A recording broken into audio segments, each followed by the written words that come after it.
Yo, what's up everyone? It's Peak Fanfiction, and today we're checking out, what if Naruto was the true Crimson Dragon Emperor and Rias discovered he was infinitely more powerful than Issei. Drop a like if you're hyped. Subscribe for daily content. Let's get this story started.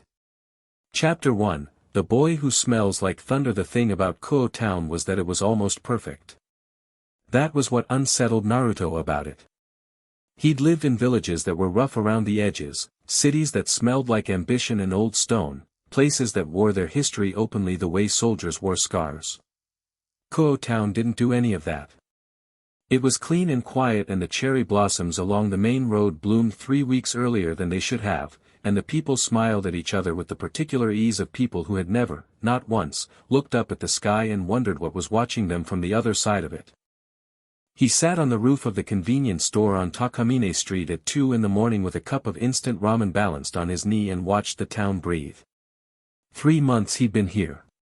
Long enough to learn which bakery opened at 5 a.m. and which ramen shop put too much salt in their broth.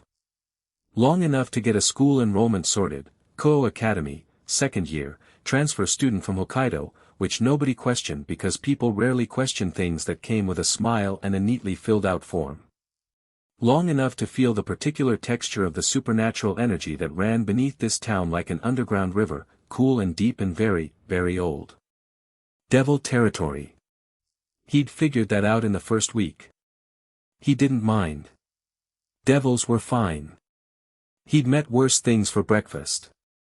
He sipped his ramen and watched a cat pick its way along the top of a wall 3 stories below him and thought about nothing in particular, the way he'd been practicing for the past several decades. It was harder than it sounded. His mind was the kind of mind that had been trained since childhood to find problems and solve them, to locate threats and neutralize them, to look at a situation from 17 angles simultaneously. Turning that off was like trying to stop a river with your hands. You didn't stop it. You just redirected it. You let it run somewhere quiet. The cherry blossoms bloomed too early. The ley lines under the town hummed with old contracts. There was a church on the east side that smelled like heaven on the outside and something considerably more complicated on the inside. The cat stopped on the wall and looked up at him. Naruto looked back. "Yeah," he said. "I know." The cat flicked its tail and moved on. He finished his ramen, tucked the cup into his jacket pocket because littering was a habit he'd broken sometime around his 3rd decade, and dropped off the roof without making a sound. Kuoh Academy in the morning was a different creature entirely, loud and warm and full of the specific chaos of young people who had not yet learned that the world had teeth. Naruto moved through it easily.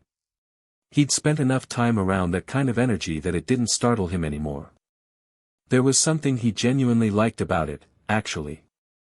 The way 2 girls shrieked at each other over a shared homework answer near the shoe lockers.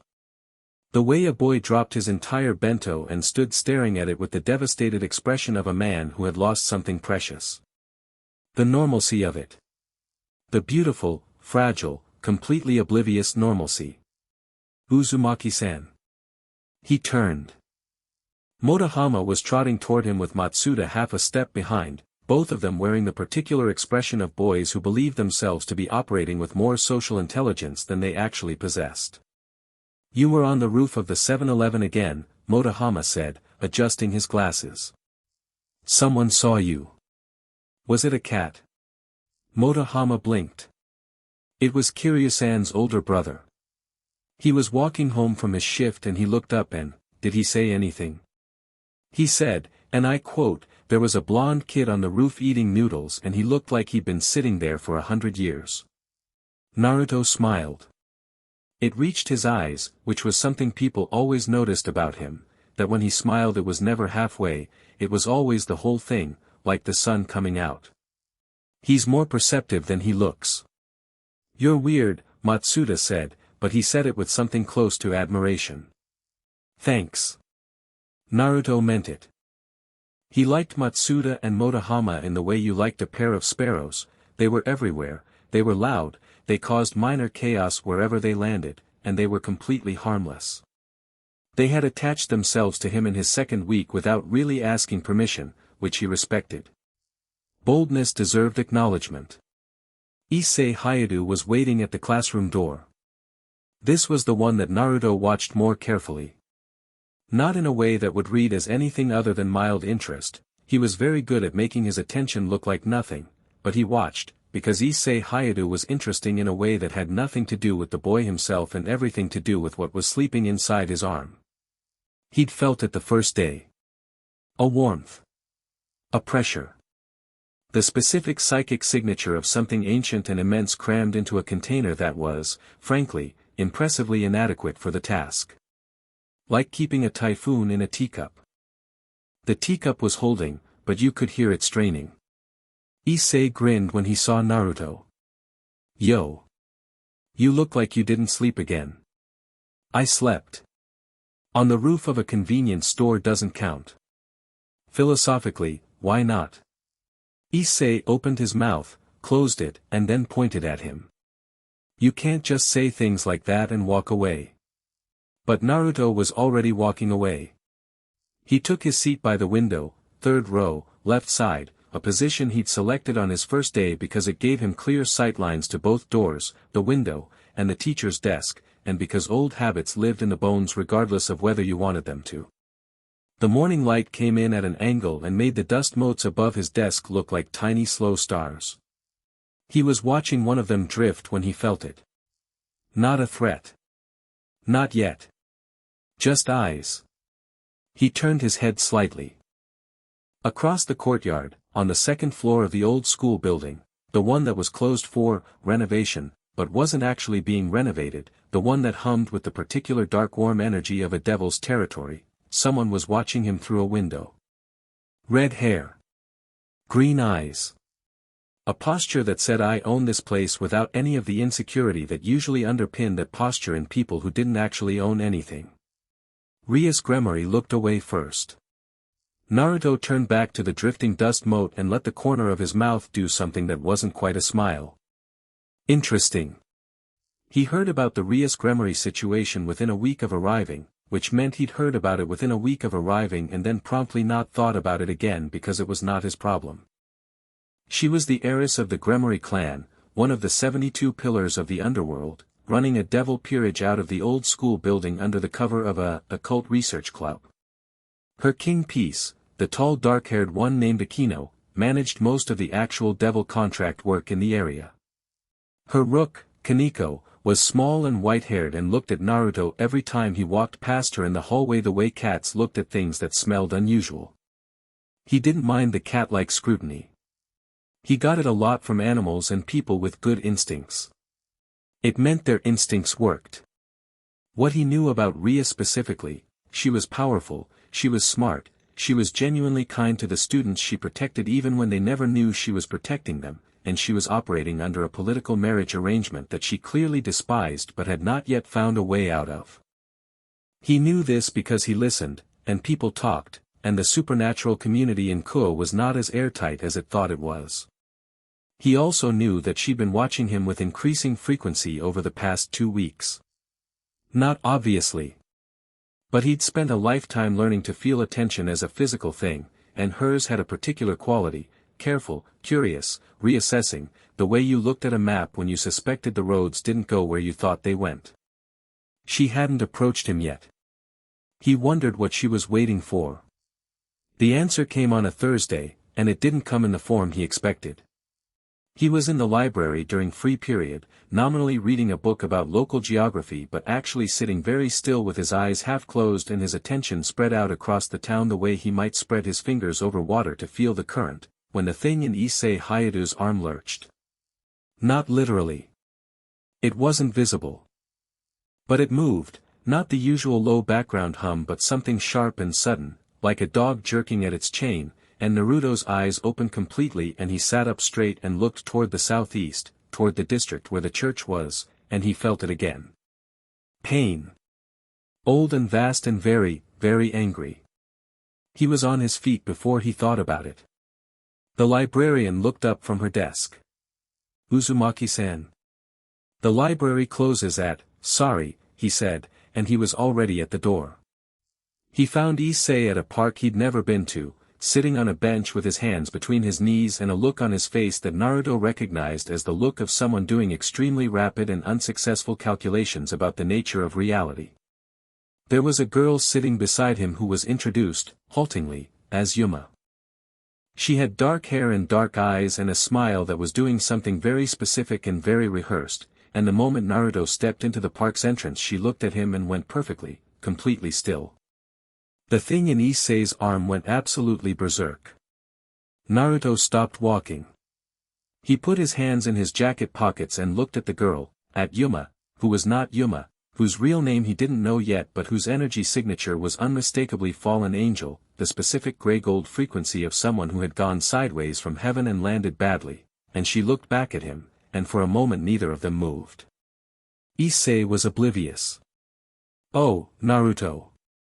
Didn't expect to see you here." "This is Yuma-chan," she asked Miyana. "Issei," Naruto said. "Go home." Issei blinked. "What? Go home right now." Yuma, the fallen angel, had stood up. Her smile was still in place but her eyes had gone very flat and very cold, the way eyes went when someone was doing math about whether a situation was still salvageable. She was looking at Naruto with the specific expression of someone who had prepared extensively for this operation and had not included this variable in any of her calculations. "Who are you?" she said. Her voice had a lovely musical quality that most humans would have found charming. Naruto filed it away as a weapon. "Nobody important," he said. "Issei. Home. Now." "I'm not going to just," Issei started. "I'll explain later." He didn't look away from Yuma. "She's not what you think she is." The moment cracked open the way moments do, the way they always do when the thing underneath reality pokes through the surface. Yuma's smile dropped. Her wings came out, dark and ash-tipped and crackling with the particular light of a fallen, that not quite holy fire that felt like a language being spoken wrong, and Issei made a sound that was more breath than voice and stumbled backward off the bench. "You can feel it," she said to Naruto. It wasn't a question. "What are you? Today?" He tilted his head. "A guy who walked into the wrong park." She threw the spear. Not at him. She'd already calculated that throwing it at him would be a mistake. He didn't know how she'd calculated that, but the intelligence in those flat eyes was real, and real intelligence in combat situations understood threat assessment. She threw it at Issei. Naruto moved. Not dramatically. Not with any particular announcement. He just stepped to the left, put himself between the spear and Issei, and let it hit him in the shoulder. It went through his jacket. It did not go through him. The light exploded off of him like water hitting stone. The park went very quiet. Yuma stared. Her wings were still spread and the fire in her hands still crackled but she had gone entirely still, the way prey animals went still when something bigger moved nearby, and Naruto reached up, pulled the ruined collar of his jacket away from his neck, and sighed. "That was a good jacket," he said. You should be," she caught herself. Regrouped. She was good. He gave her that. "What are you?" The thing in Issei's arm was screaming now. Not in the sense that there was an audible sound, but Naruto could feel it, the pressure of something vast and trapped and recognizing something, like a compass needle going berserk because it had finally found north, and for a fraction of a second Naruto closed his eyes and felt the weight of that recognition move through him like a tide. "So you remember."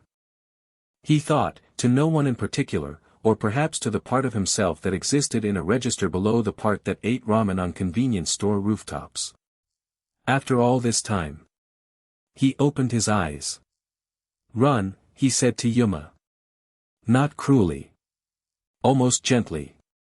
"Whatever your plan was tonight, it's over. Take it to whoever sent you and tell them this location is complicated. Come back when you've got better information. You're giving me a warning." "I'm giving you time," he said. "It's different." She looked at him for a long moment. Then she looked at Issei, who was backed against the park fence with his arm clutched to his chest and an expression of complete revolutionary upheaval on his face, and then she looked back at Naruto, and whatever calculation she ran she didn't like the result. She left. Wings folded, spear extinguished, gone into the dark sky over Kuoh like a coal blown out by wind. The park settled. Issei said, "What?" "Yeah," Naruto said. "What was that?" "Sit down before you fall down." Issei sat down on the grass because the bench was too far away. He sat down like his legs had made a unilateral decision without consulting the rest of him, and Naruto sat down next to him and looked up at the sky, which was very dark and very full of stars, and waited. "She was going to kill me," Issei said, eventually. "Yes." "Why?" "Because of what's in your arm." Naruto glanced at him. "You can feel it, can't you? The thing that's been sitting there since, how long?" Issei looked down at his right arm like he'd never seen it before. "Since I was born," he said, slowly. "But tonight it's been loud. Like something trying to get out. Not trying to get out. Trying to get to something." Naruto paused. Chose his words carefully. "You have something very old and very powerful living in that arm, Issei. The girl tonight knew about it. She wanted it for someone." "How do you know all this?" Naruto was quiet for a moment. Then he said, "Because I can feel it too." Issei stared at him. "Go home," Naruto said again, and this time it was gentler, the kind of gentle that came from genuine care rather than dismissal. "Don't go anywhere alone tonight. Lock your windows." He stood, brushing grass off his knees. "And when the person who's actually trying to protect you shows up, because someone will, by morning, listen to them." "How do you know someone will?" But Naruto was already walking away, and Issei, for once in his life, didn't follow. He was sitting on his apartment roof when Akino Himejima landed behind him.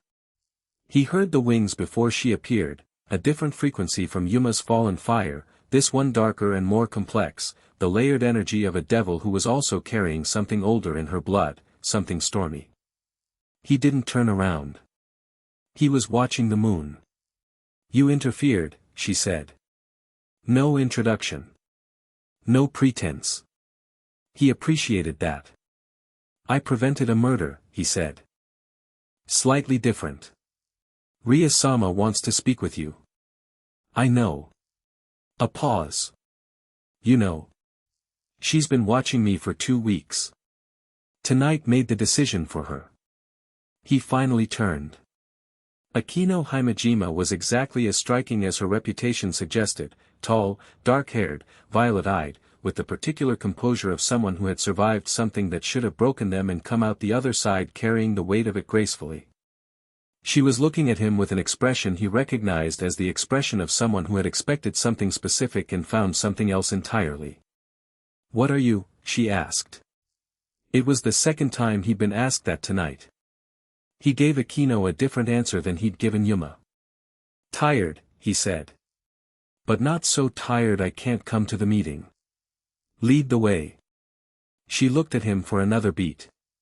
Then something shifted in her expression, not quite a smile, but close. "You're not going to ask where we're going?" "Old school building. 2nd floor." He stood, stretched. "She's had the kettle on for 20 minutes. Whatever tea she's made by now is going to be terrible, but I'll drink it politely." Akino stared at him. "I have good hearing," he said, which was technically accurate and spectacularly incomplete as an explanation. The Occult Research Club room was warm and full of books and had the distinct energy of a space that had been claimed through genuine habitation rather than just ownership. Someone had put real effort into the bookshelves. The couch was the kind of comfortable that came from being sat on hundreds of times. There was a chess set on the side table that had a game perpetually in progress, and the window looked out over the school's inner courtyard, which was silver and still in the late-night quiet. Rias Gremory was standing when he came in, which meant she'd heard them coming and chosen not to sit, which meant she wanted to be standing when she first faced him, which meant this mattered to her more than she wanted it to show. Naruto catalogued all of this in the time it took him to step through the door. She was beautiful in the way that powerful things often were, not delicate, not decorative, but with the kind of presence that changed the quality of a room.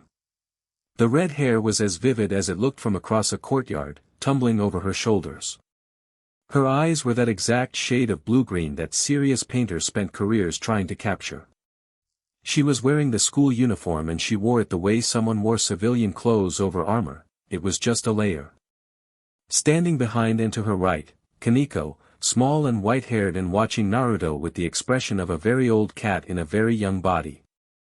To the left, a purple-haired girl he recognized from around the school, Tuju, no, Tuju was Kaneko, Chiron, no, Kaneko's actual, he shelved the name question for later.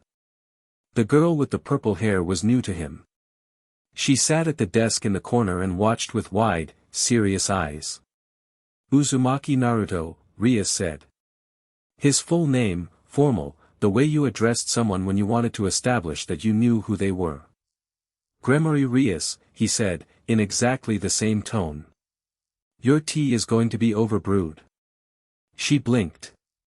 Then, despite everything she'd clearly prepared for this interaction, she turned and looked at the kettle on the side table, and when she turned back there was something in her expression that hadn't been there before, a kind of recalibration, the look of someone erasing a set of assumptions and starting fresh. She picked up the tea. She poured 2 cups. She handed him one. He sipped it. It was, as predicted, overbrewed. It's fine, he said. I can make a fresh, it's fine, he said again, and smiled. Sit down. You've been standing waiting for me for 20 minutes and that's more effort than this meeting needs. A muscle in her jaw moved. Then she sat. He sat across from her. Akino drifted to stand near the bookshelf, leaning against it with her arms crossed, watching him with the focused attention of someone who had decided something was worth her complete concentration. You intervened tonight, Rias said. I was in the area. You walked directly between a fallen angel's light spear and the target. I was in the direct area. Naruto. She said his given name without the honorific, which was either territorial or deliberate and possibly both. The spear should have gone through you. Standard light spears at that yield would kill a mid-level devil. They're agonizing for humans. Good thing I'm not a standard human or a mid-level devil, he said pleasantly. The silence after that was interesting. Kaneko was very still. Akino hadn't moved. Rias was doing the math. What are you? She said, and unlike Yuma's version of the question, which had been alarmed, and Akino's version, which had been careful, Rias's version was something closer to, open. Genuinely open. The question of a person who had decided that getting the real answer was worth whatever the real answer turned out to be. He looked at her for a moment. Have you heard of the Dragon Emperors? He said. The Heavenly Dragons. Draig, the Red Dragon Emperor, and Albion, the White Dragon Emperor. Sacred gears, currently inhabiting, not currently. Or, not fully.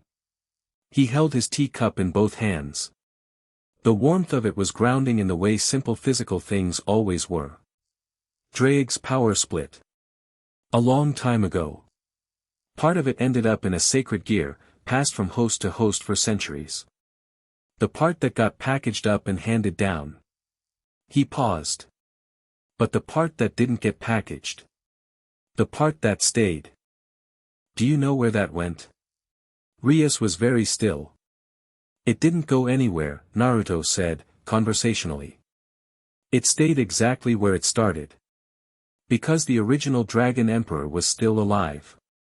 The room held its breath. Kaneko's white head turned toward him very slowly. Akino had pushed off the bookshelf. The purple-haired girl at the desk had both hands flat on the desk surface as if needing physical grounding.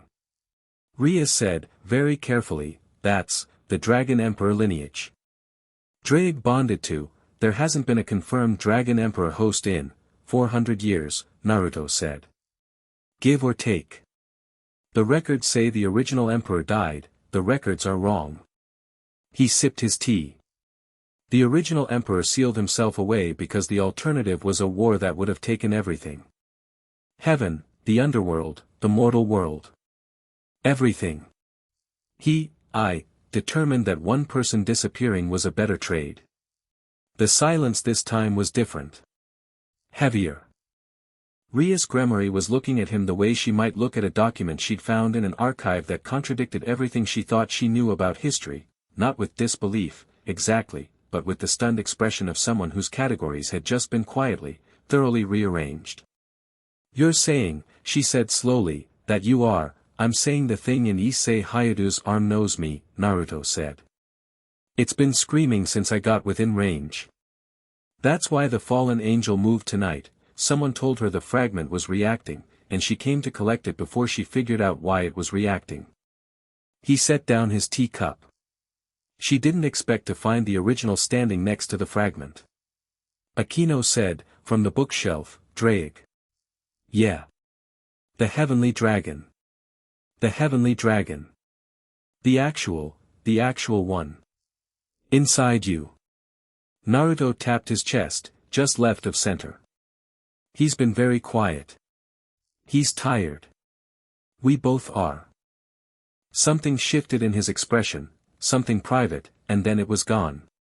But he recognized what was in Issei's arm the moment I walked into the same school building as the kid, and he's been getting less quiet ever since.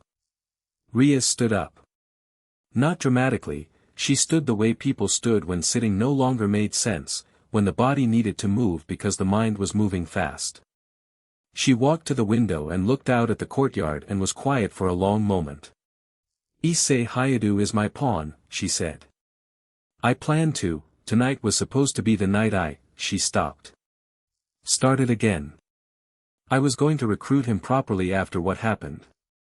I know. His sacred gear is real and it's significant," Naruto said. "Don't let tonight make you underestimate it. What's in him is, he got a piece of something magnificent, Rias. He'll grow into it. But it's a piece." He met her eyes when she turned back. "Don't confuse the piece for the whole." She looked at him for a long moment. In the quiet, the night outside the window was very still, and somewhere across town Naruto could feel Issei Hayadu walking home with his arm pressed against his chest and his mind turned completely inside out, and the thing in that arm was calmer now, the way it always calmed when it felt Naruto's presence, the way a compass needle settled when you stopped spinning it. "I want you in my peerage," Rias said. Naruto had been waiting for that. "I know," he said. "You know. You've been building to it for 2 weeks. Tonight accelerated the timeline." He laced his fingers together. "The answer isn't no. But it's also not a simple yes, and I want to be clear about that before we go further." Rias straightened.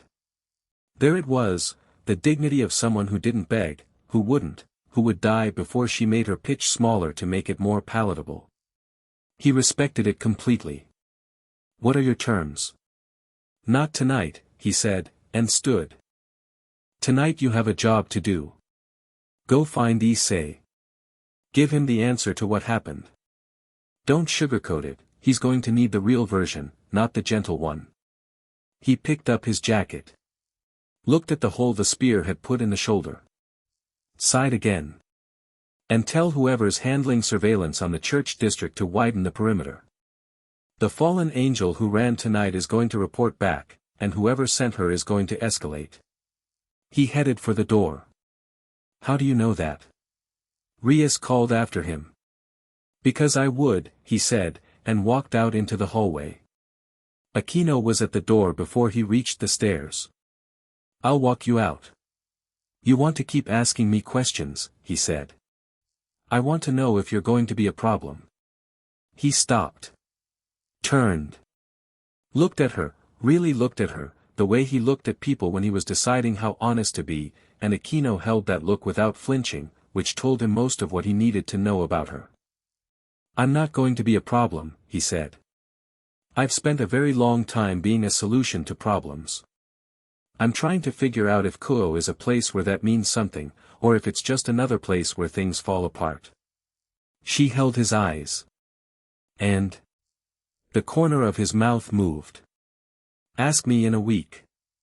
He walked down the stairs, out through the old school building's side door, into the night air that smelled like cherry blossoms and distant rain and something electric and ancient that had no name in any human language. On the roof of the Occult Research Club building, in the space between one world and another, something settled. A pressure that had been building since he'd walked into Kuoh Academy 3 months ago, a compression of something enormous trying to exist quietly in too small a space, shifted. Not released. Not yet. But acknowledged. Deep in his chest, where the warmth lived that wasn't quite a heartbeat, something vast and red and older than most mountains opened one enormous eye. Took you long enough, said the voice that didn't use sound, that lived in the register below thought, that had been there since a day he barely remembered and could never quite forget. Shut up, Naruto thought back, without heat. They're going to figure out what you are, Drake said. All of them. The girl already suspects. The small white one knew the moment you walked in the door. Good. You're not going to hide it. I'm not going to announce it, Naruto thought. There's a difference. A pause. Then, with something that in a human voice might have been satisfaction, there's the emperor I remember. Naruto walked home through the cherry blossom streets of Kuoh Town, past the bakery that wouldn't open for another 3 hours, past the ramen shop with too much salt, past the ordinary homes of ordinary people sleeping their ordinary sleep, and the electric feeling that had been building under his skin for 3 months settled into something quieter and more purposeful. Behind him, in the old school building, Rias Gremory sat back down at her desk and picked up her phone. And across town, Issei sat on his bedroom floor with his back against his bed and his right arm in his lap and felt, for the first time in his life, the thing inside him breathe. Chapter 2, What the Dragon Remembers. Issei did not sleep that night. He lay on his bedroom floor because the bed felt wrong, too soft, too normal, too much like a surface designed for a version of his life that had apparently been a comfortable fiction. He lay there with his right arm extended above his chest and stared at it like it was a stranger's arm that had been attached to him without his consent, and every 20 minutes or so it would pulse with warmth and he would feel something massive and red shift behind his sternum like a continent moving underwater, and he would think about Naruto stepping in front of that spear like a man stepping out of the rain, and then he would go back to staring at the ceiling. At around 4 in the morning he heard someone tap on his window.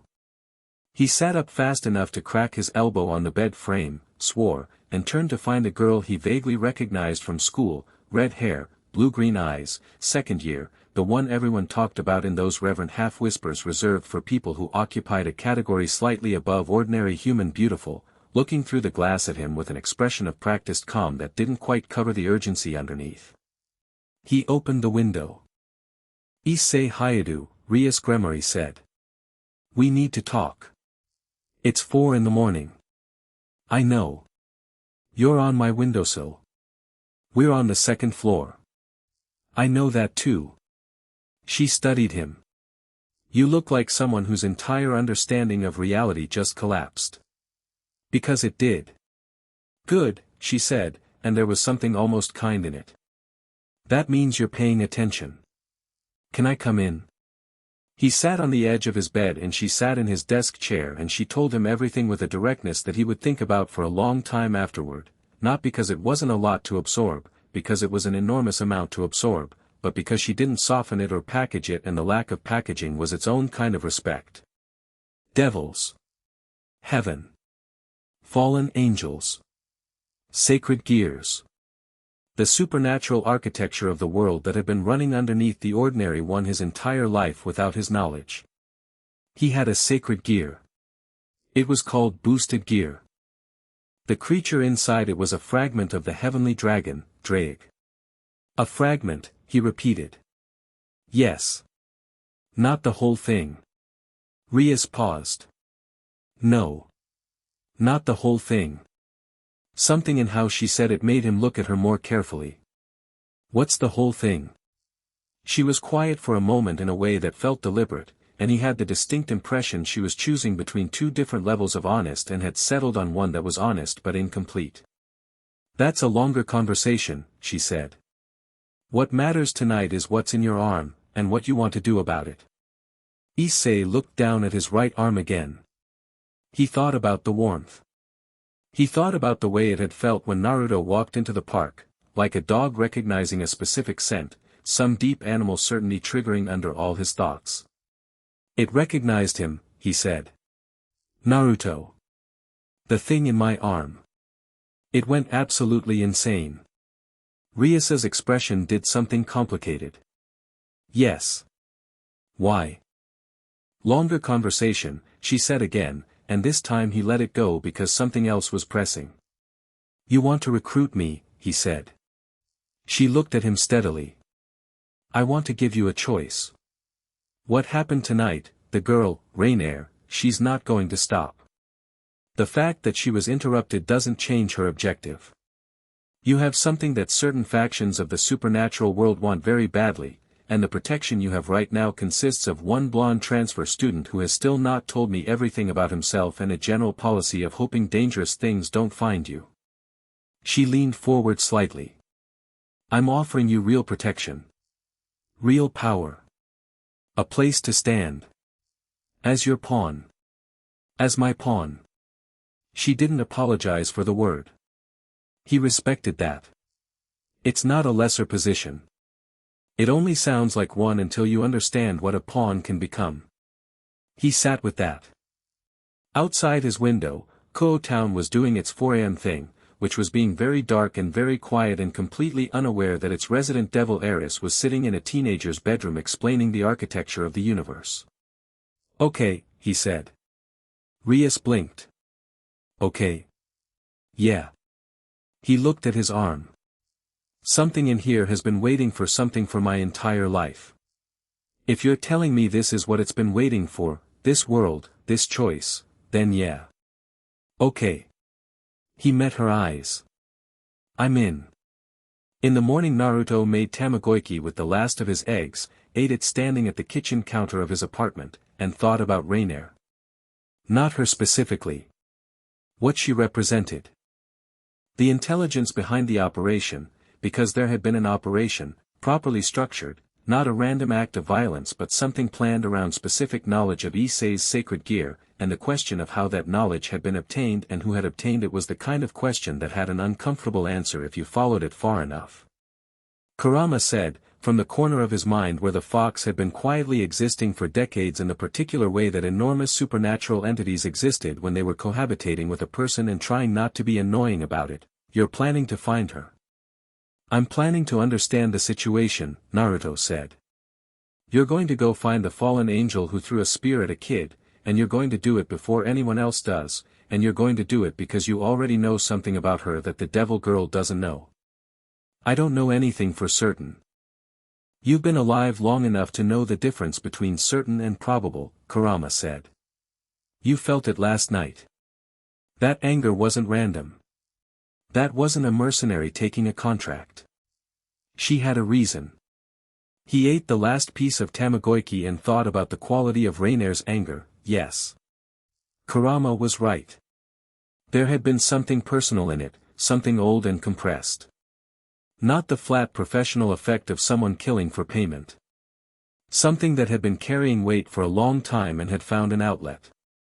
That was more dangerous. And more interesting. His phone, which he'd owned for 3 months and found bewildering mostly in its social function rather than its technical one, buzzed. The church on the east side. Rias's message. She typed the way she spoke, no wasted words. She's been operating out of there. Aquino confirmed it this morning. There are others with her, at least 3 fallen angels. I'd like to discuss approach before anyone does anything. He replied, where? Old building. Now, if you can. He replied, I'll be there in 10 minutes. Then he picked up his jacket, a different one, the first one was in the bin, and this one was slightly too large because it was the only one the second-hand shop near his apartment had in a color he liked, and went to find out what Rias Gremory looked like when she was running an operation in daylight. The morning version of the Occult Research Club room had better tea. He noticed this immediately and revised his opinion of Rias's domestic competence slightly upward. Aquino made it, which possibly explained the improvement, and she handed him a cup as he walked in the door with the ease of someone who had already decided he was going to be a fixture and had adjusted accordingly. Rias was at the desk with a map. An actual physical map, annotated in a precise hand, with the church marked and lines radiating outward to points that he recognized as the main ley line intersections in the eastern district. Kaneko was on the couch eating a biscuit and watching him. The purple-haired girl, her name was Tuju Kaneko. No wait, Kaneko was Tuju. He made a decision to just ask. "What's your name?" he said to the purple-haired girl. She looked startled, as if she hadn't expected to be addressed first. "Soma Murayama, no. Sorry. I'm Murayama." She paused. "I'm not in the club. I was curious." "Lucrezia," said a voice, and Issei walked in the door behind Naruto looking like a man who had slept 2 hours and run 12 miles but had made a fundamental decision about the direction of his life and was at peace with it. "That's Murayama. She handles my narrative confusion." "I do not," Murayama said. "Issei," Rias said, and it was a full sentence. "I'm here," Issei said, and that was a full sentence back. Something passed between them, new, tentative, the specific current of two people who had reached an agreement in the dark and were now facing daylight together for the first time. Naruto took the chair opposite the desk and looked at the map. 3 fallen angels, he said. "Probably 4. Rainier plus support." "How did you?" "I can feel the ley lines," he said. "The church's signature has 4 distinct sources of interference. You have 3 marked." He leaned over and tapped the map at a point to the church's northwest. "One more here. Either a 4th fallen or something else, the frequency is slightly different. Something recently wounded, maybe. Or something that was supposed to be something else and isn't anymore." Rias looked at where he'd tapped. Then she looked at him. "You can read ley line signatures at that resolution?" "I've had a lot of practice." She didn't ask the follow-up question, which meant she was saving it for later and filing it under the growing category of things Naruto said that required revisiting. He appreciated her organizational efficiency. "Rainier has at least 2 allies confirmed," Aquino said, coming to look at the map. "Donasek, he's older, experienced, probably the tactical planner of the group. And a younger one, Calawarner. She's the one with the different signal." She glanced at Naruto. "What you felt northwest?" "She was a spy. She's been embedded in the town for longer than Rainier. She's not fully committed to the operation," Naruto said. Aquino looked at him with those focused violet eyes. "Why do you say that?" "Because her frequency is different from the others. When something isn't whole in itself, when it's doing something its instincts are fighting, it reads differently on the lines." He paused. "She's there but she doesn't entirely want to be there." "That could be useful," Rias said. "It could be." He leaned back. "What's Rainier actually after?" "Issei's sacred gear," Rias said. "The boosted gear would be a significant weapon in the hands of, not the gear," Naruto said. The room stopped. "What?" Rias said. "She's not after the gear." He looked at the map, then at Rias. "Or she is, but that's not the real objective. If she wanted the gear she would have had Donasek do the extraction, he's experienced enough. She did it herself. She wanted to be there personally." He thought about the look on Rainier's face in the park, not professional, not mercenary. This is personal to her. The gear is part of it, but there's something else. Something about Kuoh specifically, or about who sent her here. Rias was quiet. Kaneko had stopped eating her biscuit. "She's angry," Naruto said. "Not at Issei. Not at you, specifically. At the arrangement. The way the town is carved up and maintained. She thinks something here is wrong. She's a fallen angel who tried to murder a human teenager," Rias said, and for the first time there was a real edge in her voice, something sharp and protective that said this is mine, these people are mine, and I will not have them discussed into sympathetic ambiguity. She tried to murder him because she believed it was the only way to accomplish something she thinks matters, Naruto said. Not defending Rainier. Just refusing to throw away the information. That's different from random cruelty, and knowing the difference might save someone's life tonight. Rias held his look. You think she's going to move again? Tonight, he said. Maybe before. She'll know I reported back, she'll assume the clock started the moment I walked into this building. She won't wait. The map lay between them with its annotated lines and its marked points and its one new mark where Naruto had tapped, and the morning light through the window fell across it like something trying to show them a pattern they hadn't quite found yet. Then we need to be ready before she moves, Rias said. No, Naruto said. You need to be ready. I need to go talk to her. The silence that followed that statement had a specific texture. Absolutely not, Akino said. You want to walk into a church occupied by multiple fallen angels, Rias said, and it came out very flat and very controlled, which meant she was doing the thing where you kept your voice level specifically because leveling it was the only option. Alone. She's not going to kill me, Naruto said. She knows she can't. She saw the spear bounce off last night. She has 3 allies with her now. For spears at once, won't do it either. He said it without arrogance, in the tone of someone stating a fact they verified through painful and extensive personal testing. And I'm not going to fight her. I'm going to talk to her. Why? Issei asked. He was leaning against the wall with his arms crossed, and he'd been listening in that way he had, attentive, less boisterous in here than he was in the hallway, processing. If she's dangerous and she's going to move tonight anyway, why not just, because she has a reason, Naruto said. And reasons are information. And information is the only thing that can actually stop a war. He looked at Issei. You hit something, and you've solved nothing. You have to understand the problem to close it. Issei chewed on that. I'll come, Rias said. No. This is my territory, which is exactly why you shouldn't come. He met her eyes squarely. You walking into that church makes it political immediately. 2 factions in a room with a grievance between them, nothing gets said because everything becomes a move in a game neither side can afford to lose publicly. I'm not political. I'm nobody's faction. He held her look until something behind it shifted. Let me go first. If it goes wrong, you'll know. How will I know? You'll feel it, he said, and he almost smiled. Trust me. The word trust sat in the room for a moment. Rias looked at him, really looked, the way she'd looked at him last night through the window when she'd been doing her reassessment, that careful recalibrating attention.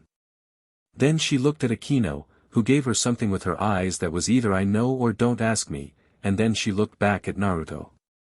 1 hour, she said. If I don't hear from you in 1 hour, I'll be back in 40 minutes, he said. The church was old in a way that went deeper than architecture. The stone had absorbed something, decades of prayer, maybe, or the specific density of belief concentrated in a single point, the way water concentrated minerals in limestone and left formations that outlasted everything that had created them. Standing outside it in the thin morning light, Naruto could feel the layers of it, the surface layer, holy and still, and below that something more complicated, the warm gray-gold signature of fallen energy, and below that, deeper still, something that he hadn't noticed on the ley lines from a distance. Something that wasn't fallen. Something that was frightened. He walked in through the front door. Rainier was waiting. She was standing in the nave with her wings fully extended, 2 ash-tipped arcs of dark feathers spread wide in the specific posture of a fallen angel who wanted you to see their wings first and their face second. Behind her, Donasek stood at the altar with his arms crossed. Calawarner was at the far left, near the stained glass, and she stood differently from the others, slightly angled away, weight on her back foot, the body language of someone who wanted the option to leave. Naruto walked up the aisle. His footsteps were quiet on the stone.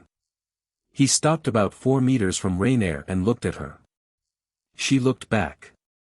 The performance was all in the wings and the posture, her face was doing something else. He'd thought last night that she was intelligent. Seeing her in better light confirmed it, and added something. She was exhausted, the specific exhaustion of someone who had been carrying a thing for a long time and had almost reached the point where the thing was heavier than the carrying. "You came alone," she said. "I said I'd give you time," he said. "Time's up. I came to use it. You came to negotiate." Her voice had that musical quality, restrained now, wound tight. "On behalf of the Gremory girl. On behalf of nobody." He glanced around the church, at Donasik's aggressive stillness, at Calawarner's angled retreat. Then back to her. "You've been planning this operation for months.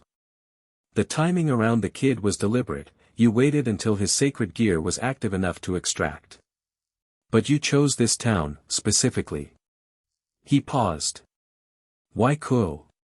Something moved across her face. "Because of what it represents," she said, and her voice had dropped the musical quality. This was the real one. Flat and direct and carrying something old. Devils carved this town up between two houses and they maintain it like a private garden and the humans inside it have no idea. The contracts they run, the souls they're taking, the power they're accumulating, you think it's exploitation, Naruto said. "I know it's exploitation." Her wings shifted. "And heaven doesn't care because heaven and hell reached their comfortable arrangement and everyone agreed to look away and the ones who didn't agree, the ones who said this is wrong, we fell." The word carried everything. "We fell because we disagreed, and now we're the villains of the story, and the devils get to run Kuoh Town like a feudal estate, and nobody says anything." The church was very quiet. "You're not wrong," Naruto said. Rain stopped. Donasik's stillness shifted, not movement, but attention, the shift of a man who had expected a specific script and found the other party wasn't reading from it. "The system is corrupt," Naruto said. "The three-way arrangement is held together with fear and exhaustion and the shared desire to not repeat the Great War. Nobody's satisfied with it. Nobody's actually safe under it." He looked at her. "But burning it down from inside a church in Kuoh Town by killing a teenager with a sacred gear isn't going to fix any of that. It's going to give the factions an excuse to escalate and the ones who die in that escalation are going to be exactly the people you're angry on behalf of." She was looking at him with an expression that had, over the course of his speaking, gone through about 4 distinct phases. "You can't just," she stopped. "Start it again. Who are you?" "Someone who has seen what happens when the wrong person starts a war for the right reasons," he said quietly. "I've been that person. It costs more than you think." The church breathed around them. Light came through the stained glass at the angle the morning made it, colored and complex, falling across the stone floor in red and gold and blue. "Calawarner, from the far side of the nave, he's telling the truth." Rainier looked at her sharply. "He is," Calawarner said, and she turned fully now, facing the room rather than the exit. "I've been listening to the ley lines for months. You know what I've been hearing? Something old waking up. Something that's been asleep for a very long time." Her eyes went to Naruto with an expression of careful, calibrated assessment. "Whatever you are, you're not nobody." "I told you I was nobody important," Naruto said. "That was last night." She almost smiled. "You said nobody important. Not nobody. Smart." He filed that away. "Rainier," he said, turning back to her. "I can't fix the system for you today. I'm not offering you that. What I'm offering you is this: stop the operation, get away from whoever sent you here, and live." He held her eyes. "Whatever grievance you're carrying, it's real, and someone smarter with more patience is going to need to carry it to the right place. That's not tonight. And it's not this church." The question of who had sent her, he could see it in the way she received the word, the flicker of something complicated, something that went deeper than the ideological anger. Someone had pointed her at Kuoh specifically. Someone had known about the sacred gear. That thread went somewhere that wasn't in this room. She looked at him for a long time. You're telling me to run, she said. I'm telling you to survive, he said. So that the thing you're angry about has someone angry about it who's still alive to do something. The wings folded. Not all at once, not dramatically. Just, folded, the way an argument folded when you ran out of counterpoint, when the other side had said something that made the performance unnecessary. Rainier stood in the nave of the church with her wings closed and her face tired and very young, and she looked at Donasek. We're done here, she said. Donasek looked at Naruto with an expression that contained an entire complicated history of resentment and professional respect and something close to curiosity. Then he looked at Rainier. And then he walked toward the side door without speaking. Calawarner passed Naruto on her way out. She stopped beside him for a moment. The thing that's waking up, she said, quietly. How long was it asleep? Long enough, he said. She looked at him for a moment longer. Then she left. Rainier was last. She walked past him and he didn't stop her, and at the church door she paused without turning around. The one who sent me, she said. He's not going to stop because I stopped. He thinks the war is coming regardless. He's been planning it for decades. She paused. His name is Kokobile. Then she walked out into the morning, and the church was empty, and Naruto stood in a colored light and thought about that name and what it attached to and the specific shape of the problem that was standing at the end of the road this town was currently on. Kokobile, Kurama said. Yeah, Naruto said. He's not small. No. Are you going to tell the girl? Naruto looked at the colored light on the stone floor for a moment. The red and the gold. He thought about Rias Gremory with her map and her clean straight lines and the genuine protectiveness in her voice when she'd said these people are mine. Yes, he said. All of it. All of it including the part where, all of it, Naruto said again, and walked back out into the morning. He was back in 28 minutes. Rias was standing when he came in, which told him she'd been standing for most of the 40 she'd been waiting. Issei was on the couch next to Kaneko. Akino was by the window. They all turned when he came through the door, and he sat down in the chair opposite Rias's desk and said, They're gone. They won't be back. The exhale in the room was collective and quiet. How? Rias said. Talk to her. He paused. She wasn't a mercenary. She was angry at the system and someone pointed her anger at your territory like a weapon. He held Rias's eyes. That someone is still out there and he's considerably more dangerous than she was. His name is Kokobile. The name did something to the room. Akino's posture changed. Kaneko went very still. Even Issei, who had no frame of reference for the name, felt the shift in the air and straightened. Rias sat down slowly. Kokobile he's a commander-class fallen angel. One of the Gregory's most powerful. He hasn't been active he's active, Naruto said. He's been planning something. Rainier's operation was a test or a provocation or both. He's not moving yet, but he's moving toward moving. Why are you telling me this? Rias said, and the question was genuine, not suspicious, but genuinely trying to understand the shape of what he was offering and why. Because it's your territory, he said. Because the people in this town are under your protection and they deserve to have their protector be fully informed. He paused. And because I said I'd consider your offer, and I'm considering it, and part of considering it is deciding if you're someone who can use good information well. Rias looked at him. Her hands were flat on the desk in front of her, pressed down, the gesture of someone holding a very complicated thing steady. Can I? She asked. She said it quietly, and what she was really asking was something more than the tactical question. She was asking it about herself, about whether she was what she needed to be, and the openness of that question was something he hadn't expected from someone who carried herself with that kind of authority. He looked at her for a moment. At the genuine uncertainty that lived underneath the composed surface, not weakness, nothing like weakness, but the honest acknowledgement that she was young and she was in charge of people she loved and the world was larger and more dangerous than her excellent education had entirely prepared her for. "Yes," he said. "I think you can." Something settled in her expression. Not relaxed, she would not fully relax for a long time, and he understood that. But settled. Present. "About the peerage offer," he said. Rias waited. "I'm not going to be a standard piece," he said. "I don't operate that way. I won't be commanded into situations my judgment says are wrong. I won't hide what I am to make political situations comfortable, and if a time comes when what I need to do conflicts with what your faction needs from me, I'll be honest about it rather than quiet."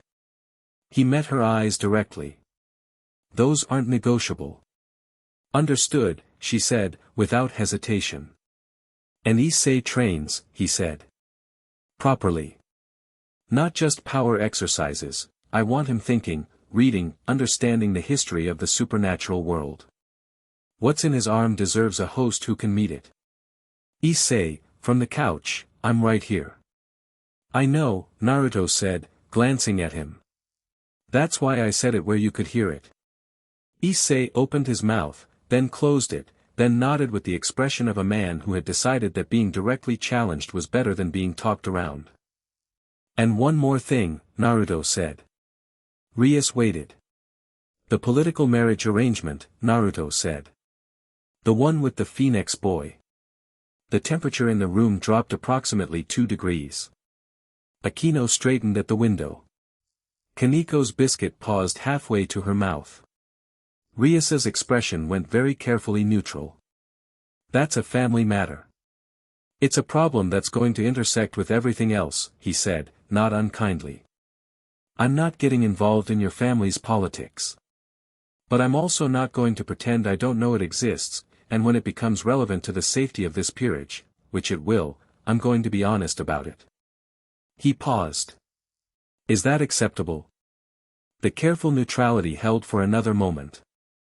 Then something behind it gave, not much, just enough, and Rias Gremory looked at him with something close to gratitude, not for solving it, he hadn't solved it, but for naming it in a room where everyone else was carefully not naming it. "Yes," she said. "Then I'll accept the peace," he said. He said it simply, without ceremony, and it landed in the room simply, without ceremony, but what it actually was, underneath the simplicity, was something that made the air pressure in the room change in a way that none of them could have articulated and all of them felt. Akino said, quietly, from the window, "We should do the ritual." "No ritual," Naruto said. She looked at him. "The peace reincarnation doesn't apply," he said, and he said it gently, because she wasn't wrong to bring it up and she deserved a gentle answer. "The peace ritual works for humans and other beings because it changes what they are, it gives them something they don't already have." He looked at Rias. "I'm not going to become something I already am." Rias looked at him for a long time. Then she extended her hand across the desk, not the formal gesture of a devil lord making a contract, just a hand, the way a person extended a hand to another person when they wanted to say "I acknowledge this, I acknowledge you." He took it. Her hand was warm and he shook it once, briefly, and when they let go the occult research club room felt different. Slightly heavier. Slightly more substantial. The way a place felt when something real had happened in it. "Welcome to the Gremory peerage," she said. "Don't make it weird," he said. From the couch, Issei made a sound that was more breath than laughter and then gave up pretending it wasn't a laugh. And something that had been very tight in the room since before any of them had sat down loosened, and the morning came properly through the windows, and somewhere across the rooftops of Kuoh Town the cherry blossoms were doing their impossible early blooming thing, and Naruto thought about Kokobile and the shape of what was coming and decided that for this moment, just this one, he would let the morning be a morning. There would be time for the rest. There always was. That evening, Issei was in the garden behind his house trying to make his arm glow when it just started glowing on its own. Not the violent lurch of the night before, something calmer, like a coal settling into steady heat. He stared at it. From the warm red light, somewhere deep in the space between his bones and whatever the sacred gear actually was, a voice said, rough and ancient and deeply disgruntled, like something very large that had been woken from a nap it hadn't wanted to end, boy. Issei yelped and sat down very fast on the grass. Don't do that, the voice said. It makes you look undignified. He'll laugh at you. Who? Issei's voice cracked. He tried again. Who are you? A pause. A vast, deep, rumbling pause, the pause of something working out what it was going to say and how much of the truth it was going to put into it. My name, said Drake, slowly, is a very long story. But for tonight, I am the reason you are involved in all of this. And I owe you an explanation. Another pause. Possibly several. Issei sat in his garden in the dark and listened, and above him the stars were out, and somewhere on the other side of Kuoh Town, in an apartment with too small furniture and a window that didn't quite close properly, Naruto Uzumaki sat on the floor with his back against the wall and his eyes closed, and in the red warmth at the center of him, Drake was finally, after 400 years, talking to someone who could hear him. He wasn't saying anything to Naruto. He didn't have to. After all this time, Drake simply being present and awake and real was enough. Naruto breathed out slowly in the dark of his apartment, and somewhere in the deep architecture of himself, the Dragon Emperor came home. Chapter 3, A Devil's Education. The first training session happened on a Tuesday, which Issei would later describe as the worst day of his life, which Naruto would later clarify was actually the best possible sign. It was early enough that the school grounds were empty and the dew was still on the grass and the sky had that particular quality of pre-morning where the dark wasn't quite gone and the light wasn't quite arrived and the world existed in a state of suspended possibility. Naruto was already there when Issei showed up, sitting on the stone steps that led down from the old building's side entrance, eating a rice ball with the unhurried energy of someone who had been awake for several hours and found nothing remarkable about that. Issei arrived at 5:45 a.m. with his gym bag, his determination, and approximately 3 functioning brain cells, because he'd been awake until 2 having an extended conversation with an ancient dragon about the nature of power and the history of the supernatural world and the deeply inconvenient fact that the fragment Issei carried had been missing its host for 4 centuries and had a lot of feelings about that. You're late, Naruto said. You said 6. I said early. You assumed 6. Naruto finished the rice ball. What does early mean to you? It means 6. What did it mean when you were a kid? I was a kid. I didn't have opinions about time. Start having them. Naruto stood, brushing his hands clean, and looked at Issei with an expression that was interested and evaluative without being unkind. Drake talked to you last night? Issei's expression did something complicated. Yeah. Good. What did he tell you? A lot. Issei set his bag down on the steps and rubbed the back of his neck.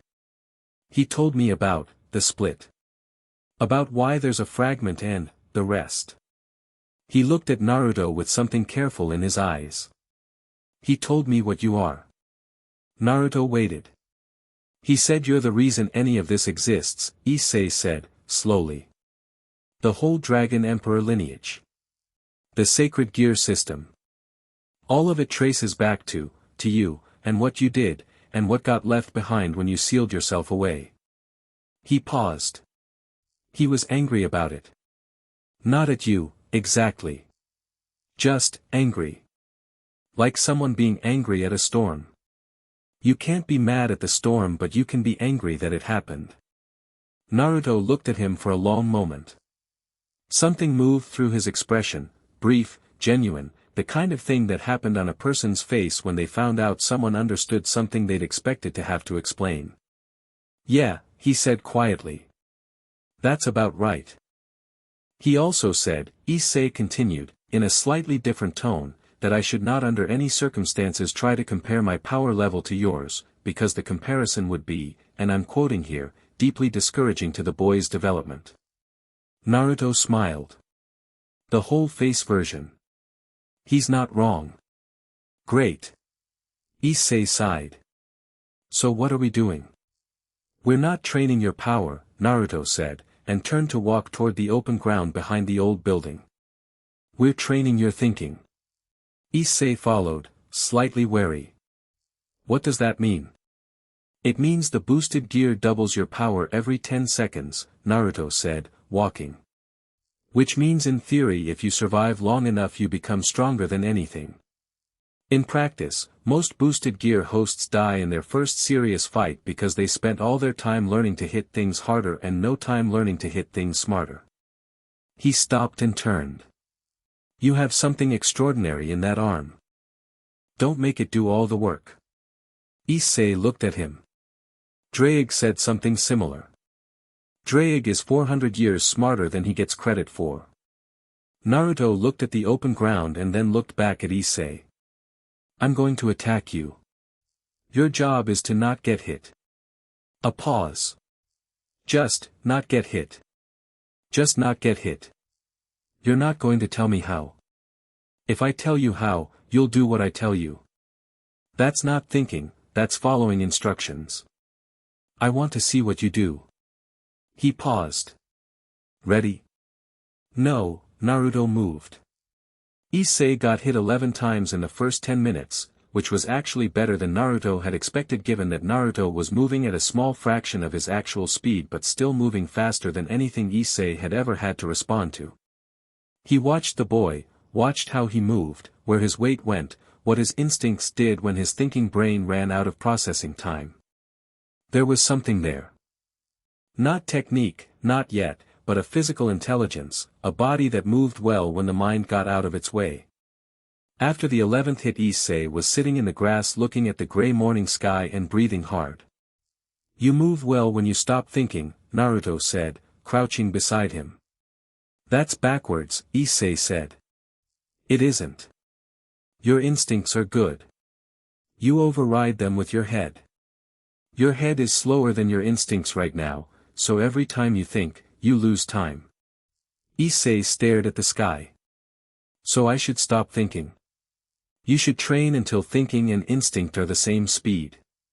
Right now you need to trust the body more. He sat down cross-legged on the grass. Tell me what Draig told you about the history. The Great War. The factions. Issei turned his head. We're done fighting. For now. Talk. Issei sat up, pushed his hair out of his face, and started talking.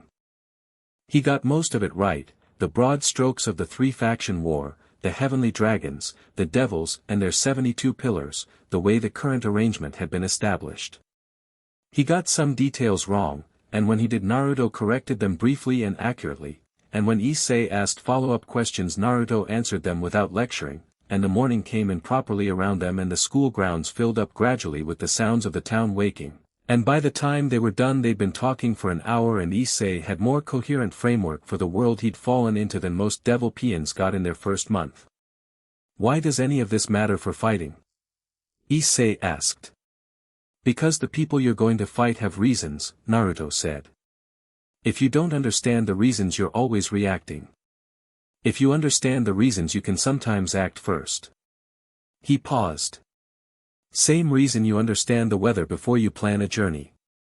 You can't control it but you can stop being surprised by it. Issei chewed on that. Then, what about you? What about me? Your reasons. He looked at Naruto with that particular directness that he had, not subtle, Issei, but genuinely honest in his bluntness, which was a quality Naruto had always valued. You're the most powerful thing in this town, maybe more than that, and you're here eating rice balls at 5 a.m. and teaching me how to dodge. What are your reasons? Naruto was quiet for a moment. Not avoiding the question, just finding the right part of the answer.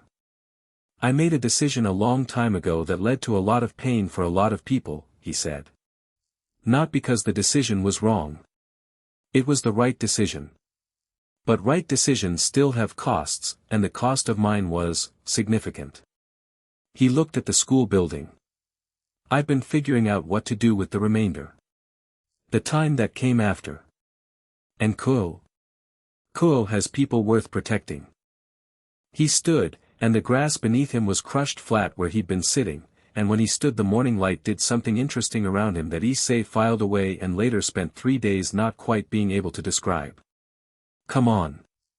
You've got class in 2 hours and I want you to run the south perimeter of the grounds 3 times first. Issei groaned. Dignified, Naruto reminded him. Drake told you about that? Drake tells me everything. We share a living space. Issei ran. Rias watched the training session from the second-floor window of the old building with her arms crossed and Akino beside her, and she didn't say anything for a long time. He's genuinely teaching him, Akino said. I know. Not just, running him through drills. Actually thinking about what Issei needs. She paused. That's not standard. No, Rias agreed. Below, Issei was running the perimeter of the school grounds with the slightly desperate energy of someone who'd already been hit 11 times and was now being required to run, and Naruto had sat back down on the steps and was eating another rice ball, watching with the easy attention of a teacher who'd already figured out what the student needed and was simply waiting for the student to catch up. He agreed to join the peerage without a reincarnation ritual, Rias said. I know. The evil pieces don't affect him. She said it out loud, to herself more than Akino, working through the implications. I was operating on a kind of theoretical understanding of what he is, but, they genuinely don't affect him. Not because they failed. Because they're redundant. He was already everything a piece is supposed to make someone, Akino said quietly. Rias turned that over. Did you feel it? Yesterday, when he shook my hand. Yes. What did it feel like to you? Akino was quiet for a moment. Like a frequency shifting, she said. Like a sound that's been right at the edge of hearing suddenly coming clear. She uncrossed her arms. Like something very large acknowledging that a room existed and agreeing to fit inside it. Rias looked back at the window. Naruto was saying something to Issei as he ran past. Issei laughed breathlessly and tried to run faster. He's going to be a problem, she said. No he isn't, Akino said. I mean, politically. When people find out what he is. What he carries. The factions are going to, he knows that, Akino said. And he doesn't care. That's actually the interesting part. She turned away from the window. He's not afraid of the political consequences. He's just deciding whether he thinks we're worth the trouble. Rias turned away from the window too. She walked back to her desk and sat down and looked at the map, which still had Naruto's extra mark on it, the northwest point, the one none of them had seen. Are we? She asked. Akino smiled, and the smile had something in it that was warmer than her usual performance of warmth, genuine, slightly surprised at itself.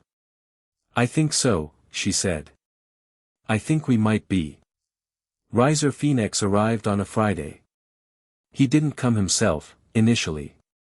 He sent a message through the proper devil channels, formal and cool and carrying the particular tone of someone who wrote formal messages the way other people deployed weapons, with precision and the full expectation that the target would feel the impact.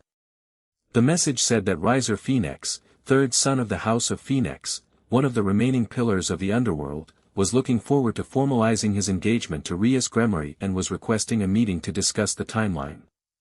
Rias read it at her desk. Then she set it down. Then she picked it up and read it again. Then she folded it with the careful deliberation of someone doing something very controlled with their hands because the alternative was less controlled, and she put it in her desk drawer, and she went back to her homework. Issei was in the club room doing the reading Naruto had assigned, a translated history of the post-war supernatural arrangement, dense and dry and clearly written by someone who found their own material challenging, and he looked up when she came in and immediately looked back down because whatever was on her face was not something he wanted to ask about without armor. Kaneko, from the couch, Riser. Not your business, Rias said, gently. It is our business, Kaneko said, without inflection, without heat, simply stating a fact the way Kaneko stated most facts, as things that existed and didn't require arguing about. Rias looked at her small rook for a moment. Then she sat down and pressed her fingers to her temple. The door opened and Naruto came in. He came in the way he always came in, without announcing himself, without particularly changing the energy of the room, which was slightly paradoxical given that his presence always changed the energy of the room immediately. He had a paper bag that smelled like the bakery near his apartment and he set it on the table without ceremony. "Red bean," he said to Kaneko, who reached for a bun without looking up from her book. To Issei, still on chapter 4. "It's very dense," Issei said. "Chapter 4 is where it gets interesting. Keep going." He sat. Looked at Rias. "Who's Riser Phoenix?"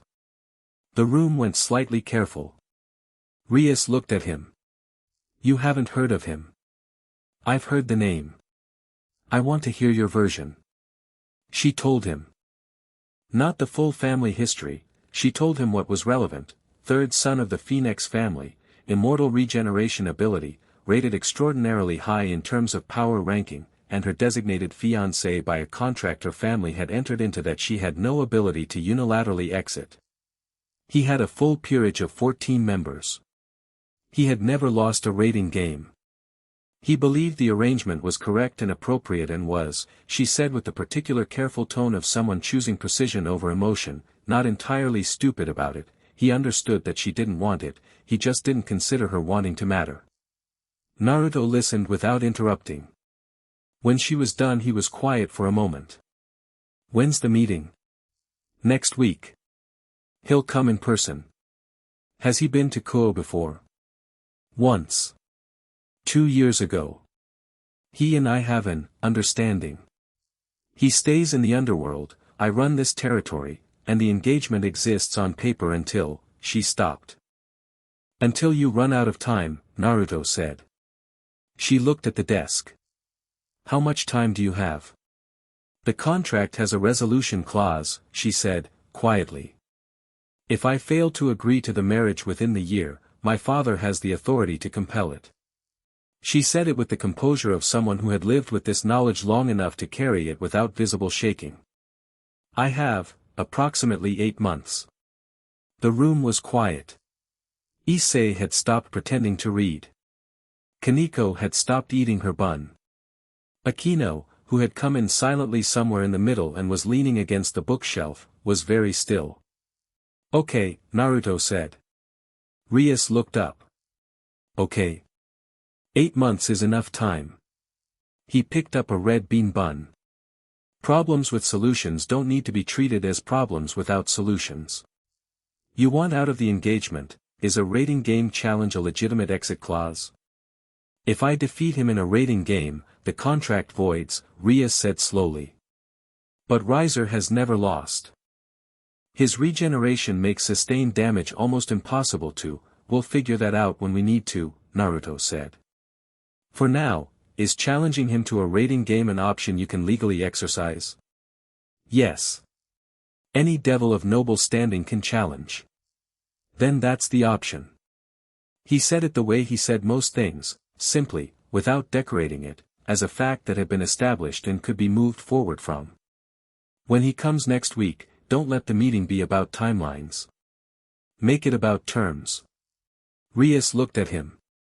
Something in her expression that she wasn't quite controlling, a loosening, the specific loosening of a person who has been carrying a problem alone for so long that someone else simply acknowledging it as solvable felt like putting down weight. "You make it sound straightforward." "It's not straightforward," he said. "But it's not impossible. Those aren't the same thing." She held his eyes for a moment, and then she picked up a red bean bun from the bag and he went back to checking on Issei's reading progress, and the room breathed again, and outside the window Kuoh Town went about its Friday afternoon completely unaware that the Occult Research Club had just, quietly, begun preparing for war. Riser Phoenix came on a Wednesday, with his peerage, and he came the way fire came, with absolute confidence in his own essential nature and no particular interest in whether the space he was entering was prepared to receive him. He was, Naruto noted from the window where he sat watching the procession arrive in the school courtyard below, exactly as advertised. Tall, Blonde, wearing an outfit that was expensive in the way things were expensive when the person wearing them genuinely didn't have to think about the cost. His peerage fanned out behind him, 14 pieces, all female, all composed in a particular way of people who were trained to compose themselves, and they moved as a unit in a way that spoke to genuine discipline underneath the presentation. Issei, beside Naruto at the window, he looks like someone painted a person from someone else's description of a person. Is he actually that, like, is the fire thing real? Very real, Naruto said. Phoenix flame burns through most conventional defenses and the regeneration it fuels is genuine, standard attack methods don't accumulate damage on him. You'd need something that his regeneration can't process. Can your fire? Yes, Naruto said simply. He glanced at Issei. But we're not there yet. When are we there? When you stop flinching before I've actually hit you. Issei made an aggrieved sound. Below, Riser had reached the door. Rias was at the door. They watched the meeting of those two people from a window 2 floors up and the quality of it was visible even from this distance, her posture, which was composed and present and absolutely unintimidated, and his, which was the posture of a man who had never been required to adjust his expectation of any room he walked into. She's good, Issei said quietly. Yes, Naruto agreed. She doesn't look scared. She's not scared. She's angry. He watched Rias step aside to let Riser in, the precise degree of courtesy that was required and not 1 millimeter more. She's been angry about this for a long time. She's very good at where she keeps it. Issei looked at him. Are you going to do anything? Today? No. But, she doesn't need me to do anything today. Today is her meeting. He turned from the window. Come on. You're on chapter 7. I have questions. Issei looked back at the courtyard below, where Riser's peerage were arraying themselves with professional efficiency. Then he followed Naruto. The meeting lasted 2 hours.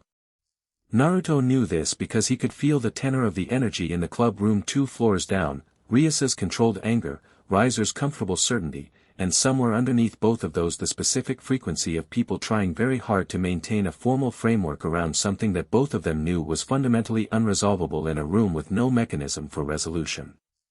He knew when Riser brought up the timeline because the energy shifted. He knew when Rias introduced the rating game challenge because it shifted again, differently, sharper, with a quality of surprise that Riser clearly hadn't managed to completely suppress because the shift was large enough to be readable from 2 floors away. He knew when Riser accepted because the surprise became something else. Calculation. The specific energy of a very confident person deciding that an unexpected development was not actually a problem. He accepted, Naruto said. Issei looked up from his book. How do you know? He agreed because he doesn't think he can lose, Naruto said. And because declining would have been a social concession he couldn't afford. He paused. He's not wrong about his record. He's just, working with incomplete information. About you. About the situation. He looked at the page he'd been reading, not his assignment, just something from Rias's shelf, an old text on devil rating game strategy, and set it down. He's going to find out about me before the game. He'll ask questions about the peerage. He's too smart not to. And when he does, he's going to be curious, and then he's going to be either dismissive or concerned, and neither response is going to change his decision to go through with it. Naruto stretched. Which is fine. People who trust their own strength over unknown information almost always lose to the unknown information. Issei thought about that. Are you the unknown information? In a sense. He looked at Issei. What's your read on him? The question surprised him. Issei put the book down and actually thought about it, which was what 2 weeks of Naruto asking him for analytical responses rather than just instinctive ones had trained him to do. He's not a bad person, he said, slowly. He's the wrong person for this situation, but that's not the same as being bad. He genuinely thinks the arrangement is correct. He's not doing it to hurt Rias, he just doesn't process her wanting otherwise as a real variable. He frowned. That might be more dangerous than if he was just a villain. Naruto looked at him with an expression Issei was starting to recognize, the one that appeared when Issei said something that landed better than Naruto had expected. Yeah, Naruto said. That's exactly right. Issei tried not to look too pleased about it and failed. Riser came to find Naruto personally. Not that evening, he left after the meeting, returned to whatever arrangement his peerage had for accommodation in the area, and came back the next morning alone. He found Naruto in the school library, which was where Naruto spent most of his free periods, and he came in without a peerage escort and closed the door behind him and stood in the narrow library aisle and looked at Naruto the way a chess player looked at a piece that had appeared on the board between moves. Uzumaki Naruto, he said. Phoenix Riser, Naruto said, without looking up from his book. A pause. Riser was not accustomed to people not looking up. He handled it with reasonable composure. You're new to the Gremory peerage. Recent edition. Without a reincarnation ritual. Naruto turned a page. That's impossible, Riser said, pleasantly. The evil pieces require a being with a deficiency that the piece can fill, Naruto said, and turned another page. I don't have deficiencies the pieces are designed to fill. Rias is clever enough to understand that a non-standard addition to the peerage still counts as a peerage member.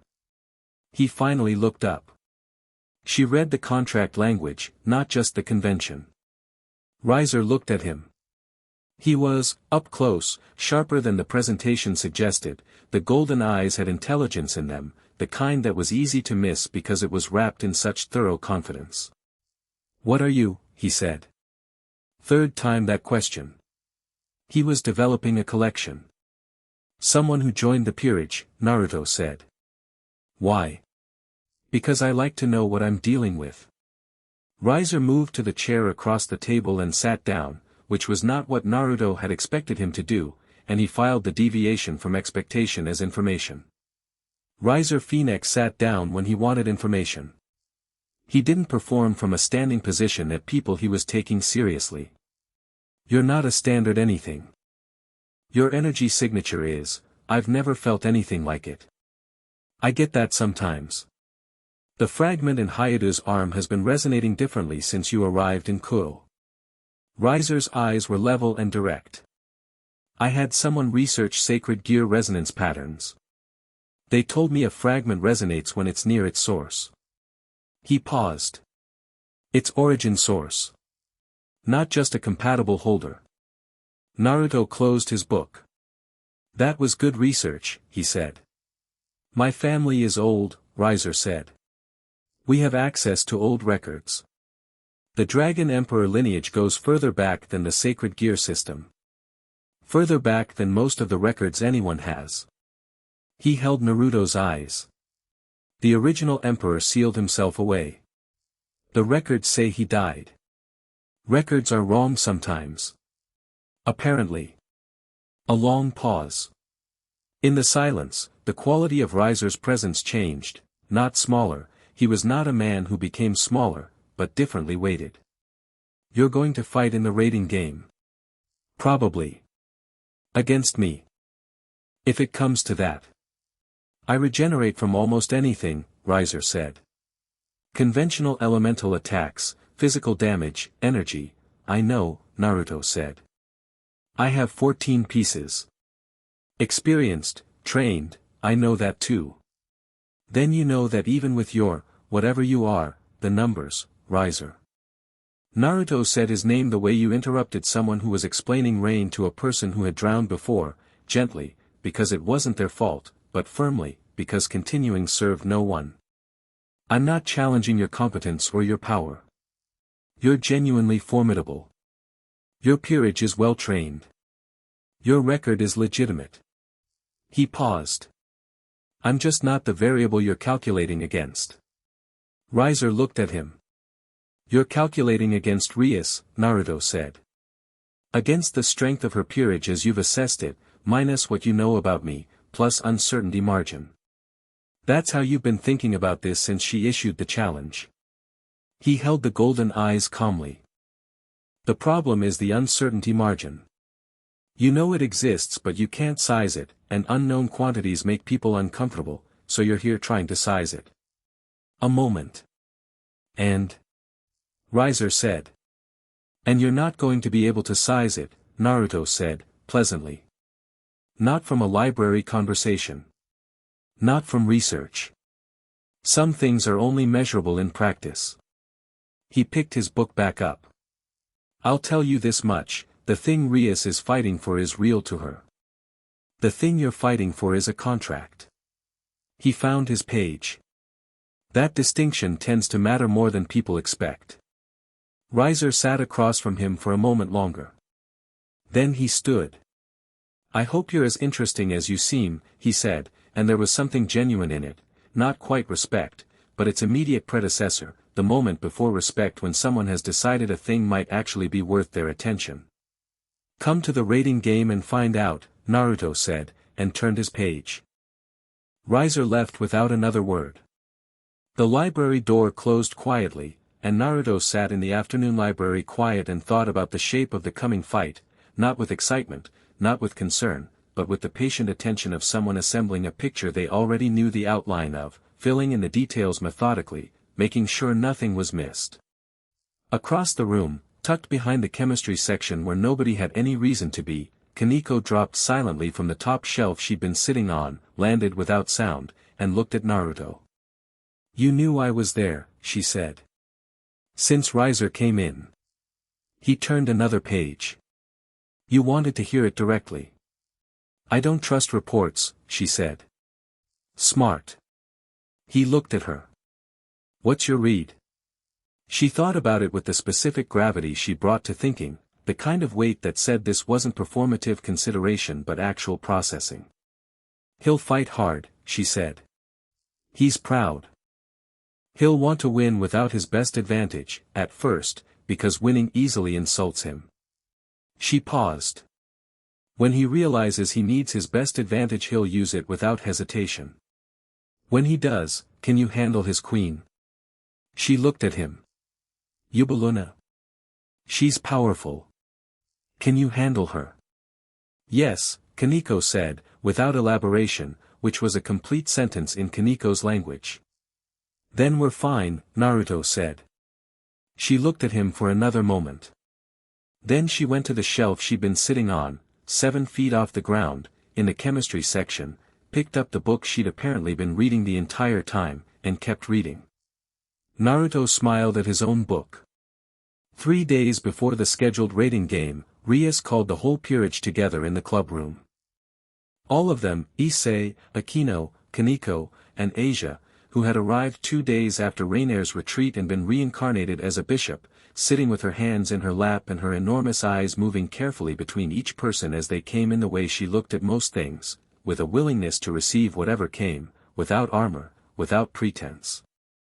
Naruto liked Asia immediately. She had the kind of genuine quality that was rarer than most people realized, not innocence, exactly, because she'd lived through things that should have stripped that away, but a fundamental openness to the world that she'd chosen to maintain as an act of will rather than naivety. That was harder. That was braver. Rias stood at the front of the room with the map behind her. It had grown in the past 2 weeks, more annotations, new marks, a whole section dedicated to the rating game protocols. She looked at each of them in turn, and what she was doing was visible and deliberate. She was making sure each person in the room felt seen, accounted for, real. In 3 days we fight Riser Phoenix, she said. His peerage is experienced, his regeneration is a genuine tactical problem, and he has numerical advantage. None of that changes. She held the room steadily. What changes is what we bring. And I want to be clear about something before we go into this. She paused. I'm not asking anyone to fight for a contract. I'm not asking anyone to fight for my family's political arrangements or my house's honor. She looked at Issei, who was sitting forward with his elbows on his knees and his right arm pressed against his chest in the unconscious gesture he'd developed when Draig was communicating with him. She looked at Asia, who looked back with those open eyes. At Kaneko. At Akino. At Naruto, last, and she held his eyes for a moment with something in them that was genuine and unperformed. "I'm asking you to fight because we are a peerage," she said.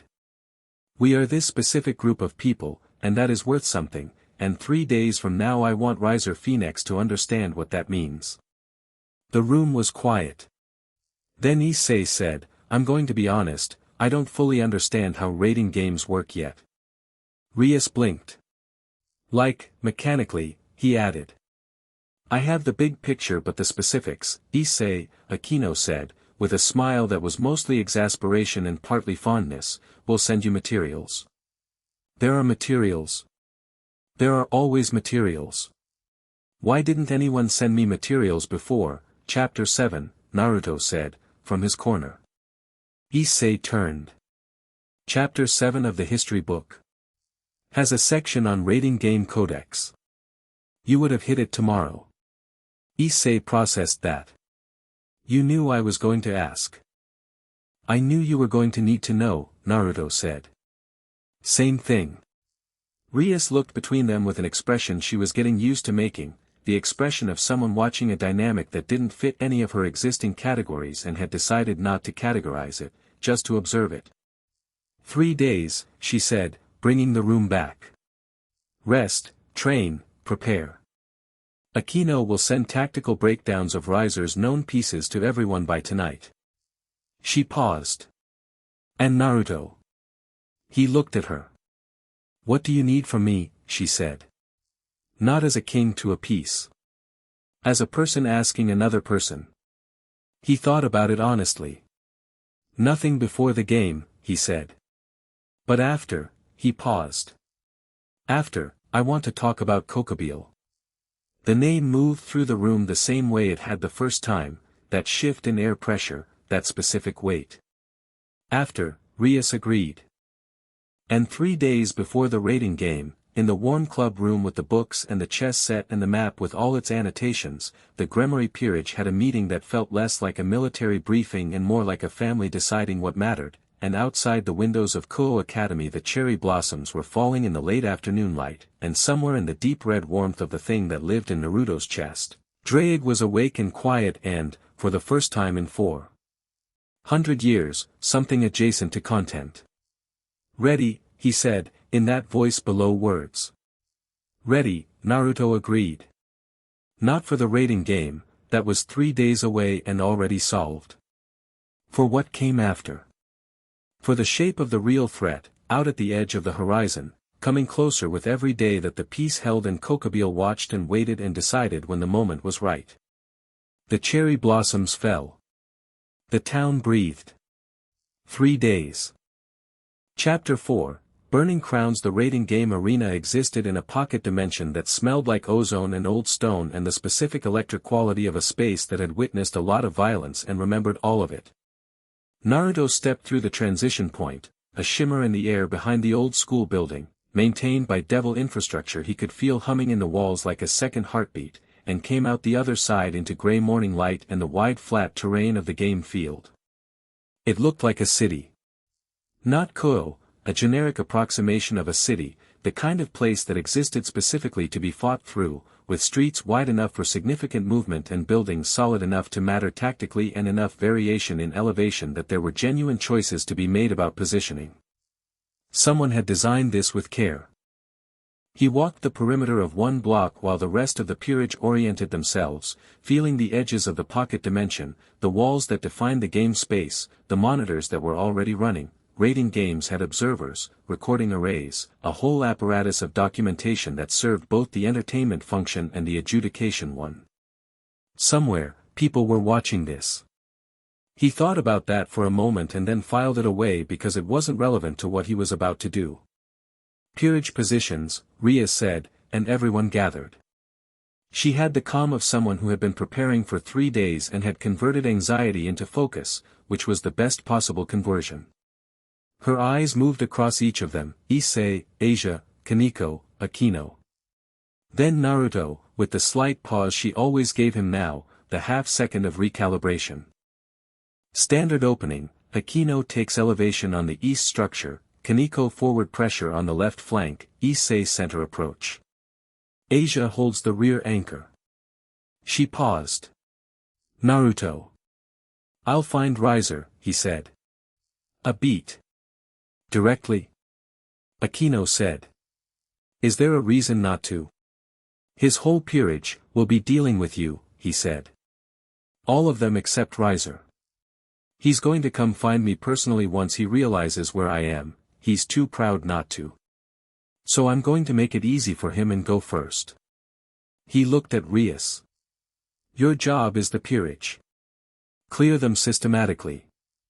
Don't let anyone double-team Issei, he's the most likely target for a coordinated takedown because he's the obvious power unknown. Issei frowned. I can handle, you can handle one, Naruto said. Maybe two. 3 or more at once before your boost has time to cycle will be a problem. Stay aware of your flanks. He paused. Drake, know you're going. Issei looked at his arm. The warmth was already building, had been since they'd stepped through the transition point, the same way it always built when the possibility of real combat entered the picture. He knows. Good. Let him run when the time is right. Don't hold him back out of politeness. Drake isn't polite. No. But you are, and that's going to make you hesitate. Don't. Issei closed his mouth. Then nodded, once, with the expression of someone filing an instruction into the serious column. Rias was watching this exchange. She caught Naruto's eye and he gave her the small nod that meant this is handled, focus on your piece, and she turned back to the group and said, we move in 60 seconds. Questions? Asia raised her hand slightly. Should I, my healing, should I prioritize, anyone who needs it, Rias said. Trust your judgment. You know everyone in this peerage now. You'll know. Asia's hand went down. She nodded with the composure she'd been developing over the past week, still open, still herself, but learning to carry that openness into difficult spaces without it becoming fragility. 60 seconds came and went. They moved. Riser's peerage came from the north, which Naruto had expected because the north approach had the best elevation coverage and Riser's tactical arrangement favored traditional formation. He felt them enter the field the way he felt most things, not visually, but as a shift in the space's energy, 14 distinct signatures fanning out with the practiced efficiency of a unit that had done this many times. He was already on the roof of the tallest building on the eastern side when Riser's queen, Yubaluna, launched the first volley. The explosion reshaped the building's top 2 floors. Naruto stepped through the debris as it cleared and looked at where it had come from and then up at the smoke where he'd been standing, and thought, good opening. Decisive, high yield, committed to the first strike. She'd identified elevation as a threat and removed it preemptively. That was smart. He dropped off the building.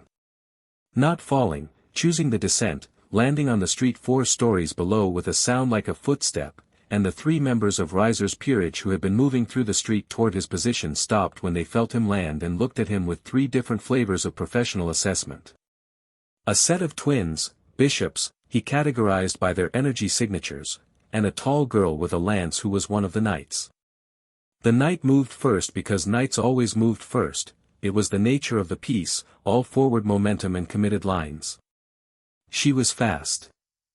Genuinely fast, devil-enhanced speed with 3 weeks of raiding game experience layering her movement with something technical and dangerous, and the lance was real and the force behind it was real, and it would have been a killing blow against most opponents. Naruto caught the lance with one hand. Not dramatically. He just put his hand there and it stopped. The knight strained. Nothing happened.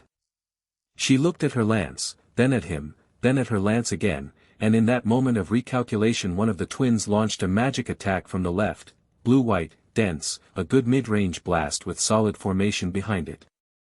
He turned his head toward it. The blast hit him. It broke apart on contact the way a wave broke on a cliff face, the energy shedding off him in every direction, leaving the stone beneath his feet scorched but him untouched. He wasn't using his power to deflect it. He wasn't using anything. It was simply that certain levels of attack against certain levels of being produced a result that looked like deflection but was more accurately described as incompatibility, like trying to dent bedrock with a pillow. The three of them went still. "This isn't going to work," Naruto said, not unkindly. "Not because you're weak, you're not, you're well trained. But I'm not the right matchup for any of you. Go help wherever you're actually needed." The knight said, "We don't take orders from, I know. I'm not giving orders.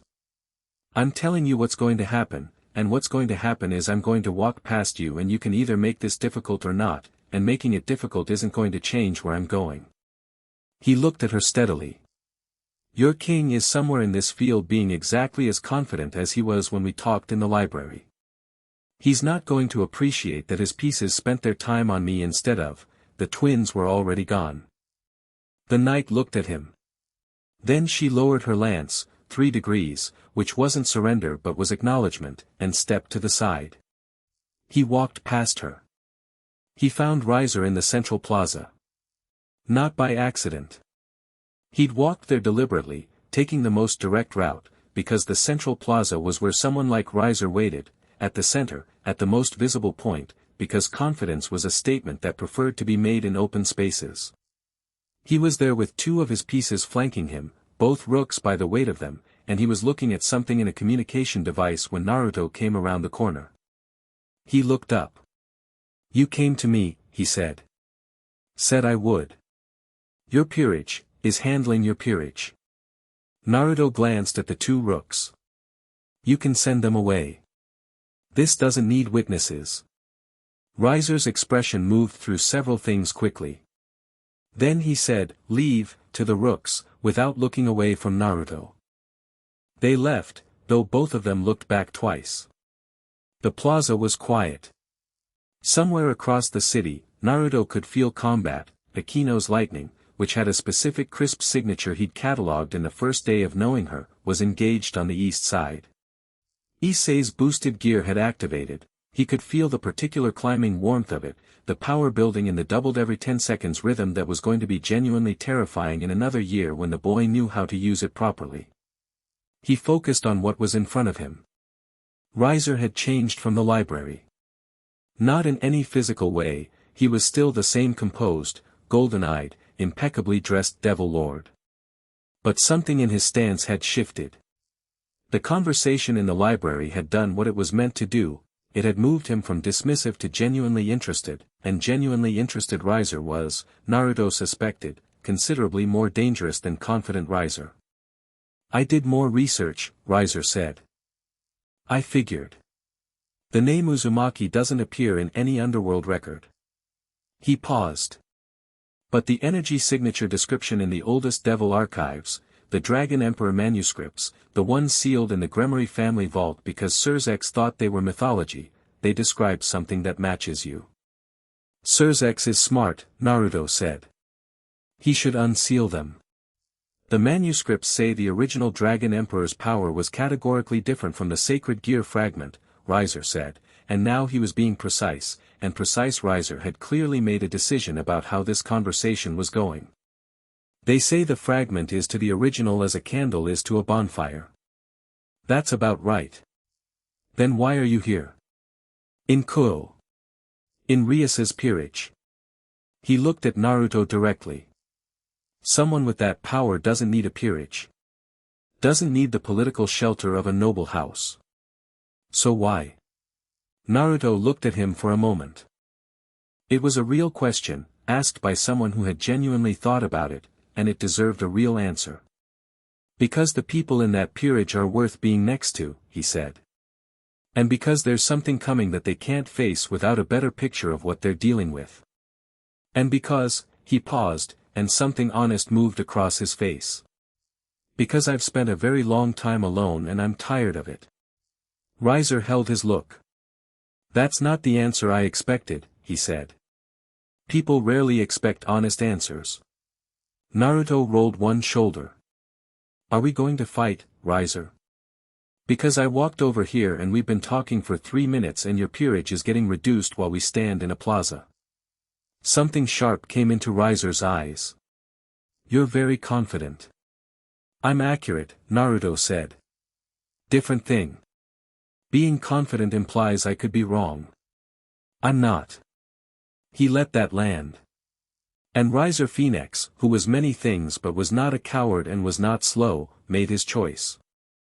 The fire came up around him the way the sun came up, not dramatic, not announced, just present, suddenly, completely, the phoenix flame in its genuine expression, gold and hot enough to reshape stone, and he moved.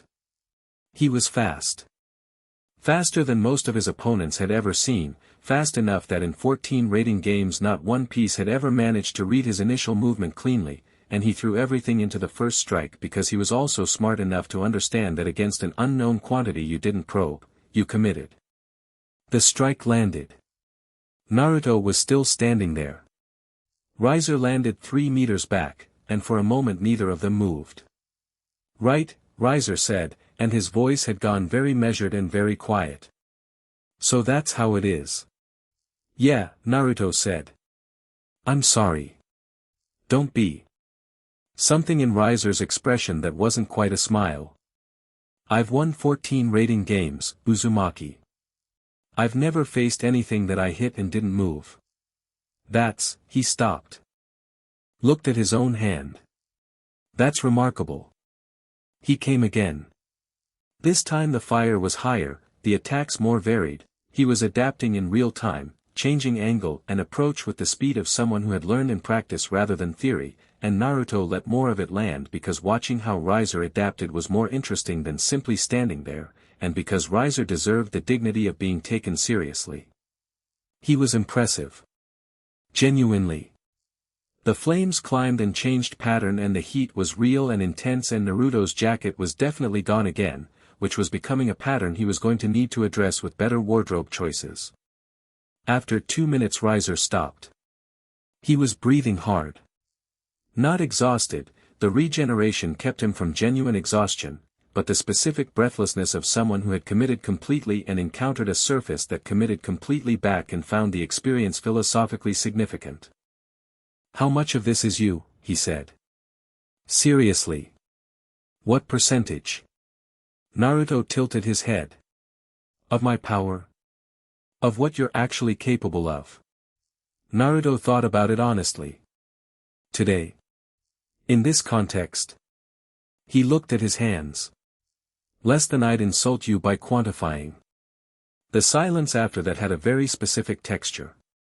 Riser Phoenix looked at him across the scorched plaza, and something in his face was doing something complicated that wasn't quite devastation and wasn't quite wonder but was somewhere between them, the look of a person who had built a very solid, very carefully maintained structure of self-understanding and had just discovered that the ground it was built on was smaller than they believed. You're going to lose, Naruto said, and he said it with no pleasure in it. Not because you're weak. Because the gap between what you are and what's in this peerage is larger than your research captured, and you didn't have complete information when you accepted the challenge. He paused. That's not a failure of intelligence. It's a failure of data. The engagement, Riser said. The contract with Rias. Was made under incomplete information, Naruto said.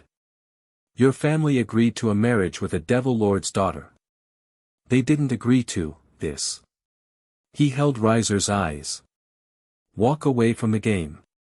Void the engagement. Tell your family the terms changed. That's not, Riser stopped. Start it again. My family's honor, your family's honor is attached to the Phoenix name, not to this specific contract. He kept his voice even. A Phoenix who walked away from a fight he couldn't win would be a coward.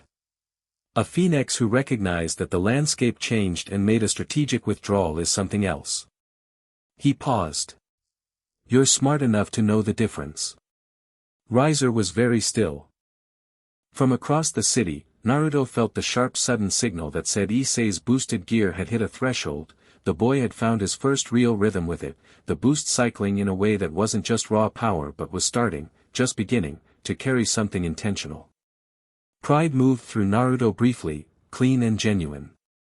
I'm not going to retire from this game, Riser said. My pieces are still in the field.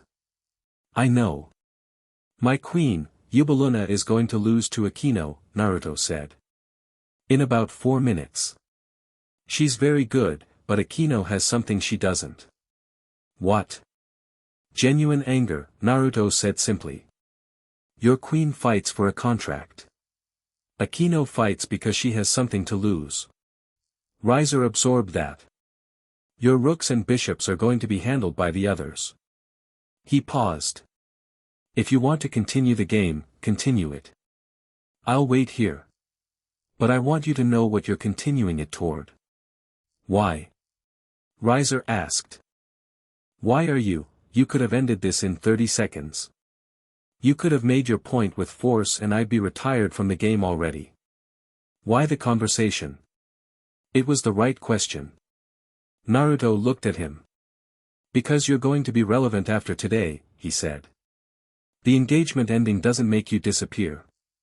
You're still a noble house, still powerful, still going to be part of the political landscape that this peerage operates in. He held Riser's golden eyes. How you leave today determines what you are tomorrow. I'd rather you leave as someone who understood what happened than someone who needs to spend the next year telling himself a story about why he lost.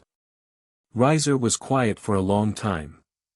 The sounds of the city filtered through the silence, combat, distant, diminishing, which told its own story about how the peerage fight was going.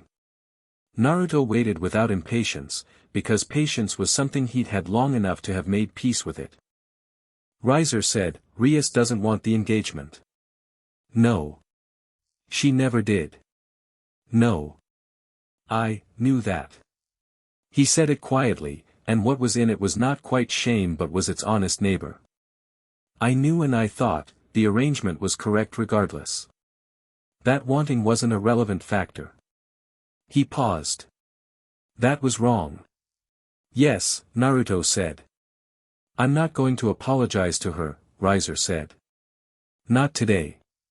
That would be, I need to think about what I owe an apology for and what the apology should actually say. He straightened. Something settled in his posture, not defeat, not exactly, but the specific posture of someone who had made a decision and was standing inside it. I'm going to retire my pieces. Naruto nodded. Riser looked at him for one more moment. The thing you said in the library.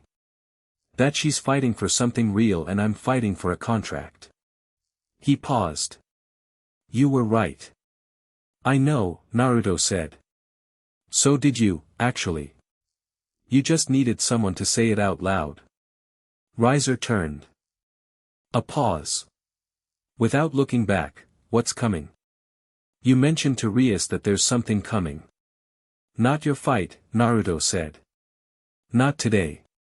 But when it arrives, if you hear the name Kokabeel, I'll inform my family. And stay clear of the territory until it's resolved. He paused. That's not a warning. It's a request. Another pause. Then something that might have been Riser Phoenix, third son of the House of Phoenix, 14-game undefeated rating game champion, allowing himself one moment of ungoverned expression, something close to a rueful acknowledgement of the very specific absurdity of being given strategic advice by the person who had just rendered him tactically irrelevant. Understood, he said, and walked away across the scorched plaza, and the fires he'd left in the stone slowly went out. The game ended 7 minutes later. Not with a dramatic announcement. The monitoring array registered Riser's retirement command, and the pocket dimension gave the soft chime that meant the game was concluded, and Rias looked up from the alley where she'd been coordinating the last of the peerage's engagement and said, quietly, to no one in particular, it's over. Akino, beside her, had a small burn on her left arm from Yubaluna's last volley and the expression of someone who had won something and was allowing herself exactly as much satisfaction as the situation warranted and no more. 4 minutes and 30 seconds, she said. You told him 4 minutes. I was being conservative, Naruto said, coming around the corner. She looked at the state of his jacket. Again. I need better jackets. You need, she stopped. Looked at him. Are you physically incapable of keeping clothing intact during combat? The power differential creates a lot of ambient heat, he said. The power differ, she pressed a hand over her mouth, and what was happening behind it was something warm and exasperated and genuine. We'll go shopping, she said. After. Issei came running from the next street with his boosted gear still pulsing warm light, Asia right behind him. He was breathing hard and grinning with the specific grin of someone who had just done something they weren't sure they could do. I got 3 of his pieces, he announced. 3. On my own. 4, Kaneko said, appearing from the opposite direction. I was watching.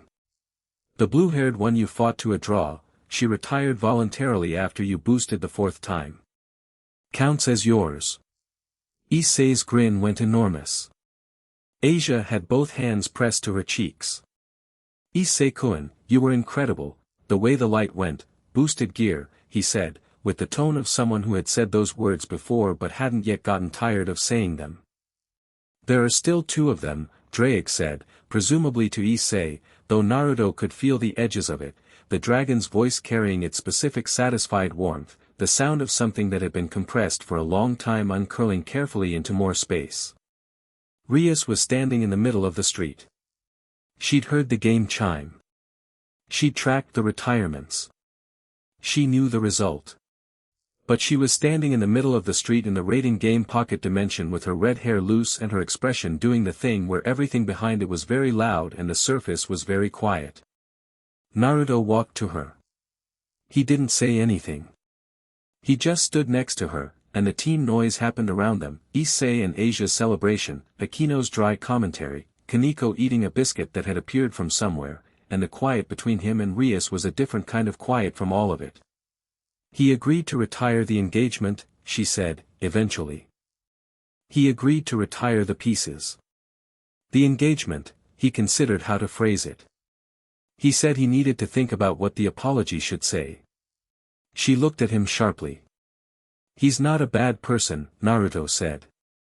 He was wrong about something important. He knows it now. She looked at the street.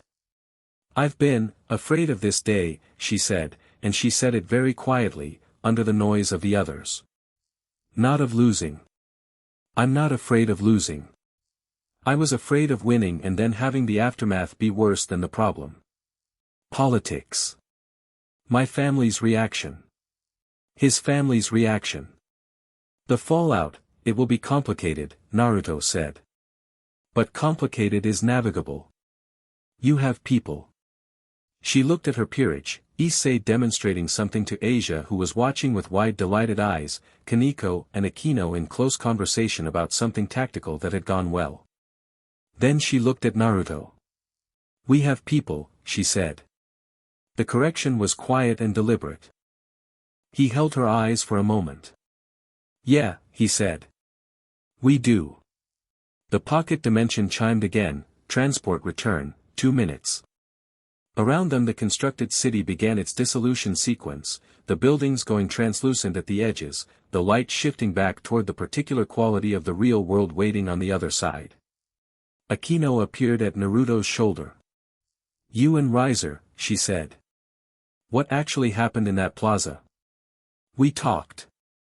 He threw significant fire at you. And we talked. The sensors registered 12 distinct Phoenix flame attacks. We talked between them. She studied him for a long moment with those focused violet eyes. You could have ended it in seconds, she said. You chose not to. He needed to try, Naruto said. Walking away from a fight you know you can't win is hard. Trying and finding out is different. One is uncertainty and one is knowledge, and knowledge is something you can actually work with. Akino looked at him. Then at the dissolving cityscape around them. Then back. You're strange, she said. I've been told. I mean it as a compliment. I know, he said. That's why I'm not arguing. The transport took them home, and Kuoh Town came back into focus around them in the late afternoon gold light, and the old school building was warm and solid and real, and Rias Gremory walked through the door of her club room and stood in the middle of it and for one moment, just one, let her composure do whatever it needed to do. What it did was nothing dramatic. Just a long exhale. Just her hands opening from the fists they'd been in for 3 days. Just the particular loosening of someone who had been carrying something very tightly and had set it down. Issei said, "Do we celebrate? This feels like we should celebrate." "There's leftover red bean buns," Kaneko said. "That's not, there's ramen," Naruto said, from the doorway, already putting his jacket on, a third one, retrieved from his bag. "The place on Takamine Street. I'll buy." "You'll buy for all of us?" Issei said. "I've been alive a long time," Naruto said. "I have savings." "How much savings?" "An amount that would give you financial anxiety." "Come on." They went, all of them, through the evening streets of Kuoh Town in the particular configuration of people who had been through something together and come out the other side still standing, still themselves, and the town was ordinary around them and the ramen shop put in too much salt and Naruto ate 2 bowls without complaint and Issei ate 3 and tried to eat a 4th and Asia put her hand on his arm and said maybe not and he stopped immediately, which was noted and filed away by everyone present and commented on by no one. And Rias Gremory sat across the table from Naruto and watched her peerage be alive and together and genuinely happy, and whatever she'd been afraid of, the aftermath, the politics, the fallout, it was still out there, she wasn't naive about that. But tonight it was out there, and she was in here, and the ramen was too salty and the table was loud and Naruto caught her looking and didn't look away until she smiled. She smiled. Outside, the cherry blossoms did their too early thing, and in the basement of a building 3 towns over, a man who had once commanded the armies of heaven stood over a table covered in maps and said nothing for a long time. Kokabiel's finger traced the line between Kuoh and the old church district, and stopped. He'd felt the raiding game from here. Not the game itself, but the moment when something in the pocket dimension had produced a psychic pressure he hadn't felt in 400 years, the specific resonance of the heavenly dragon's power in its original form, uncaged and present and belonging to someone who clearly wasn't hiding it anymore.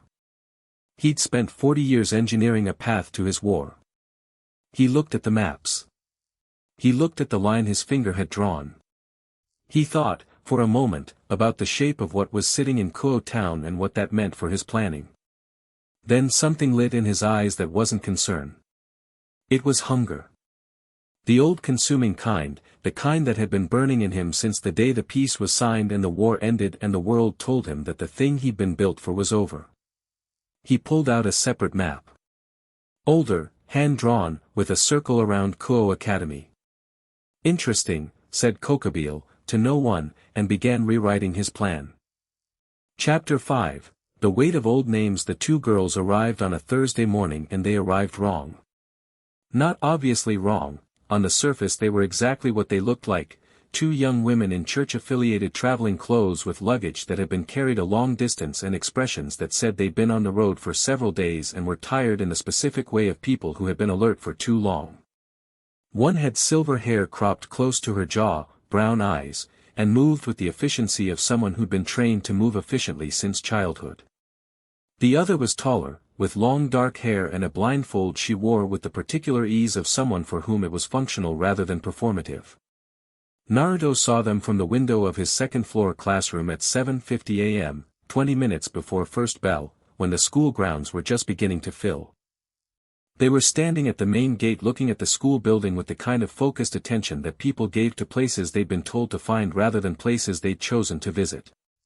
He knew, before anything else registered, that they were church-affiliated exorcists. The holy energy signature was distinct, different from fallen angel fire, different from devil power, clean and direct and old in the way of something that had been refined through genuine faith rather than born from it. He also knew, in the half-second after that the silver-haired one knew him. Not consciously. She wasn't looking at his window. She was looking at the school building.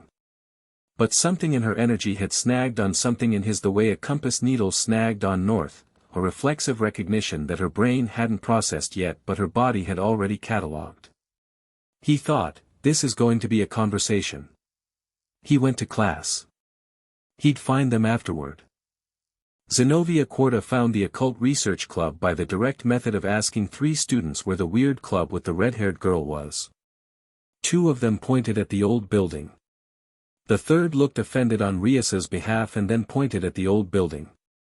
She arrived at the club room door with Irina Shidu 1 step behind her at 8:45, during the break between first and second period, knocked once, and opened the door before anyone answered. Rias looked up from her desk. "Gremory Rias," Zenobia said. "Not a question. A confirmation. We need to speak with you about the Excalibur fragments." The room's energy did something immediate and complicated. Aquino straightened at the bookshelf. Kaneko went still on the couch.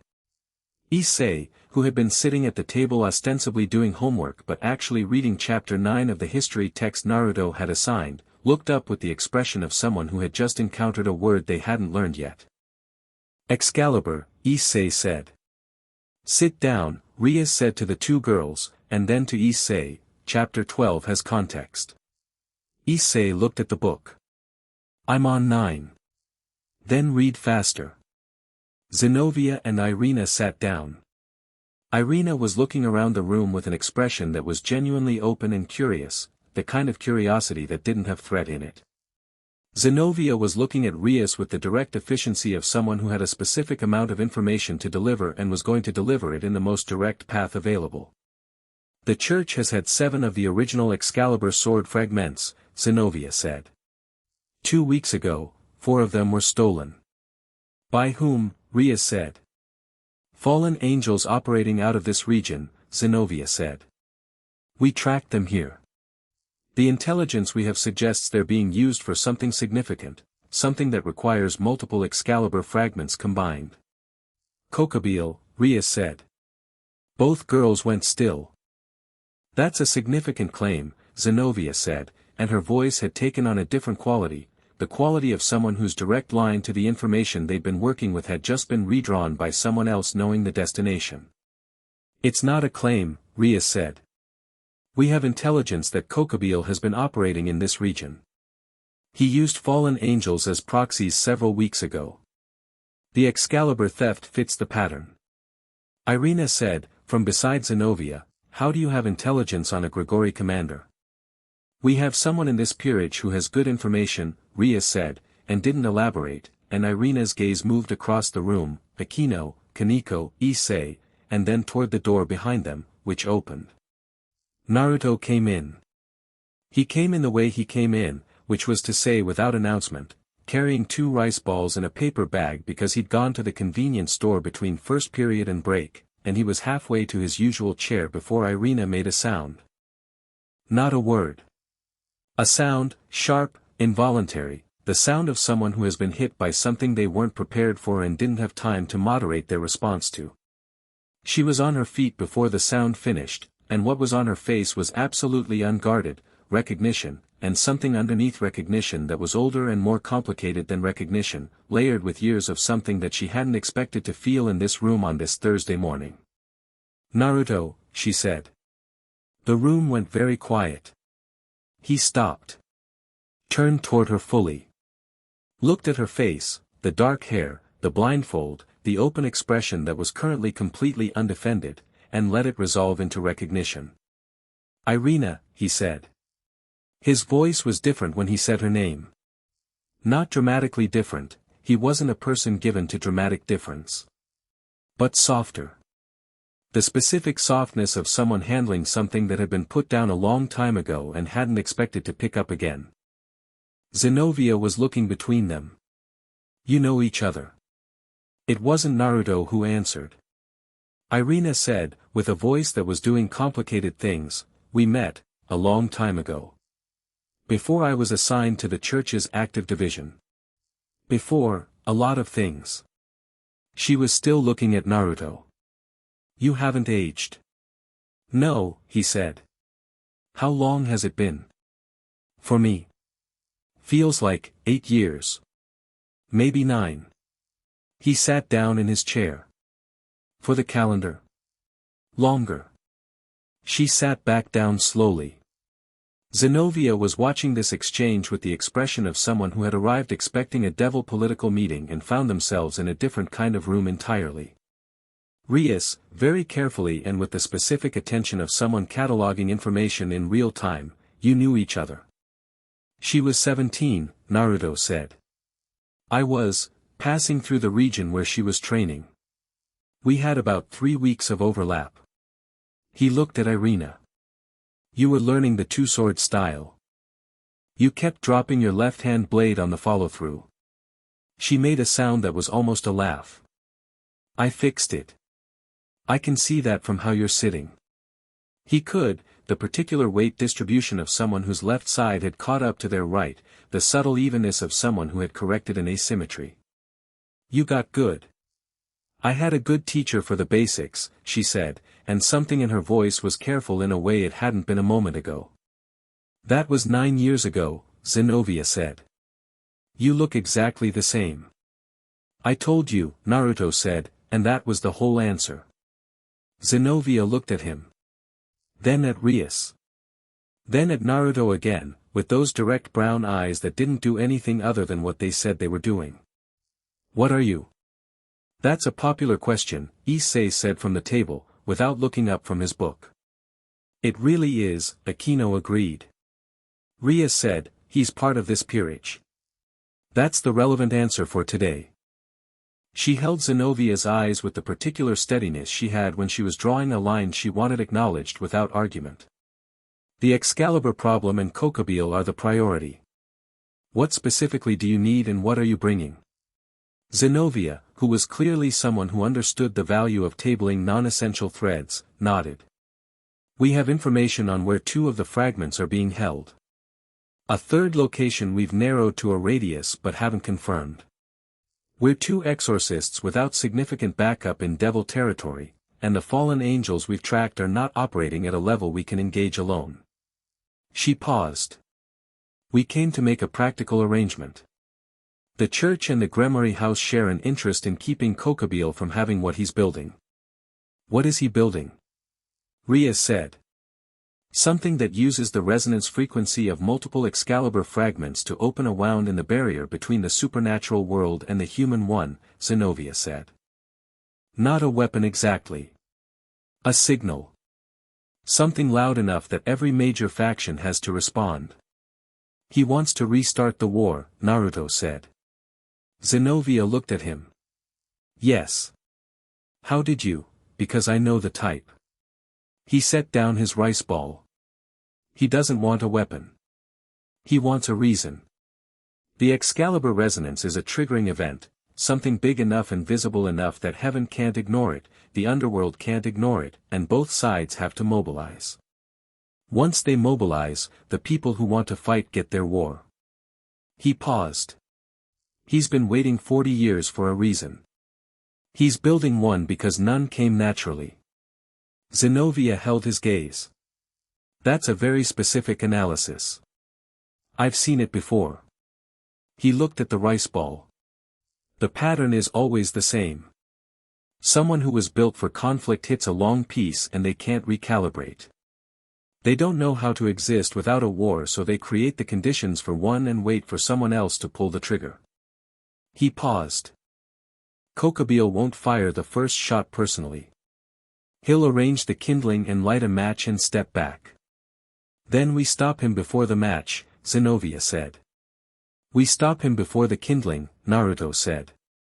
The distinction settled in the room like weight.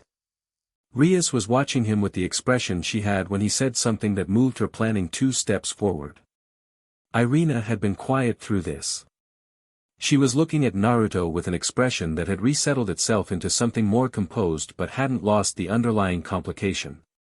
He caught her eye and she looked away and then back, which told him she had things to say that this room wasn't the place for. He'd find the time.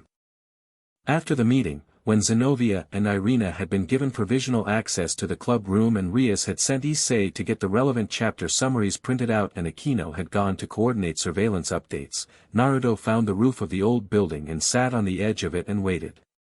It took Irina 7 minutes to find him. She came up through the maintenance door and stood at the edge of the roof for a moment, looking out over the school grounds, before she came to sit beside him. She sat with a foot of space between them and looked at her own hands. "You didn't tell them everything," she said. "Neither did you." She was quiet. "When we met," he said, "you were 17. You talked about your mission like it was the most important thing in the world. Not because you were performing, because you genuinely believed it. That's rare." He looked out over the school grounds. "You still believe it?" "Of course I do." "Good."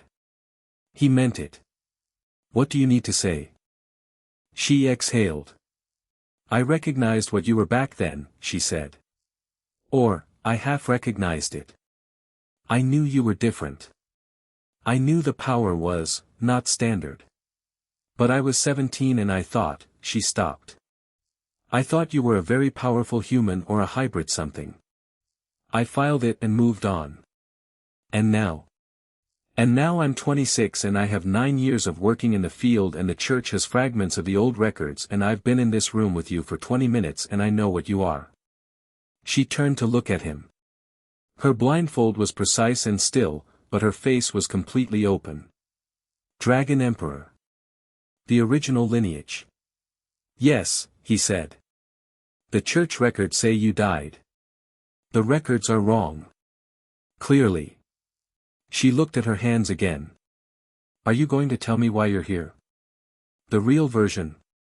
"I already told Rias the real version," he said. "It's the same version." She looked at him.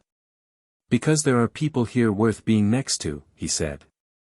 "And because something bad is coming and someone needed to be in the way of it." He paused. "And because I walked into this town 3 months ago and it felt like somewhere I could stay.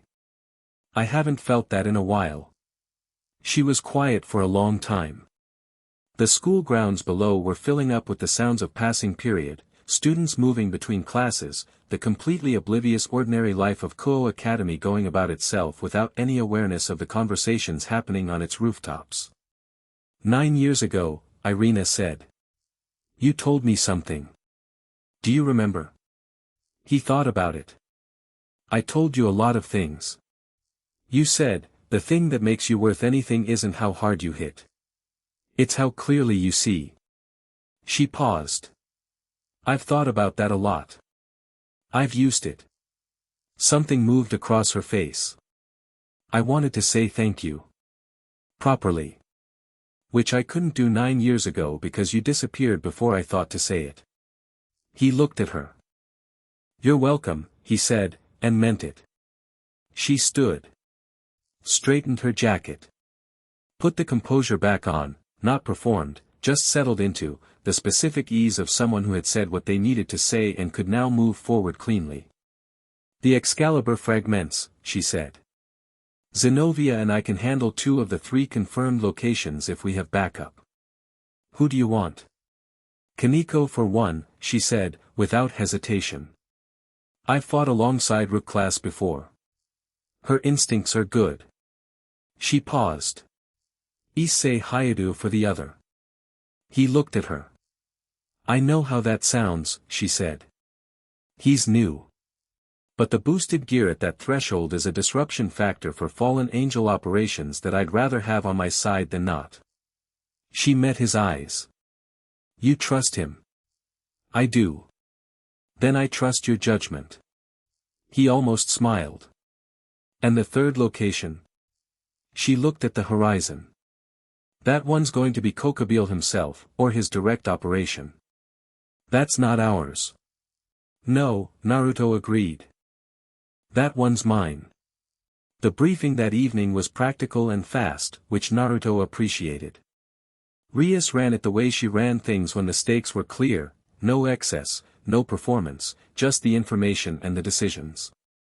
Zenobia provided the location specifics.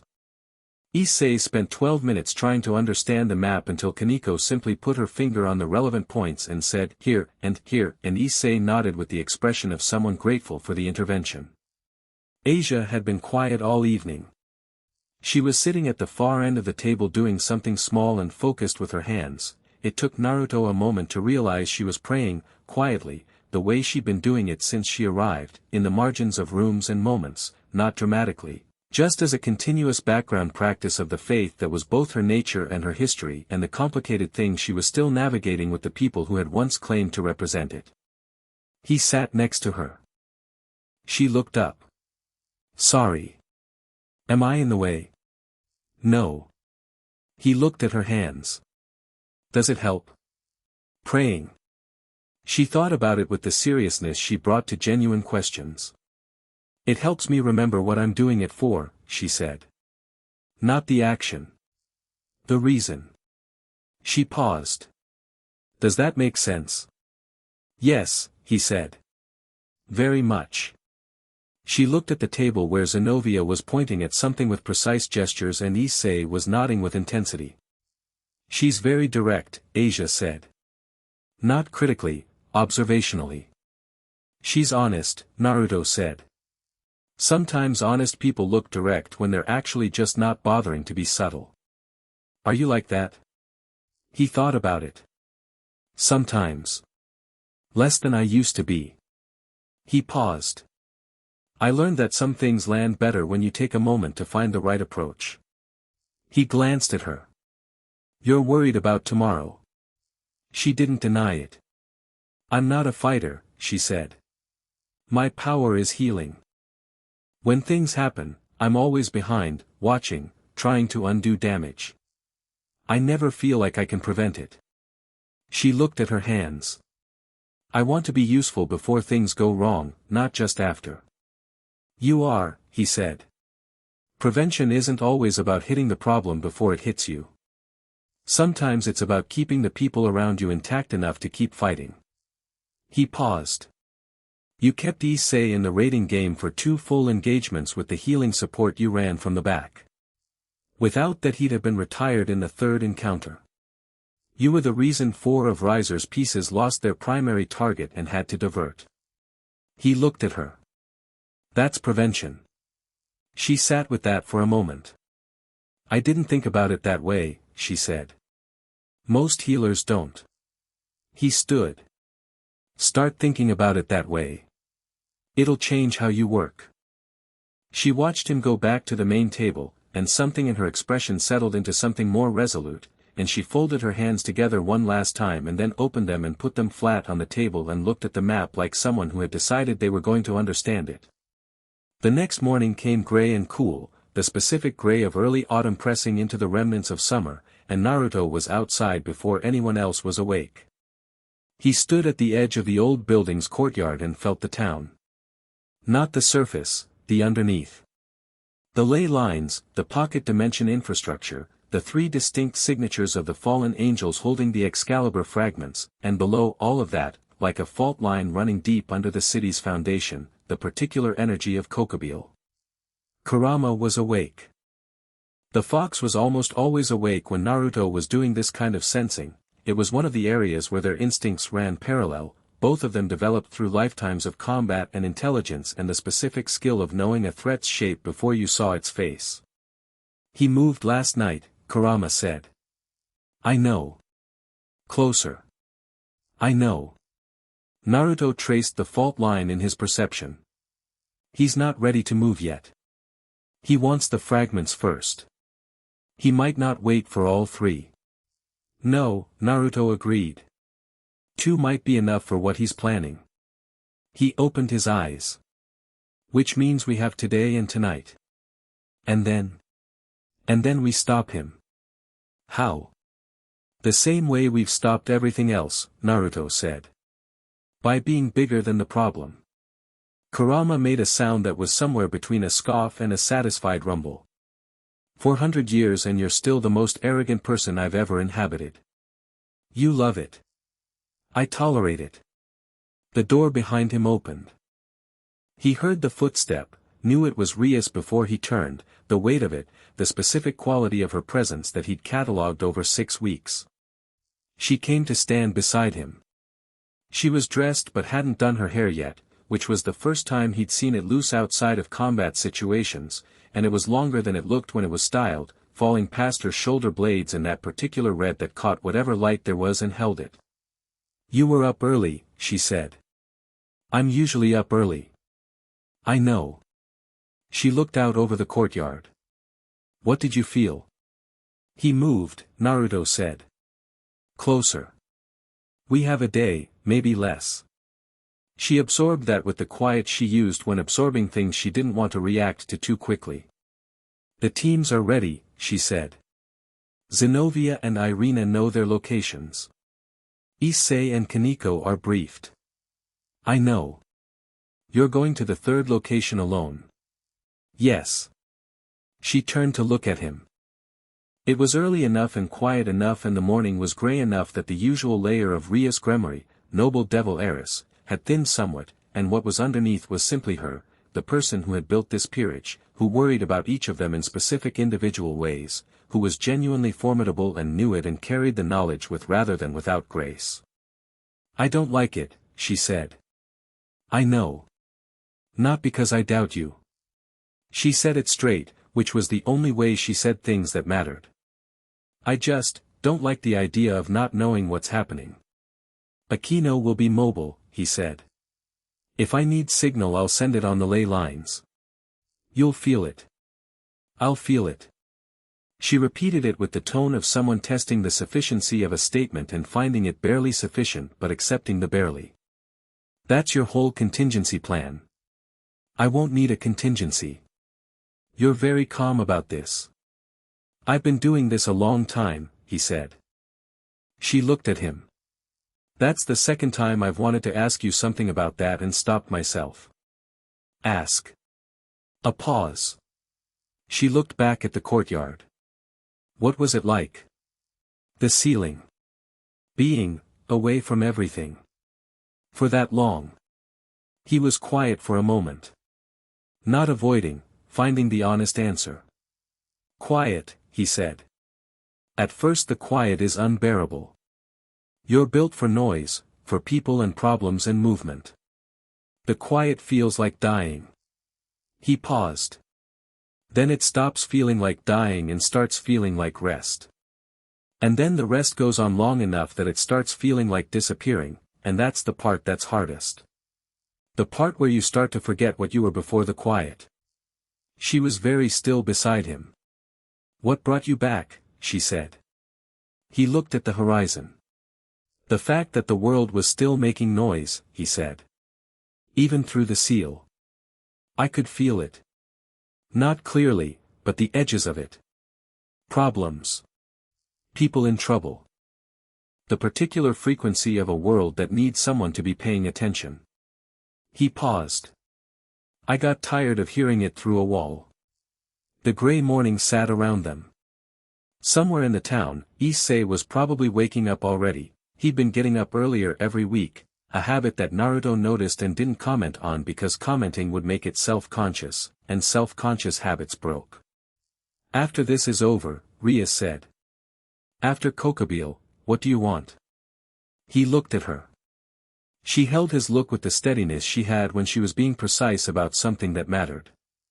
Not as your king. As, I'm asking because I want to know. A pause. You've been doing things for other people's reasons your entire life. What's yours? He held her eyes for a long moment. Something moved through his expression that wasn't quite a smile but was its emotional equivalent, something warm and specific and directed entirely at her. This, he said. Right now. This specific configuration of people, in this specific town, with this specific problem that needs solving. He paused. I want to find out what it looks like when it works. When the town stays safe and the peerage stays whole and the people walking around down there keep not knowing how close things got. He looked back at the horizon. I want to see it work. She was quiet for a moment. Then, quietly, that's a good reason. Yeah, he said. I think so too. The morning came in fully around them, gray burning off into actual light, and Kuoh Town started its day completely unaware that the people on the roof of the old school building had just decided something that had nothing to do with tactics and everything to do with why tactics mattered in the first place. At noon, the team split. Zenobia and Issei took the eastern location. Irina and Kaneko took the northern one. Asia stayed mobile between them with Akino running aerial coordination. Akino's lightning reach made her the best early warning system they had, and her ability to read the ley lines in flight meant she could relay between teams in real time. Rias stayed at the club room. Not because she lacked combat ability, she had more than enough. But because running an operation this distributed required someone with full picture access and the ability to redirect if something went wrong, and Rias was better at full picture than almost anyone Naruto had encountered. He told her that before he left. She looked at him with the expression she made when she was storing something to examine later, precise and quick and then gone, replaced by the composed surface. "Go," she said. "Don't worry," he said. "I'm not worried," she said, and they both knew she was, and neither of them commented on it because it was the kind of worry that meant something and deserved acknowledgement rather than argument. He left through the school's back gate, walking south toward the third location that pulsed on the ley lines like a bruise, the old industrial district at the edge of town, the buildings that had been empty for years and were now occupied by something that pressed against the town's ordinary energy with the specific weight of a very large, very old, very intentional power. Kokobile wasn't there yet. But his operation was, and his fallen angels were, and the Excalibur fragments that had already been collected were there, singing their ancient holy frequency into the Devilan fallen-soaked air like a wrong note played beautifully.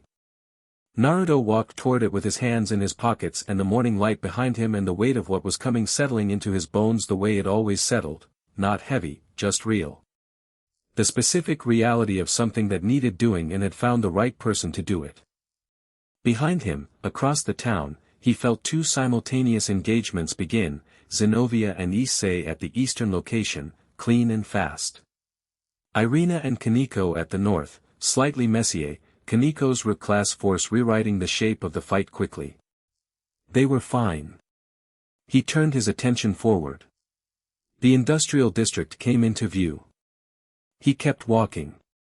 And in the warm red center of him, Drake opened both eyes for the first time since the raiding game, and said nothing, because nothing needed to be said, and Naruto agreed, and together they walked toward the thing that had been building in this town for long enough.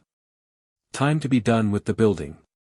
Chapter 6, When Heaven Falls. The industrial district had been dead for 11 years. Naruto knew this the way he knew most things about Kuoh, from the ley lines, from the texture of the place, from the particular quality of absence that long empty buildings carried, the way they held the memory of function without the function itself. Warehouses, mostly. A few processing plants whose purpose he couldn't determine from the outside. Chain-link fencing that had gone partly to rust and partly to vegetation, the two of them having reached a slow agreement about the territory over the course of a decade. It looked like nothing. That was the point. The energy coming from the central warehouse, the largest one, the one with the loading dock that faced north and the high windows that had been painted over from the inside, was not nothing. It pressed against the town's ley lines the way a thumb pressed against a bruise, not breaking anything, not yet, but testing the pressure required to break, cataloging the resistance, measuring the distance between current state and desired state. 3 fallen angels on the perimeter. He felt them before he saw them, the ash gold signatures, distinct from each other in the way individuals were always distinct from each other if you listened carefully enough. One on the roof of the building to the east. One inside the fence at the northwest corner. One moving, which was the interesting one, the one who was running a patrol rather than holding a position, which suggested either discipline or nervousness and was probably both. None of them were Kokobile. Kokobile was inside. Naruto walked up to the front gate of the industrial compound, unlatched it, pushed it open, and walked through. The fallen angel at the northwest corner saw him immediately. She had a light spear formed in 3 seconds, which was fast, good reflexes, properly trained, and she came forward with the specific intent of someone who had been told that this location was to remain uninvaded under any circumstances. He stopped and waited for her to close the distance. She got within 10 meters, read something in his posture that gave her pause, and slowed. "This is a restricted, I know," he said. "I'm here to speak with Kokobile." She stared at him. She recalibrated. "You're the one from," "Yes," he said. He already knows I'm coming. Tell him I'm at the gate. She looked at him with the expression of someone trying to determine if the instruction she'd received, stop all intruders, applied to a situation that technically fit the category of intruder but felt categorically different in a way she couldn't fully articulate. He helped her. The alternative is you throw that spear and we have a conversation you don't want to have, he said, pleasantly. This way is easier for everyone. She made a decision.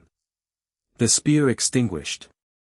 She stepped back toward the warehouse and said something too low to carry. Then she looked at him. He says come in. Thank you, Naruto said, and walked past her toward the warehouse door. The inside of the warehouse was large and cold and lit by the kind of light that fallen angels carried with them, that ash-gold frequency that wasn't quite right, the light of something that had been one thing and become another and hadn't finished grieving the transition. There were 6 of them inside. Not counting Kokobile. The Excalibur fragments were on a platform in the center of the space. 2 of them, held in a resonance array that someone had constructed with genuine precision, old materials, careful geometry, the kind of work that took expertise and patience and a thorough understanding of how holy weapons interfaced with supernatural energy. The fragments were vibrating at a frequency that Naruto could feel in his back teeth, that particular holy resonance that was distinctly wrong in this context, like a cathedral choir singing backwards. And Kokobile was at the far end of the warehouse, standing with his back to the door, looking at something on the wall that Naruto couldn't see yet. He was large, not in the cartoonish way of things that were large to signal threat, but in the way of someone who had been built for a different scale of existence and was making do with the current one. His wings were folded, 4 of them, dark and shot through with gray, the specific configuration of a Gremory commander who'd been carrying his rank for long enough that it was written into the structure of him. He didn't turn around when Naruto came in. I wondered when you'd arrive, Kokobile said. His voice was deep and carried with it the particular acoustic quality of someone who had spoken in very large spaces for a very long time. I felt you in the raiding game. That pressure. 400 years is a long time to feel nothing and then feel that. Kokobile, Naruto said. Now he turned. He was older than the raiding game energy had suggested, or rather, the age was in his face in a way it wasn't in his body, the specific oldness of someone who had seen too much and processed too little and had ended up carrying all of it in their eyes.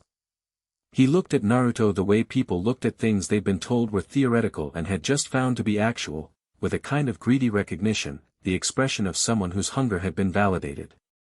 The Dragon Emperor, he said. The real one. His eyes moved across Naruto with genuine attention. You're younger than the record suggested. Or you look younger. Which is it? Both, Naruto said. He looked at the resonance array. That's interesting work. Who built it? I did, Kokobile said, with something close to pride. Holy weapon resonance engineering is a specialty. Centuries of practice. The frequency's slightly off on the secondary nodes, Naruto said. If you actually activate it at that calibration it'll scatter rather than focus. You'll get noise but not signal. Kokobile looked at the array. Then back at Naruto. His expression had gone from hungry to something more interesting, the particular expression of someone who didn't get their expertise acknowledged often, who found the acknowledgement disarming. You can read resonance arrays, he said. I can read most things. Naruto walked toward the center of the space, unhurried, hands in his pockets, the 6 fallen angels tracking him with the specific attention of a security detail that had no idea what its protocols were for this situation. Stop the operation, Kokobile. You came here to tell me to stop. I came here to give you the option first. He stopped at a distance from the array that was close enough to examine it without being close enough to suggest he was going to interact with it. The second and third option are considerably less conversational. Kokobile looked at him for a long moment.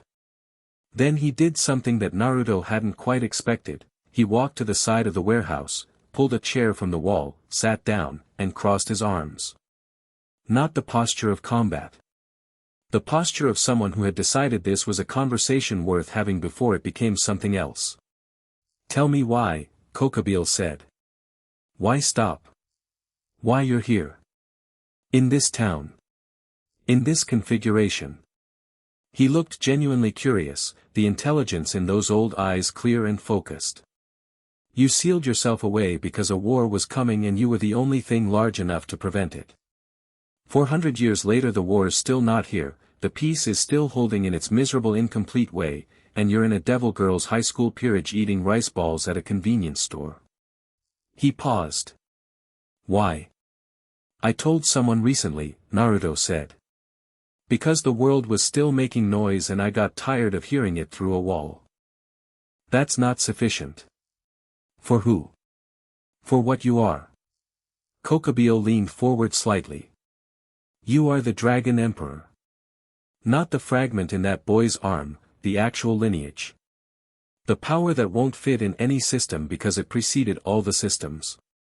He held Naruto's eyes. You belong at the center of history. Not in a school. I've been at the center of history, Naruto said. It's exhausting and the view is terrible. Kokabeel stared at him. Then something crossed his face, not humor, but the recognition of someone who had encountered a mode of being they hadn't predicted. You don't want it anymore. The position. I want what I've got, Naruto said. Which is those people I came from and this conversation and the chance to stop something before it gets people killed who don't need to die. He paused. That's enough. Kokabeel stood. Something in him had shifted, the conversational posture was gone, replaced by something that was trying to hold itself together around a very old and very large frustration. That's a waste. Of what? Of everything. He gestured, at the warehouse, at the array, at the air between them. Power like yours should be doing something. Should be reshaping things. The world is wrong, this arrangement, this peace that isn't peace, this system that grinds down everything that doesn't fit its categories and calls it order, and you have the capacity to break it open and you're choosing not to because you found some people you like sitting next to. His voice had gotten louder, not in rage but in something more genuine than rage, the actual frustration of someone who believed what they were saying. Naruto let the silence sit for a moment. The world is wrong, he said. Yes. You're right about that. The arrangement is incomplete. The piece is held together with fear and exhaustion. Rainier told me the same thing, in better language, with more personal cost. He held Kokabeel's eyes. What's your solution? War, Kokabeel said, simply. Which kills how many people? Fewer than another 1,000 years of the current system. You don't know that. The last war, killed hundreds of thousands, Naruto said, and his voice was still even, still measured, still carrying that quality of someone who was having the conversation rather than the argument. I was there for part of it. Not the Great War, before that. I've seen what the wars leave behind, Kokabeel. I've walked through the aftermath. The people who survive wars don't thank the people who started them. They build what they can from what's left and they spend the rest of their lives trying not to have another one. The people who started necessary wars don't need thanks, Kokabeel said. Necessary. He said the word the way you'd say a word in a foreign language, acknowledging its existence, questioning its application. You've decided the war is necessary. Rainier decided the anger was necessary. Riser decided the contract was necessary. Everyone decides their thing is necessary and the people who pay the cost are the ones who weren't part of the decision. He paused. I spent most of my early life being the cost of other people's necessary things. I don't have a lot of patience for that argument. Kokabeel's wings spread. Not a threat display, instinctive, the physical expression of something internal expanding. Then what do you suggest? Accept the status quo. Watch the system calcify and call it peace. I suggest you trust that there are people working on the problem who aren't going to cause a mass casualty event to do it, Naruto said. I suggest you accept that progress that doesn't leave bodies is still progress. He paused. And I suggest you shut down the array and walk away from this warehouse before I do it for you. The 6 fallen angels had moved. Not attacking, not yet, but repositioning, the instinctive formation shift of people who could see a confrontation becoming something else and were preparing their role in it. Kokubio looked at them briefly. Then back at Naruto. "You can't beat me without showing the world what you are," he said. "The moment you use real power, every faction knows you're alive. That's an event. That changes the whole board." "I know," Naruto said. "And you're still here." "I'm done hiding what I am," Naruto said. Simply. Without drama. The statement of a person who had made a decision and was living inside it. "If what I am changes the board, then it changes the board. The people in this town are worth the board changing." Kokubio looked at him. And then he attacked. Not with the array. Not with strategy. He attacked because he had decided, somewhere in the conversation, that this was the only way to understand what he was dealing with, and understanding required contact, and contact required commitment.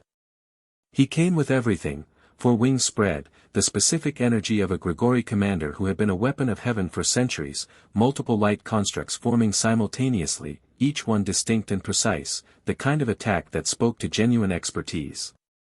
It was extraordinary. Naruto watched it come for one full second. Then he exhaled, slowly, and the air around him changed. It didn't announce itself. There was no visual effect, no dramatic light, nothing that looked like a transformation.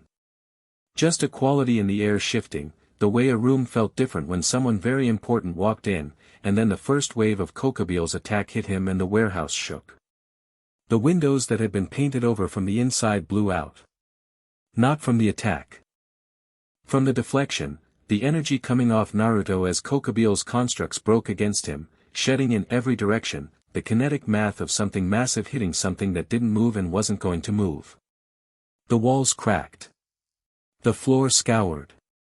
The resonance array went dark because the holy frequency it was running couldn't maintain itself in the presence of what was currently standing in the warehouse.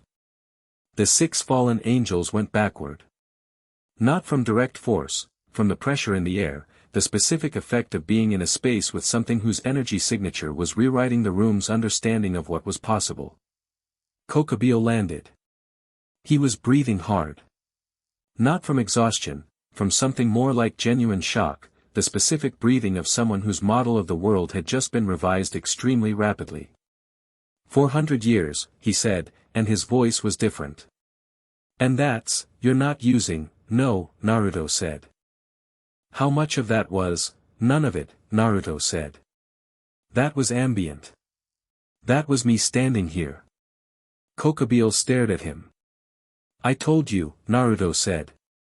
"Second option is less conversational." Kokubio's wings folded slowly. His constructs were gone. The light had died from his hands.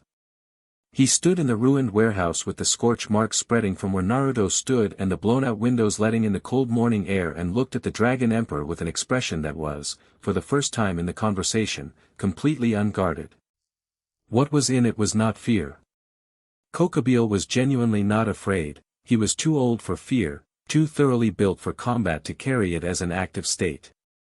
What was in it was something more like grief, and recognition, and the specific exhaustion of someone who had just run their model to its conclusion and found the result was something they didn't want.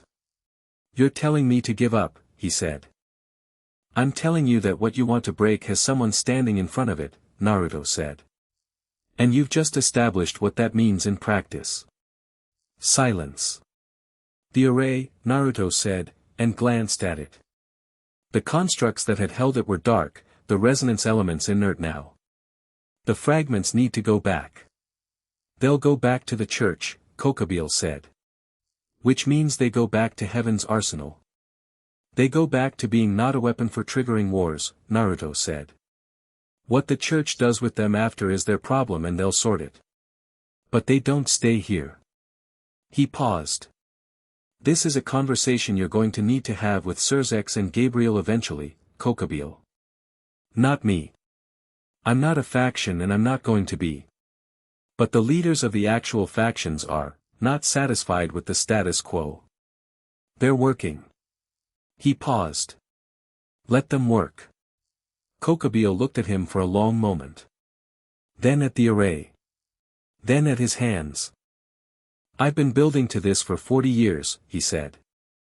I know. I don't know how to. He stopped. Something moved through his face that was the most human thing Naruto had seen from him. I don't know what I am without it. You're alive, Naruto said. That's more than the people who died in the last war you were part of. He paused. Start there. The warehouse was quiet except for the wind through the blown-out windows and the distant sounds of Kuoh Town doing its mourning. Somewhere across the city, Naruto could feel the other engagements concluding. Zenovia and Issei's location had gone quiet 10 minutes ago, Irina and Kaniko's shortly after. The Excalibur fragments at those locations were presumably secured. This one. This was the last one. Kokubio looked at the resonance array for a long time. Then he raised one hand and the constructs he'd placed on it dissolved, the fragments falling to the platform's surface, inert and ordinary looking in the way holy objects always looked when they weren't being used for the wrong purpose. The fallen angels in this operation, he said. They were following my direction. The consequences, talk to Rias, Naruto said. She's reasonable. She'll want the territory clean more than she'll want retribution. He paused. And Rainer's group, they're already gone. I gave them a head start. Kokubio looked at him. You let them go. I redirected them, Naruto said. Different thing. Something in Kokubio's expression that might have been, in a different man, a rueful laugh. You're genuinely strange, he said. I've been told, Naruto said. It's usually a compliment. He came out of the warehouse into the cold morning air and stood in the compound for a moment, letting the outside settle around him. The pressure that had been building under Koa's ley lines for weeks was gone, not resolved, not perfectly clean, but the immediate structural tension of something being built toward activation had released, and the town's energy had resettled into its normal hum. He pulled out his phone. Typed to Rias, done. All clear. The fragments at this location are secured. Kokubio is standing down. A pause. Then, all three teams succeeded. Everyone's whole. Come back. He typed, on my way. Then, because it was there in the message thread and because it was true, good work. He could feel, at a distance, the slight shift in the club room that was Rias reading that and doing something with her expression that she would immediately control. He smiled at his phone and put it in his pocket and walked back toward the main gate. The fallen angel who'd been at the northwest corner was still there. She looked at him as he passed, not with hostility, with something closer to the expression you made when you just witnessed something that rearranged your categories significantly. What happens now, she said. He stopped. Looked at her. She was young, not old, not experienced, carrying the wings and the ash gold light with the slightly overwhelmed quality of someone who'd taken on more than they fully understood when they took it on. Now you decide what you want, he said. Not what Kokubio wanted. Not what the Gregory wanted. What you want. He paused. That's harder than following someone else's direction, but it's yours. She looked at him. If you're trying to figure out where to go, he said, the Gremory peerage is reasonable. Rias will listen if you approach through the right channels. He paused. Or go somewhere else entirely. The world is bigger than this compound. He glanced at the warehouse.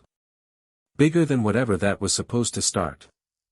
He left her standing in the compound, thinking, and walked back toward Kuoh Academy through the industrial district's rust and chain link and the cold morning air that was slowly warming as the sun found its angle, and the town was ordinary around him and the cherry blossoms were doing their impossible thing on the main road, and inside him Drake was warm and awake and said nothing because nothing needed to be said. When he got back to the old school building, they were all there. Issei had a cut above his eyebrow that Asia was attending to with the focused expression she got when healing, absorbed completely, her hands gentle and certain. Zenobia was at the table with Rias going through the fragment documentation with the efficiency of someone who communicated best through concrete task completion. Kaneko was eating. Akino was at the window, and she turned when Naruto came through the door, and in the moment before she composed it her expression was simply, relieved. Irina was on the couch. She looked at him when he came in and he looked back and she gave him a small nod that contained a complete sentence, and he gave her one back that contained a different one, and that was all that needed to happen there. Rias stood at her desk. He came to stand across from her and looked at her face, the careful composure, and underneath it, the genuine relief that she was deciding whether to let show or not. He decided to make it easy for her. "Everyone's fine," he said. "The fragments are secured. Kokobile is standing down." "I know," she said. "You texted." "I know I texted." "You also," she stopped. "The ley lines. After. The pressure that's been there for weeks is gone." "Yes." "How did you do that?" "In one conversation." "Two conversations," he said. "And I didn't do it by force, mostly. I did it by being present enough that the force argument became unnecessary." He paused. He needed someone to hear what he was actually saying before they told him it was wrong. Most people who do desperate things are doing them because they ran out of being heard long before they ran out of options. She looked at him. "You sound like you've done that before." "Many times," he said. "Did it always work?" A pause. "No," he said honestly. "Sometimes people are too far in. Sometimes the decision is made before you get there. But when it works," he paused. "When it works, nobody dies, and that's a better result than any fight." Rias held his gaze. The club room was warm around them and the peerage was present and alive and the map on the wall behind her desk was full of annotations that would need updating and everything that had been sitting heavy on the town's ley lines for weeks had released, and it was just morning, just the ordinary morning of a Thursday in Kuoh. "Thank you," she said. He looked at her. "For all of it," she said. "For the past 6 weeks. For today." She held his eyes with that directness she had when something mattered enough to not dress it in anything extra. "Thank you." He looked at her for a moment. Rias Gremory, in the morning light, with her red hair loose and her composure present and her genuine self visible in the space between the composed version and the exhausted version, looking at him with something that had been building for 6 weeks and hadn't quite found its final form yet. "You did the work," he said. "I helped." He paused. "There's a difference." She almost said something else. He watched it form and then get filed for later, and he let it go because later was fine, later was good, there was more than enough time for later. Issei said, from across the room, "Can we get ramen again? Because I feel like we should get ramen again. This feels like a ramen situation." Asia said, still focused on his eyebrow, "Stop moving." "I'm not moving." "Your face is moving." "That's called talking, then stop talking." Issei's face went carefully still with the expression of someone trying very hard not to smile, and Asia pressed the last of the healing closed and sat back with the satisfaction of a job done, and Kaneko said, "Ramen," with the flat endorsement of someone for whom the conclusion had been obvious from the beginning. Naruto looked at Rias. She looked at him.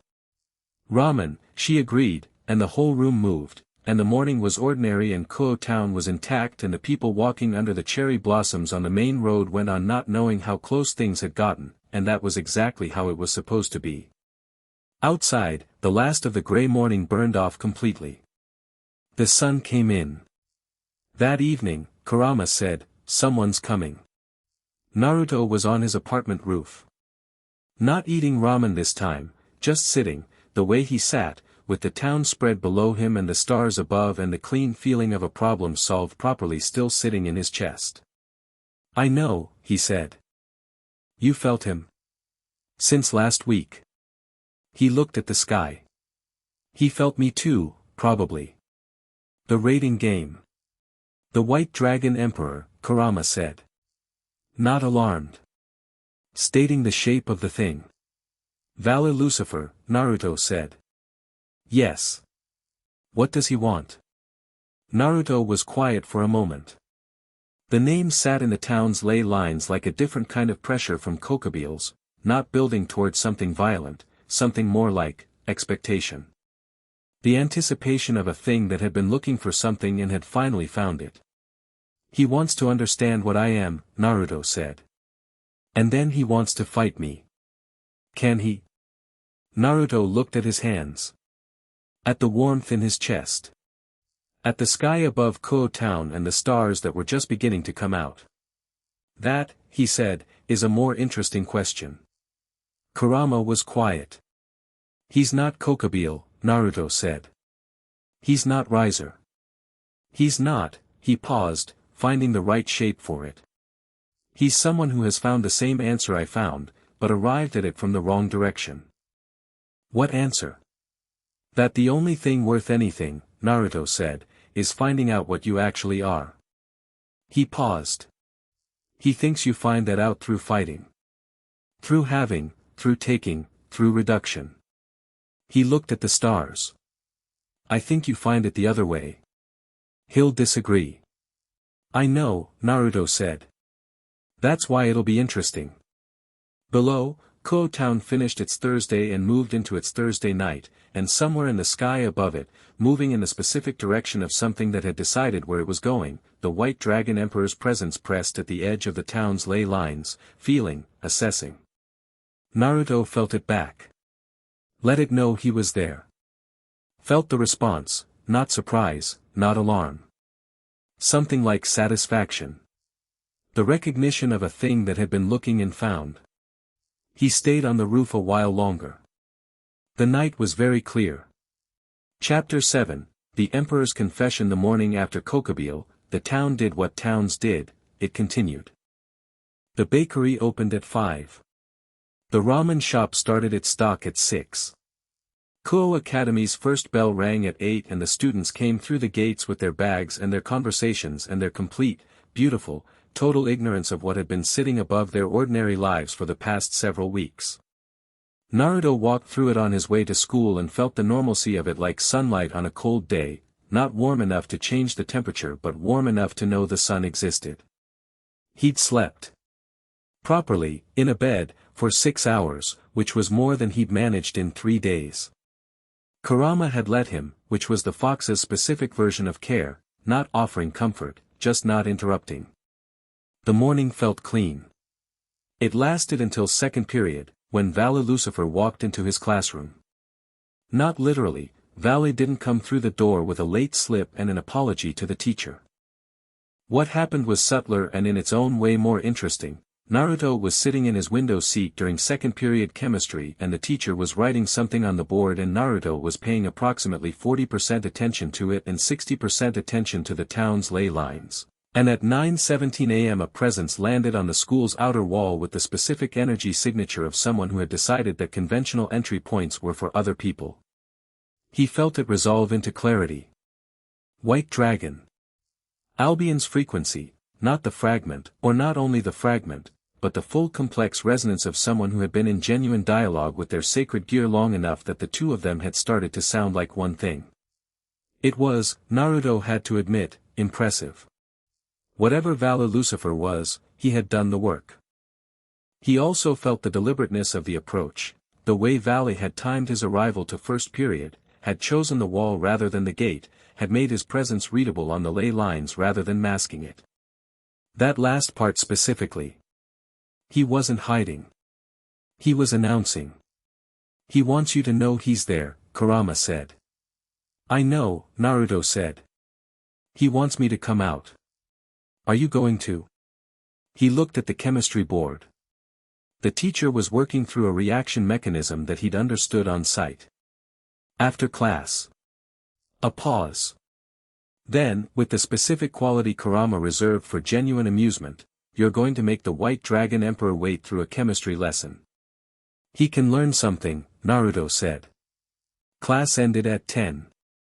He came out through the school's side entrance, went around the building's perimeter to the outer wall, and found Valis sitting on top of it with his legs hanging over the edge and his silver hair catching the morning light and an expression on his face that managed to be both genuinely relaxed and completely alert simultaneously, the expression of a predator who had found a comfortable waiting position.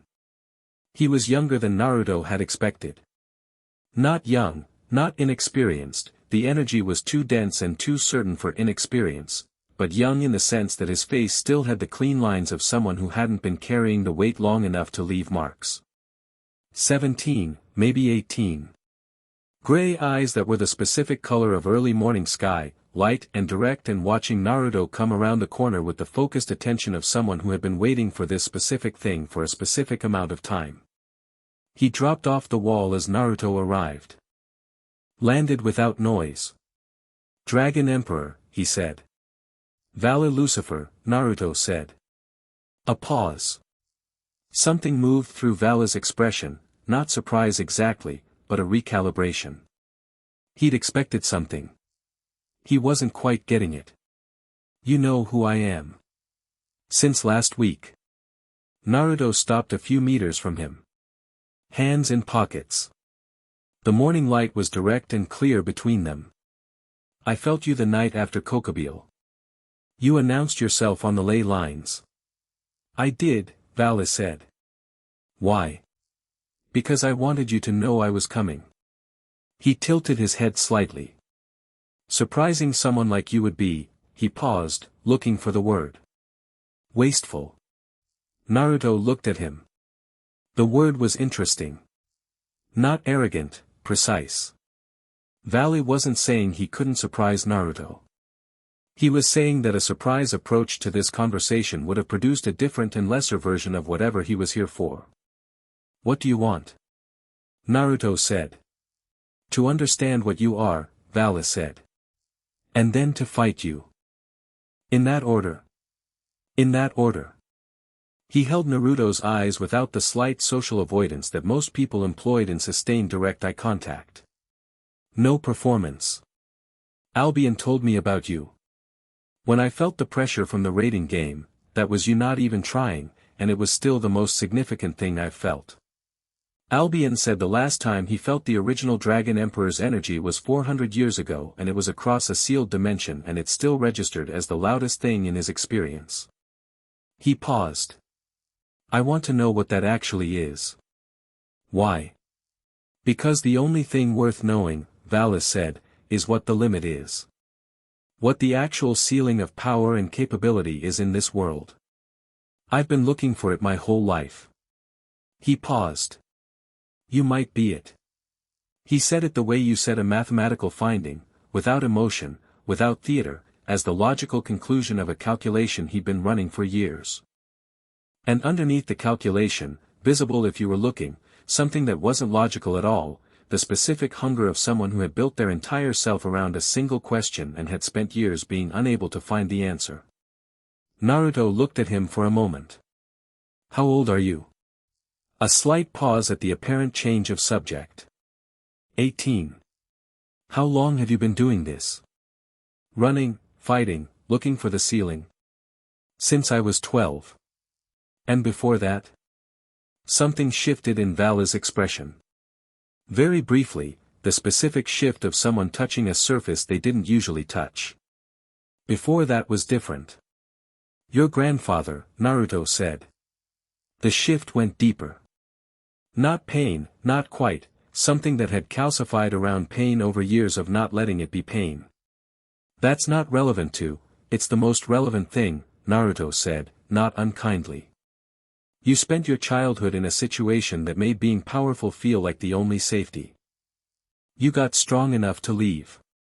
You've been chasing the next level of strong ever since because that's the only mode you know for feeling safe. He paused. Am I wrong? Vala looked at him. The silver hair, the gray eyes, the young face that was trying very hard to be the face of someone who had moved past all of that. You don't know me. I know the shape of it, Naruto said. I was a variation of that shape for a long time. He pulled his hands out of his pockets and looked at them. Strength as identity. Power as proof of worth. The equation where if I become strong enough, nothing can hurt me, and if nothing can hurt me, I'm safe. He looked up. It's not a wrong equation. It just doesn't close. There's always something stronger. Or something that doesn't care about strength. Or something that gets through anyway and the equation doesn't help. Valley was very still. You want to fight me, Naruto said. Okay. Why? What does fighting me give you that you don't have? The answer, Valley said, and his voice had gone quieter. If I fight you and understand what you are, if I can measure it, if I can stand against it, then I know where the ceiling is. I know I've actually reached the point where I've become, what? Naruto said. Enough? The word landed and stayed. Valley looked at him with an expression that was doing several things at once: resistance, recognition, the involuntary quality of someone who had just heard the right word for something they'd been describing incorrectly for years. That's not, he stopped. It is, though, Naruto said. You're looking for permission to stop running. You want the strongest thing in the world to tell you that you've done it, that you've arrived, that you can put it down. He held Valley's eyes gently but directly. Fighting me won't give you that. Even if you could match me, and you're extraordinary, Valley, I mean that, the feeling you're looking for doesn't live at the end of a fight. The school grounds were quiet around them. The wall was at their backs and the morning was clear, and somewhere inside the building Naruto could hear the faint traces of second period running its course. Valley said, You sound very sure about that. I found out the hard way. He paused. I was the strongest thing in my world for a long time. I kept fighting anyway. I kept looking for the next thing to overcome because being the strongest didn't feel like anything I expected it to feel like. It just felt like responsibility. And loneliness. And the obligation to keep going. Valley was silent for a long moment. Not uncomfortable, processing. The specific silence of someone genuinely engaging with something rather than waiting for their turn to speak. What changed, he said. People, Naruto said simply. Specific ones. The kind that don't care what you can do but are genuinely interested in who you are. He paused. That's the thing that actually closes the equation. Valley looked at him. Then at the wall he'd been sitting on. Then back. That's a very inconvenient answer. Most true things are. Something happened in Valley's expression then, something that cracked the perfectly assembled surface for one moment, just one, the way very controlled people occasionally let something through by accident and then close it again before it's fully visible. What was in it was not weakness. It was something much more honest than weakness. It was the face of someone 18 years old who had been running on a single engine for 6 years and had just been told by someone who knew what they were talking about that the engine wouldn't get them where they were going. Then it was gone, the surface reassembled, and Valley said, I'm still going to challenge you. I know, Naruto said. Not today. But, when you're ready, Naruto said. Come find me. I'll be here. Valley looked at him. You're not going to tell me not to.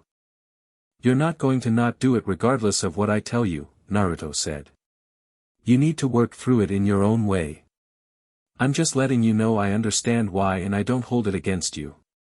He paused. And that when it happens, I'm not going to hold back out of politeness. Something in Valley's expression shifted into something that was, for the first time in the conversation, genuinely warm. Not a smile exactly, something more restrained than a smile, but in the same family. Good, he said. I wouldn't want you to. He turned to leave. Then stopped. The boosted gear fragment, Issei Hayadu. He's your student. Yes. He's growing faster than the record suggested was possible for a new host. Valley looked over his shoulder. Why? Because I told him not to hold Drake back out of politeness, Naruto said. And because I made him understand what he has before I made him learn to use it. Comprehension first. Technique second. Valley held that for a moment. Albion has been restless since you arrived in town, he said. I thought it was recognition. The original Dragon Emperor in proximity. He paused. But it's not that, is it? No, Naruto said. What is it? Albion hasn't had a host who understood him in a very long time, Naruto said. He's restless because he sees what Drake has found and he paused. He's hopeful.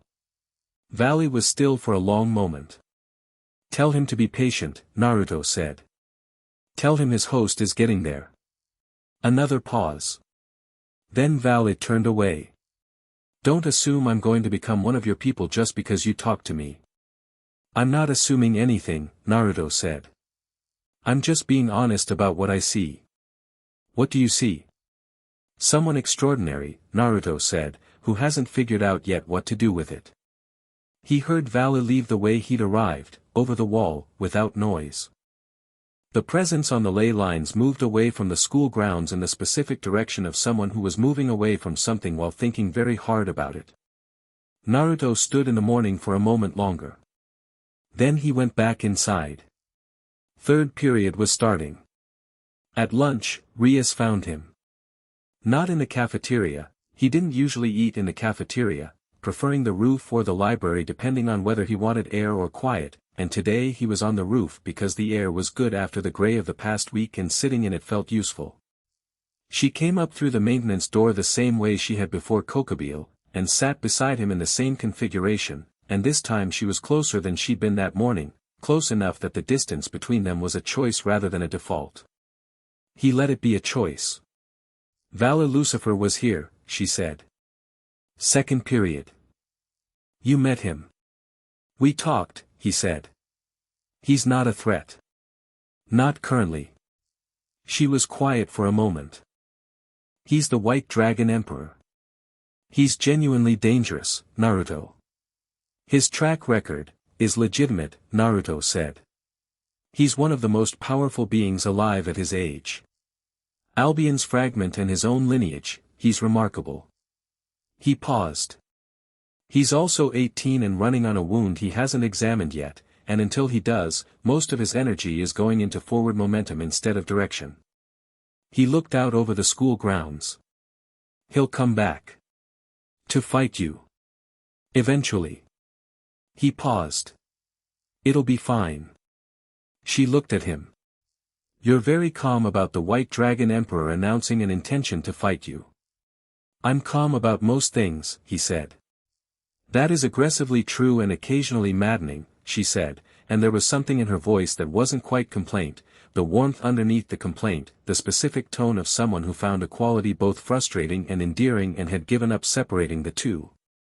He looked at her.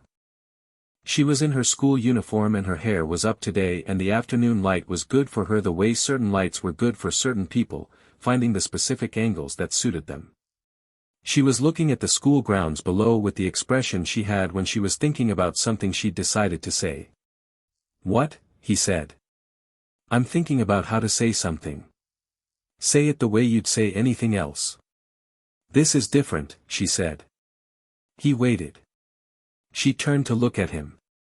She had good eyes, the blue-green that shifted slightly depending on the light, and right now in the direct afternoon sun they were closer to green than blue, and they were entirely honest.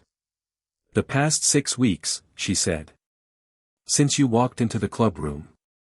The thing you said, about finding people worth being next to. She paused. That goes both ways. He held her eyes. I've been running this peerage since I was 15, she said. I know how to manage it, how to protect it, how to be the king it needs. I've been good at it.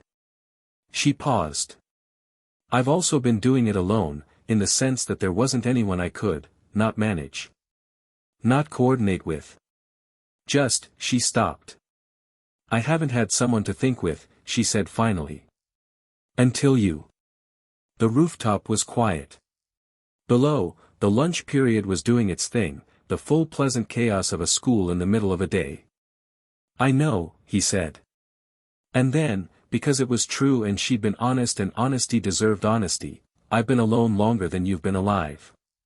Not always, I had people, earlier. But the ceiling, and after, it's been quiet for a long time. He paused. This is the least quiet I've been in a very long time. I mean that in the best possible way. She looked at him. Something moved through her expression, soft, genuine, the specific quality of something that had been careful for a long time allowing itself one unguarded moment. The engagement is officially voided, she said. Riser sent formal notice this morning through the proper channels. His family acknowledged it. She paused. He wrote a separate personal note. What did it say? She looked at the school grounds. It said he was wrong about what wanting was worth. That he took the time to think about what the apology should say. She paused. He said he thought Rias Gremory deserved to choose. Something moved through Naruto's expression that was entirely genuine and entirely without performance. Good, he said. I told him he'd get there. You told him, she looked at him. In the plaza. During the raiding game. We talked between the fire. She stared at him. He threw 12 distinct phoenix flame attacks at you. And we talked between them, he said. He's not a bad person. He needed to say the thing out loud. She pressed her fingers to her temple in the gesture she made when he'd said something that required a specific kind of processing. You used a raiding game to have a therapeutic conversation with the person we were fighting. Is that wrong? She stopped. It's very you, she said, and what was in her voice was not complaint. It's extremely, specifically, characteristically you. He looked at her. The corner of his mouth was doing something. Is that a problem? She looked back at him. And the thing that had been building for 6 weeks, through the library meeting and the raiding game preparation and the Kokobile situation and every morning on the roof and every training session and every evening in the club room with the team making noise around them and the map on the wall with its careful annotations, that thing arrived at whatever it had been building toward. She leaned forward and kissed him. It was brief. Not hesitant, she didn't do hesitant, she did deliberate, and this was deliberate, a decision made and enacted without apology. She pulled back and looked at him with the composed expression of someone who had done something on purpose and was prepared to own the consequences. He looked at her. That's going to be complicated, he said. Most things worth having are, she said. He looked at her for a moment. Then, the peerage is going to notice. Aquino already knows. She told me this morning. She paused. She said, and I quote, he's been obvious about it for 3 weeks. I haven't been obvious. Naruto, she said. You memorized everyone's tea preferences on your first visit. You started buying red bean buns specifically because Kaneko likes them. You've been adjusting your training schedule around Issei's academic calendar. She held his eyes. You're not subtle about caring about people. He thought about that. I was trying to be helpful. You were being yourself, she said. Which is considerably more effective. He looked at her. The afternoon light and the school grounds below and the cherry blossoms that bloomed too early in their too early way, and Rias Gremory looking at him with her honest eyes and her composure that wasn't armor, it was just how she was, and the 6 weeks behind them and the thing ahead of them that was still unresolved because Valley would come back and the supernatural world was going to do what it was going to do. Yeah, he said. Okay. She looked at him. Okay. Yes, he said. Okay. This. He paused. I'm done negotiating with good things. Something in her expression did something warm and private and genuine. Then she straightened and looked at the school grounds like a person who had said what they needed to say and was now returning to the business of the day, which was a very Rias Gremory thing to do and he found it completely charming. Issei's training session tonight, she said. 7 o'clock. He's getting faster. He's getting smarter, Naruto said. The faster follows. She nodded. Started to stand. Paused. The Valley situation, I'll tell you everything, he said. Tonight. All of it. He paused. He'll be back within the month. He needs time to sit with the conversation. When he comes back the situation will be different. How? Because I told him the truth, Naruto said, and true things take time to settle. He looked at the horizon. He's not a bad person either. She looked at him with an expression that was somewhere between exasperation and genuine warmth. Is there anyone you've met in this town who you don't eventually decide is not a bad person? He thought about it seriously. Rainer's employer, he said. Before we found out it was Kokobile I had a brief window of genuine uncertainty. That's a very specific exception. I'm a charitable person. She made a sound that was absolutely a laugh, contained immediately but too genuine to fully contain, and stood and brushed off her uniform and became Rias Gremory heading back to class, composed, purposeful, the specific person she was at her best. At the door she paused. Don't be late to the club meeting this afternoon. Zenobia wants to go through the Excalibur documentation and she's extremely thorough. I'll be there.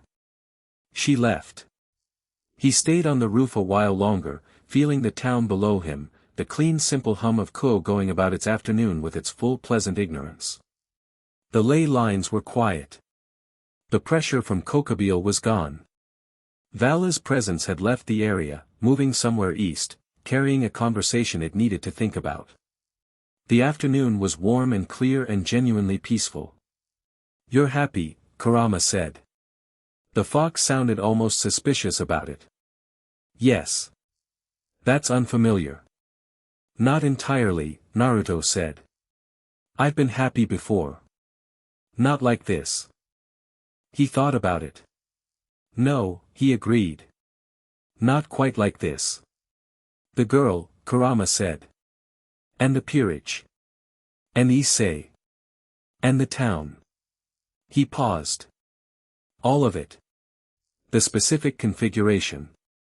You said that to her. It's true. A pause. The fox was being uncharacteristically quiet. Then, don't lose it. I don't intend to, Naruto said. Good. A pause. The white dragon is going to come back. I know. And it won't just be a conversation next time. No, Naruto agreed. Next time he'll have figured out what he actually needs to ask. Which is? Naruto looked at the horizon, at the specific point in the east where Vala's presence had been before it moved away, the ghost of a signature on the ley lines. He thought about the gray eyes and the silver hair and the 18-year-old face carrying the weight of a question it had been asking in the wrong direction. He needs to ask if there's something worth having that isn't at the end of a fight, Naruto said. And when he asks it properly, I'll give him the answer. And if the answer isn't enough? Then we fight, Naruto said simply. And that's fine too. You're very casual about fighting the White Dragon Emperor. I'm very casual about most things, Naruto said. It's a lifestyle choice.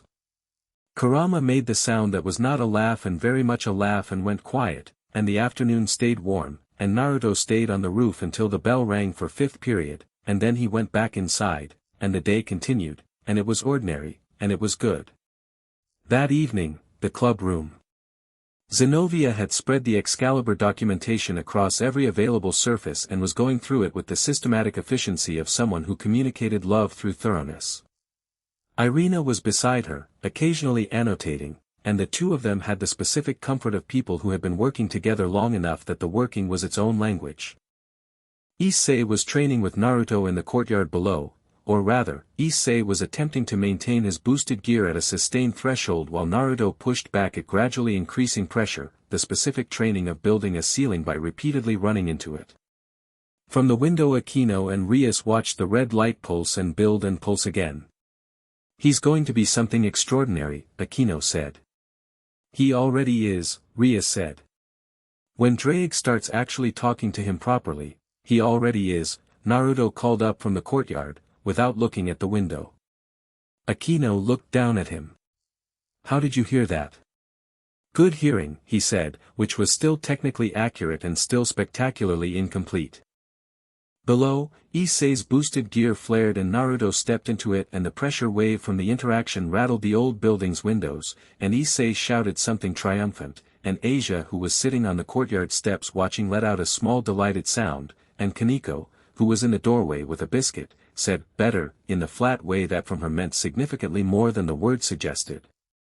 And Rias stood at the window of the club room with its books and its chess set and its map full of annotations and the particular warmth of a space that had been genuinely inhabited, and watched her peerage being alive and whole and present, and felt the specific feeling of something being exactly what it was supposed to be. Outside, the stars came out. And somewhere east of Kuoh Town, Valor Lucifer sat on a rooftop in an unfamiliar city and looked at his hands and thought about a conversation that hadn't gone the way he'd planned, and Albion said, quietly, from the silver warmth of the sacred gear, "He told me to tell you to be patient." Vala looked at the stars. "He said you were getting there," Albion said. A long silence. The city below was ordinary and lit and completely unaware. "Getting there," Vala said, and the words had a texture he hadn't expected, the texture of something that was neither dismissal nor acceptance but the complicated middle ground where honest things lived. He stayed on the rooftop for a long time. The stars were very clear. Chapter 8, Above the Crimson Sky Valley came back in 3 weeks. Not to the school. Not to the club room or the convenience store roof or any of the places that belonged to ordinary life. He came to the mountain ridge north of Kuoh Town at 4 in the morning, which was either a dramatic choice or a practical one depending on how you looked at it. The ridge was high enough and far enough from the town that what happened there wouldn't register on the ley lines as a problem, wouldn't send the town's energy into disruption, wouldn't wake anyone who didn't need waking. Naruto was already there. He'd felt Vala moving toward Kuoh 2 hours before the white-haired devil arrived, the signature building on the ley lines with the particular quality of someone who had made a decision and was moving inside it rather than toward it. Not hesitant. Not angry. Resolved, in the specific way of someone who had thought about something for 3 weeks and arrived at a place they could stand on. The ridge in early morning was cold and very clear, the kind of clear that only existed above a certain altitude, where the air hadn't yet been used by the day. The town was visible below, all its lights, all its ordinary nighttime self, the bakery not yet open, the ramen shop not yet running its stock, the school building a dark shape against the darker sky. Vala landed on the ridge and looked at Naruto standing there and said, "You knew I was coming." 2 hours ago, Naruto said. "I was going to arrive at 4. You did." Vala looked at him. The gray eyes in the pre-dawn were the same color as the sky, and he was wearing different clothes from the school visit, combat ready, not uniform, which told its own story. His sacred gear was already active at a low level, the faint silver light of Albion's presence visible at his arm. Not aggressive, present. The way Drake was present in Naruto, a continuous warmth rather than a weapon. Something had changed in the 3 weeks. Not Vala's power, that was the same, dense and certain and genuinely formidable. What had changed was something in the arrangement of him. The relentless forward lean of someone who existed in constant approach toward the next thing had shifted. He was still, for the first time in Naruto's experience of him, genuinely still. "I thought about what you said," Vala said. "I know. I didn't want to. I know that too. It wasn't wrong." He said it the way you said things that cost something to say, directly, without softening, but with the awareness of the cost. The equation. The way I described what I was doing. He paused. "I've been running the same calculation since I was 12 and telling myself it was ambition." He looked at the town below. "It wasn't ambition. You were right." Naruto waited. "But I'm still here," Vala said. "And I still want to fight you." He looked back. "Not for the same reason. Or not only for the same reason." He paused. "I want to know what I actually am. Not compared to you, not as a measurement. I want to know what happens when I'm completely present with the strongest thing I've ever encountered." He held Naruto's eyes. "That's different from what I said last time." "Yes," Naruto said. "It is. Albion told me, he stopped. Started again, in the tone of someone choosing to share something they didn't usually share. Albion told me that the way I've been using him is, correct, technically. The power transfer, the having ability, the combat applications. All of it is correct. He paused. But he said there's something else. Something that the boosted gear fragment started doing recently that Albion recognizes because it's what he was designed for originally. He held Naruto's eyes. Partnership. Not tool and wielder. Something else. Yes, Naruto said. Show me, Valis said. Not the power, I know about the power. Show me what the partnership looks like at its full expression. He paused. Fight me properly. The ridge was cold and the sky was the specific dark of 4 in the morning, that last dark before the first suggestion of light, and Naruto looked at Vala Lucifer, 18 years old, extraordinary, carrying his lineage with the specific weight of someone who hadn't chosen it but had decided to deserve it, and made a decision. Okay, he said. He didn't do it dramatically. He didn't announce it or prepare or take a stance. He just opened the channel. The one he'd been keeping at a low constant for 6 weeks, the warmth in his chest that was always there, and let it widen. Drake said, finally. Don't be smug, Naruto said. I've been waiting 6 weeks. You were content 6 weeks ago. I was patient, Drake corrected. Different thing. The power came up not as light or heat or any visible effect initially, it came as pressure. The air on the ridge changed. Not dramatically, not with the warehouse's explosive decompression, but steadily, the way weather changed when a front moved through, the barometric reality of something very large existing in a space and allowing itself to be what it was. Valley felt it. His eyes widened slightly, not fear, genuine wonder, the expression of someone who had been told about something and was finding the actual scale of it exceeded the description. Albion said, very quietly, in the silver warmth of the sacred gear, there he is. The light came after the pressure, red and deep and old, not the bright aggressive red of combat-ready power but something older than combat, something that had existed before the first war and would exist after the last one, the specific color of something that had been present at the beginning of things and had not forgotten it. It wasn't blinding. It was just, thorough. It filled the ridge the way dawn filled a valley, from every direction at once. Valley was still standing. Good, Naruto had calibrated carefully, this was ambient expression, not directed force, but ambient expression at this level was still significant and the fact that Valley was standing in it without bracing was its own kind of statement. That's not all of it, Valis said. No. How much more, let's find out together, Naruto said, and moved. The fight was nothing like the raiding game. The raiding game had been Naruto standing still while Riser threw fire at him, the demonstration of a gap too large for combat to bridge. This was different. Valley was not Riser, Valley was someone whose power had grown through genuine engagement, who had been in actual combat since he was 12, who had developed technique and instinct in parallel and whose sacred gear was, increasingly, not a tool he wielded but a partner he moved with. He was fast.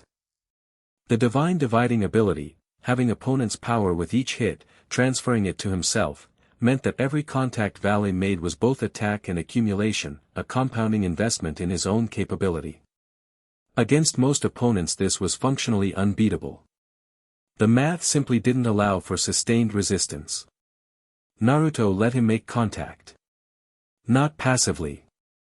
Not as a demonstration of invulnerability. He let Valley connect 3 times in the first 30 seconds, real hits, committed attacks that carried Valley's full capability behind them, and felt the having work, felt it mathematically correct and technically flawless, and found that what remained after 3 havings of his power was still something so far beyond Valley's current ceiling that the math remained comfortable. And then he started moving properly. Not at full speed, that was an absolute that didn't apply to this situation. But at a speed that required Valley to be genuinely present, genuinely committed, actually working for every read and every response. He moved through Valley's attacks the way water moved through complex terrain, not resisting the terrain, not ignoring it, flowing around and through it with the specific ease of something that had been doing this long enough that the complexity was more interesting than it was difficult. Valley was extraordinary. 3 minutes in and he was reading Naruto's movement patterns with a speed of adaptation that was genuinely impressive, adjusting, recalibrating, finding angles that were less obvious, using the ridge's terrain actively rather than fighting on it. He was a natural. Naruto hadn't fought a natural in a long time and found himself genuinely engaged, not performing engagement, the real thing, the focus that came when something required it. He's good, Drake said. Yes, Naruto agreed, stepping through Vala's wing-assisted rush and redirecting rather than blocking, the difference between those two things being significant in both energy cost and information gathered. Albion is happy. I know. I can feel it.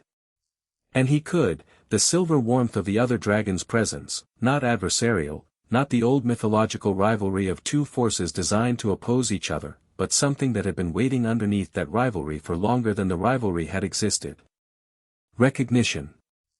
The specific warmth of two things that had been made in relationship to each other finding the relationship again after a long separation. Vala landed on the ridge and stood breathing hard and looked at Naruto, and the expression on his face was the most open Naruto had seen it. Not defeated, nothing like defeated. The specific expression of someone who had been given exactly what they asked for and found it was both more and different from what they'd expected. You're not fighting at full power, Vala said. No. Not even close. No. But you're actually fighting. He said it with something in his voice that was working through the implications in real time. You're not standing there. You're present. Yes, Naruto said. Why? And this was the real question, the one underneath all the others, the one that had been forming for 3 weeks while Vala sat on a rooftop in an unfamiliar city and looked at the stars. You could end this without moving. You did it in the warehouse with Kokobile. Why are you? Because you're not Kokobile, Naruto said. Kokobile needed to understand the gap. You need something different. He paused. You need to know what it feels like to fight someone who takes you seriously. The ridge was quiet for a moment. The sky above them was beginning its first suggestion of change, not light yet, but the dark had gone marginally less absolute, the way the dark always went before the first color came. People have fought me seriously before, Vala said. They fought what you could do, Naruto said. I'm fighting who you are. He held the gray eyes. There's a difference, Valley. And you've been looking for the second one your whole life without knowing that's what you were looking for. Something in Vala's expression cracked open fully for the first time, not the brief crack of their first meeting, not the controlled almost reveal, but properly open, the look of someone who has had the correct lock found for a door they've been carrying for years. It only lasted a moment. But it was real. Come on, Naruto said. We're not done. They fought for 40 minutes. Not all of it was full engagement, there were stretches where Valley was thinking rather than attacking, working through something, and Naruto let those stretches exist because they were part of the fight too, the thinking was as real as the striking. There were moments where Albion's presence in the sacred gear and Drake's presence in Naruto met across the space between them, and the two dragons had their own conversation running parallel to the one their hosts were having, and the resonance of that secondary dialogue was something neither of them commented on but both of them felt. At the 40-minute mark, Vala stopped. Not because he was exhausted, though he was, the genuine exhaustion of someone who had been working at their actual limit. He stopped because something had shifted, the way the conversation had shifted when Naruto gave him the honest answer about what he was looking for, the specific quality of a thing completing. He sat down on the ridge. Just sat down, the way Naruto sat on the convenience store rooftop at 2 a.m., without ceremony or concern for dignity. Naruto sat across from him. The sky had changed properly now. The first gray-blue of pre-dawn was on the eastern horizon, the specific color that arrived 20 minutes before the actual sun, and the town below was beginning to show the first signs of the early morning, a light in the bakery, the faint smells of Kuoh's waking. Albion, Vala said. Yes, Naruto said. He's been, since you arrived in town. More present. He looked at his arm, at the faint silver light still running. He talks more. Not just about power, about the history. About what came before. He paused. He told me something last week. What? He said the rivalry, between Drake and Albion, the red dragon and the white dragon, he said it was never actually about opposition. Vala looked at the horizon. He said it was about balance. That they were made to exist in relationship to each other, not in conflict with each other, and that the conflict was a misreading that happened when the relationship was lost. He paused. He said the relationship was lost when you sealed yourself away. Naruto was quiet for a moment.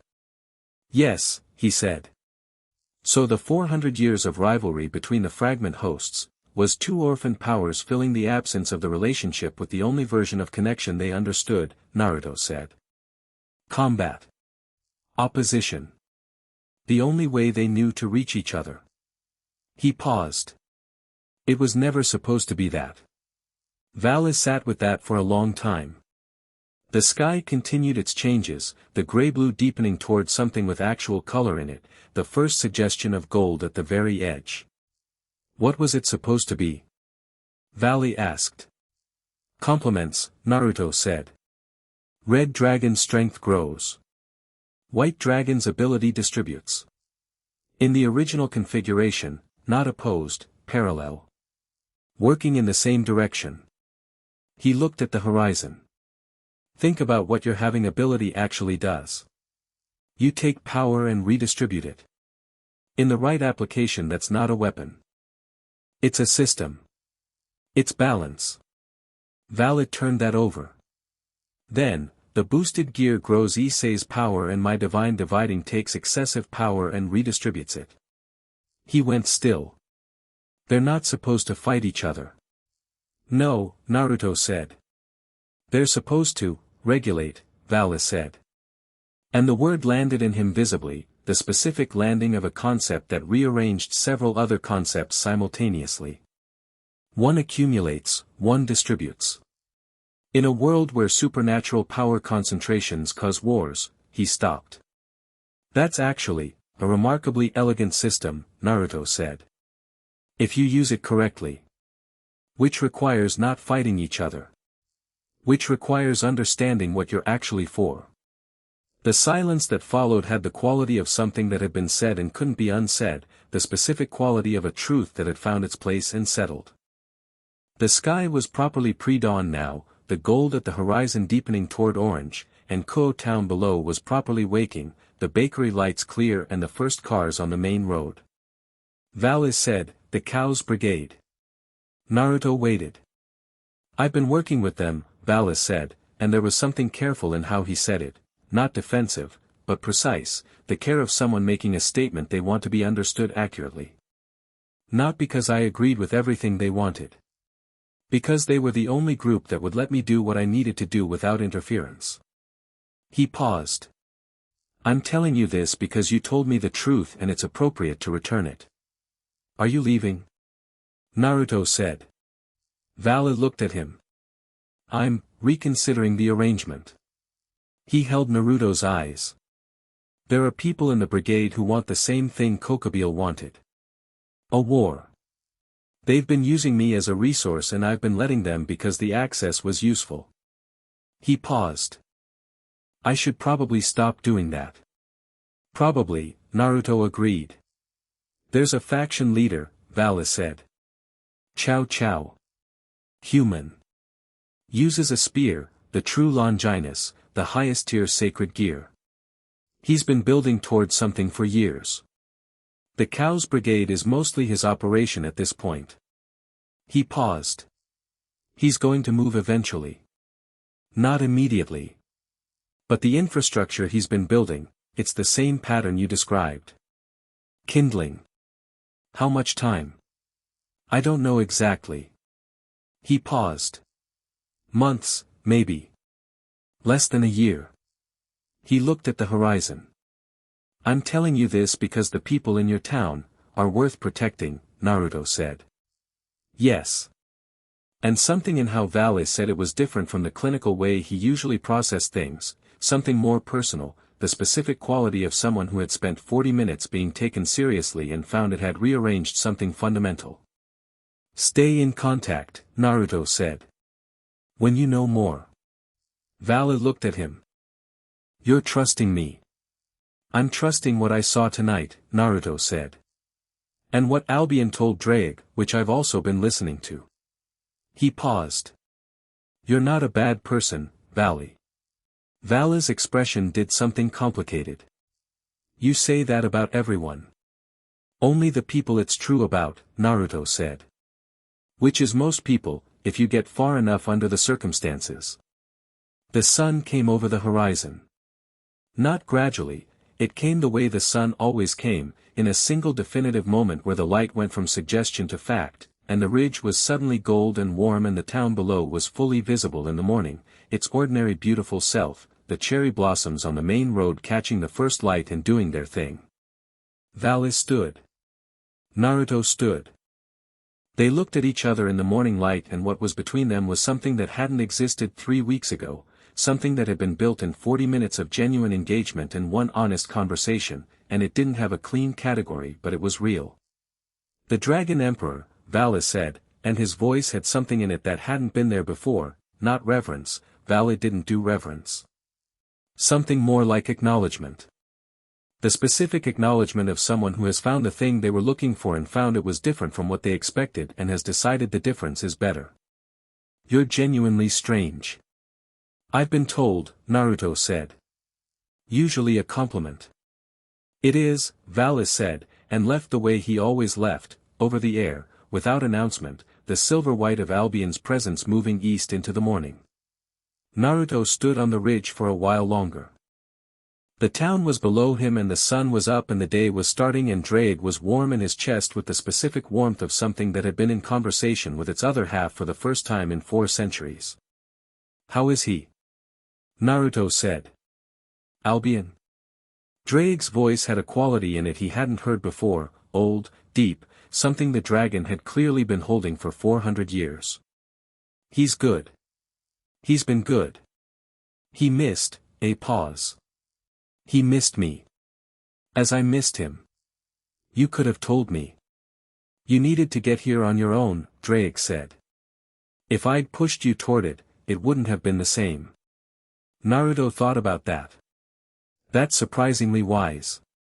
I'm 400 years older than you. You're considerably more than 400 years older than me.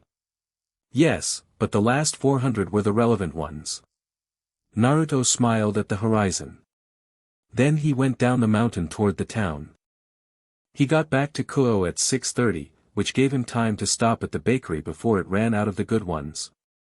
He got red bean buns for Kaneko, the plain ones that Rias preferred, the sweet potato ones that Asia had mentioned once in passing that she liked and he'd been buying ever since.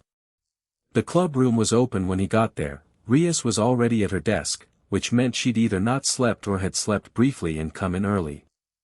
She looked up when he came through the door and took in the state of him, the ridge dust on his jacket, the specific quality of someone who'd been doing something significant in the cold pre-dawn, and said nothing, which was its own kind of question.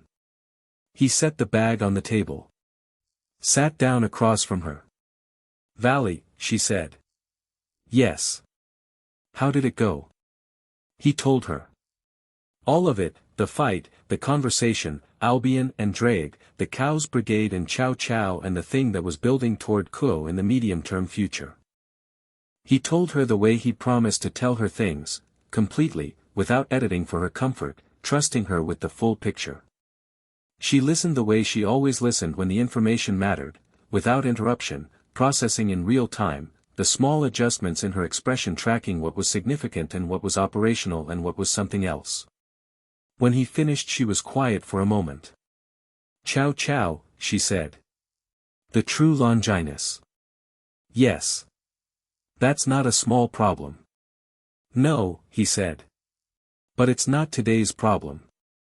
And when it becomes today's problem, we'll have more information than we have now.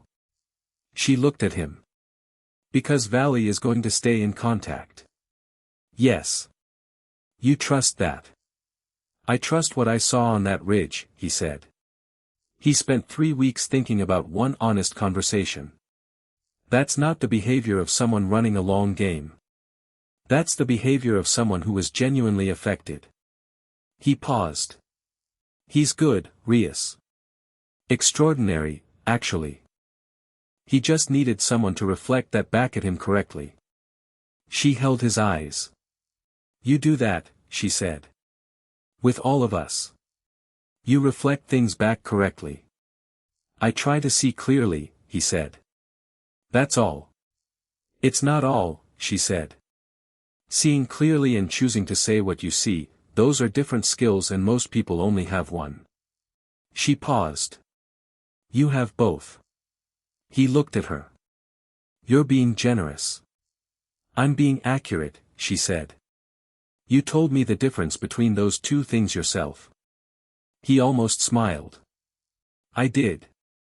She held his gaze for a moment, and then she reached across the desk and put her hand over his, not dramatically, not with the ceremony of the roof 3 weeks ago, just simply, the way you touched someone when the touching was already natural, when it had already become part of the ordinary vocabulary of being near them. He turned his hand over and held hers. Outside the window, Kuoh Academy was coming alive with the sounds of morning arrival, students through the gates, the first bell still an hour away but the energy already building. The cherry blossoms on the main road caught the morning light and did their too early beautiful thing. The meeting that morning was the whole team, all of them, which had become a feature of Tuesday mornings, not mandated, not scheduled as anything official, just a natural drift of people who had found each other's company useful and had stopped needing a formal reason to be in the same room. Issei arrived with his history text and a question about chapter 15 that Naruto answered and then expanded into a 15-minute context discussion that everyone ended up participating in, which was what always happened when Naruto answered questions. The answers had a way of opening into something larger that turned out to be relevant to things people hadn't known they were thinking about. Asia brought food she'd made, something she was learning to do, approaching cooking with the same open earnestness she brought to everything, and whatever she'd made was imperfect and genuine and everyone ate it with the honest appreciation of people who understood the difference between technique and care. Zenobia and Irina were there, which had become normal over the past 3 weeks, the church exorcists who had arrived for the Excalibur operation and not quite left, the church situation being complex enough that their continued presence in Kuoh had been justified through proper channels.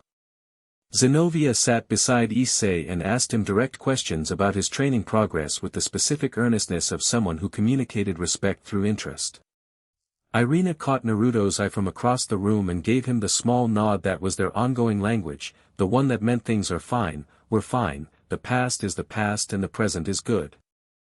Kaneko was on the couch with 3 buns, which meant she was in an excellent mood.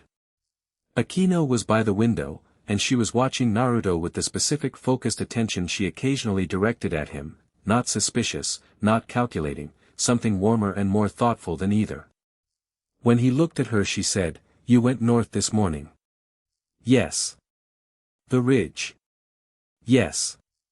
"Valley Lucifer." "Yes." "And?" "We talked," he said. "And then we fought. And then we talked more."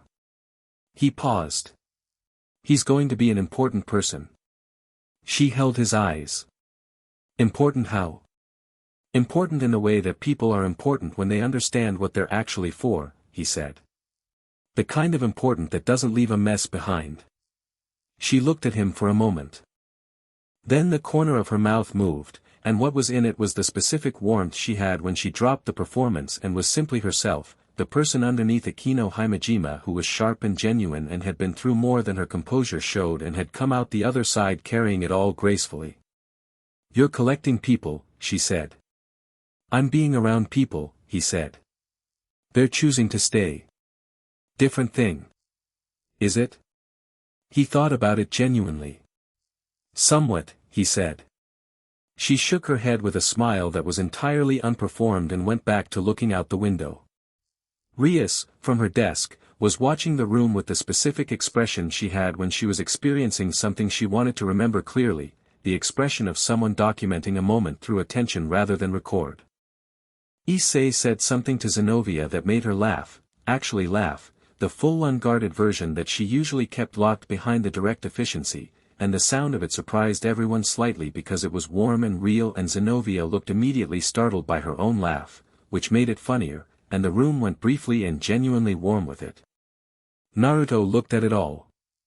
Issei and his question, and Asia's food, and Kaniko's buns, and Akino's window, and Zenovia's startled laugh, and Irina's quiet presence, and Rias at her desk watching her people be alive. "There it is," Kurama said, quietly, from wherever Kurama lived when he was being quiet and present without being intrusive. "Yeah," Naruto said. "This is what you came back for." He looked at the room. The specific configuration of these specific people, in this specific town, in this specific morning, the thing that was irreducibly itself and would never be exactly repeated. "Yes," he said. "This is it." 2 days later, a letter arrived at the Gremory peerage through the official supernatural channels. The seal on it was the phoenix crest, and the handwriting was precise and distinctive, and when Rias opened it everyone in the room made a deliberate effort to look at something else. She read it. She set it down. She picked it up and read it again. Naruto watched her face. The careful composure, and underneath it, the slow sunrise of something genuine, not surprise. She'd been expecting something, but the specific quality of having expected less and received more. "He formally voided the engagement contract with the Gremory house," she said. "Through his family. Official documentation." She set the letter down precisely. "He wrote in the personal note that he's spoken with his family and they've agreed that the contract was formed on an incorrect understanding of the relevant parties." She paused. "He said he's forwarding a separate letter to my brother explaining the circumstances." "Surzex is going to have questions," Akino said. "He's going to have many questions," Rias agreed. "Starting with why the son of the Phoenix house felt compelled to void a formal engagement contract that his family had agreed to." She paused. "And ending with whoever is in my peerage who apparently convinced him that his entire position on the matter was wrong during a raiding game." She looked at Naruto. "We also talked between the fire," he said. She held his gaze. The composure was doing the thing it occasionally did where it was not quite containing something that was genuinely warm. "My brother is going to want to meet you," she said. "I know. He's the strongest devil alive. I know. You're not concerned." "Should I be?" She looked at him for a moment. Then the composure gave completely, for one genuine second, and what was underneath it was simply Rias, laughing, quietly, to herself, the specific laughter of someone who has been navigating a very complicated world for a very long time and has found, unexpectedly, a person who makes the navigation feel less like work. "No," she said. "Honestly, I think the concern runs the other direction." Issei looked between them. "What happens when Surzex finds out what Naruto is?" "He already suspects," Rias said. "He's been suspicious for 3 weeks. He felt the ley line change after Kokobile. He sent me a message that said, and I quote, 'I'd like to know more about your new peerage member when convenient.'" She paused. Surzex doesn't use the word convenient without meaning the opposite. "I'll talk to him," Naruto said. "When?" "When he asks," Naruto said. "Not before. The right conversation happens when both people are ready for it, not when one person has decided it's time." She looked at him. "You're going to make the Mao wait." "I'm going to have the conversation at the right moment," he said.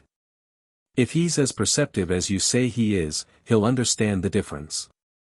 The letter sat on the desk between them, the phoenix crest looking up at the room with the specific weight of a formal thing done properly, and the morning was in the windows and Kaniko had finished her buns and was looking at the letter with the expression that on her meant good, which it did, and Issei was grinning with the uncomplicated happiness of someone who had been watching a complicated situation resolve itself and was delighted by the resolution. Asia said, "What does this mean for Ria-senpai?" "It means she's free," Naruto said. Asia turned to look at Rias. Then her face did something that was entirely Asia, completely open, completely genuine, the full expression of happiness on behalf of someone else without any layer of complication or self-interest. I'm so glad, she said simply, and meant it completely. Rias looked at her, and something in Rias's expression in response to Asia's uncomplicated gladness was the specific thing that happened to people when they encounter genuine uncomplicated kindness. They didn't know quite what to do with it, and then they did the only sensible thing, which was to let it in. Thank you, Asia, she said, and meant that completely too. The town settled into what it was. Not perfectly, towns didn't settle perfectly, supernatural towns doubly so. The Cows Brigade was out there and Chow Chow was out there, and the long balance of the three-faction world was still incomplete and imperfect and held together with the same fear and exhaustion it had always been held together with. The problems hadn't gone away. They had just been moved further down the road, which wasn't nothing. What it was, time. Time to build the thing that made the problems manageable when they came back. Naruto trained Issei every Tuesday and Thursday morning, and the boy was becoming something that even Drake watched with open attention, the boosted gear finding its rhythm in a way that old manuscripts had suggested was possible but no recorded host had actually achieved, not pure power, not just raw accumulation, but a genuine dialogue between host and dragon that produced something more than the sum of its parts. He watched Asia become a healer in the full sense of the word, not reactive, not just repair, but genuinely preventive, understanding the people in her care well enough to anticipate rather than respond, developing the specific intelligence of someone who paid deep attention to what was around them. He watched Kaneko, quietly and without comment, begin to access the senjutsu that had been locked away behind her history, the cat senjutsu of the Nekishu, which she worked through in private and occasionally in his presence because his presence had a specific quality. It was steady and large enough that things that felt dangerous in smaller spaces felt manageable next to it. He watched Akino work through something he didn't press about, something she was working through on her own terms, the fallen angel blood she'd always carried and the relationship she was building with it, and he was simply available when availability was useful and absent when absence was what was needed. He watched Rias be herself, the king, the protector, the person who worried about each of them individually and handled the worry by being excellent at her job and occasionally sitting on the roof in the morning with someone she trusted and letting the composure do what it needed to do. And Valis sent messages. Not frequently, Valis wasn't a frequent communicator, he processed things internally and surfaced with conclusions rather than process, but regularly, and the information he provided was real and the intelligence on Chow Chow's operation grew more detailed with each communication. There was something building in those communications that neither of them named, the careful construction of something that wasn't Alliance exactly but was its responsible adult equivalent. Albion told Drake things that Drake told Naruto, and the two dragons' conversation, running underneath the human one, had the quality of something very old being repaired carefully and correctly by people who understood what it was supposed to have been. 6 weeks after the ridge, Naruto was on his apartment rooftop at 2 in the morning with a cup of ramen. The good one, from the shop near the school that had fixed its salt problem after he'd very politely mentioned it 4 times over the course of a month. The town was below him in its familiar nighttime configuration, the bakery dark, the main road quiet, the cherry blossoms doing their thing in the light from the street lamps. His phone buzzed. Rias, you're on the roof again. He looked at his phone. Then at the street 3 blocks over, where the old school building was dark except for the single light in the second-floor window that meant she was in the club room. He typed, "You're in the club room." A pause. Then, "I'm finishing the correspondence for Surzex. The meeting is next week. Which is why I'm finishing it tonight. Come to the roof." A longer pause. "Your roof or the school roof?" He looked at the town. At the bakery that would open at 5. At the ramen shop with its corrected salt. At the school building with its too early cherry blossoms and its second-floor window with the single light. Either, he typed. Both. Wherever you want to be. A pause. Then, give me 20 minutes. He set down his phone and picked up his ramen and looked at the town that had been making noise for 400 years while he sat on the other side of a wall listening to it, and thought about the specific configuration of people who were, right now, asleep or working or training or thinking in this ordinary extraordinary town, and found that the thought was simply warm, without any of the complication that large warm things usually carried. Content, Kurama said. Not surprised this time. Just observing. Yes, Naruto said. Strange thing for an emperor. Good thing for a person. Kurama was quiet for a moment. Then, your ramen is getting cold. It's fine. You always say that. It's always true. He heard her before he saw her, the specific quality of her presence on the ley lines, that warm precise frequency he'd catalogued in the first week and still found genuine. She came up the building's external stairs, which was the only way to his roof because he'd never gotten around to putting in proper roof access, and she was in casual clothes, the composition of her slightly different from the club room version, and she was carrying 2 cups of tea. She sat down beside him.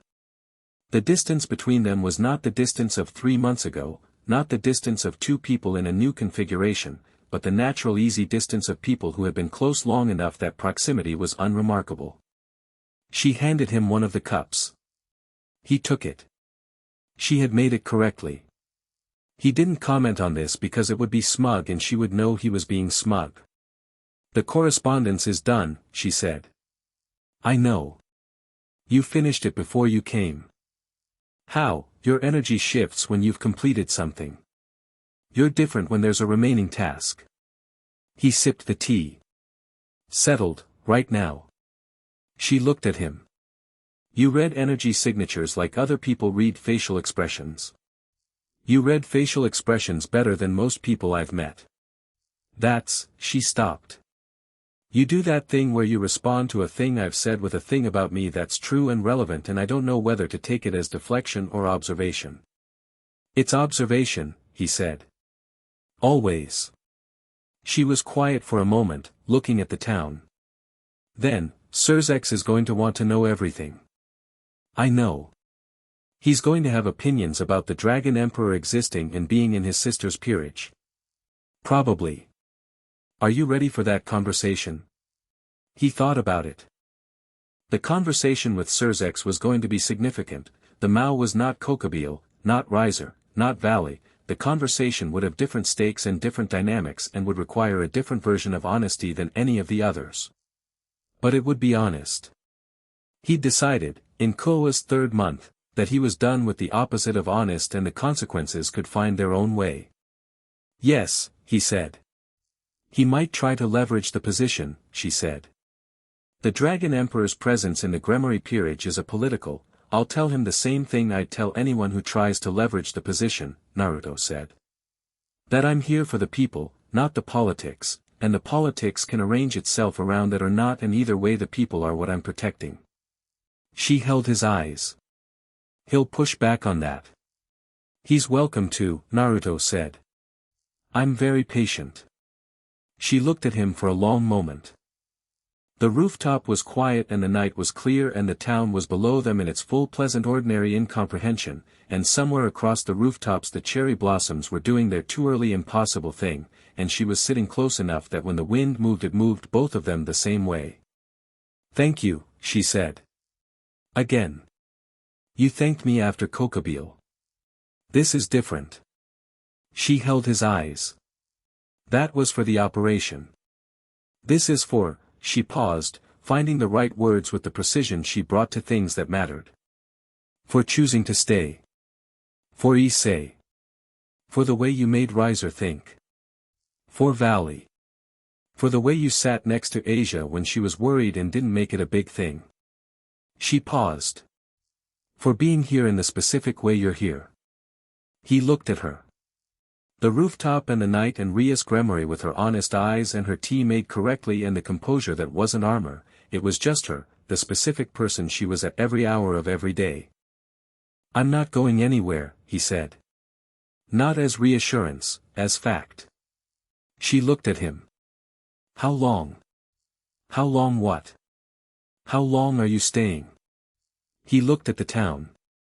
At the bakery and the ramen shop and the school building and the cherry blossoms and all of it, the ordinary beautiful specific irreducible configuration of Kuoh. Until the town doesn't need someone paying attention, he said. And then probably after that, because by then I'll have other reasons.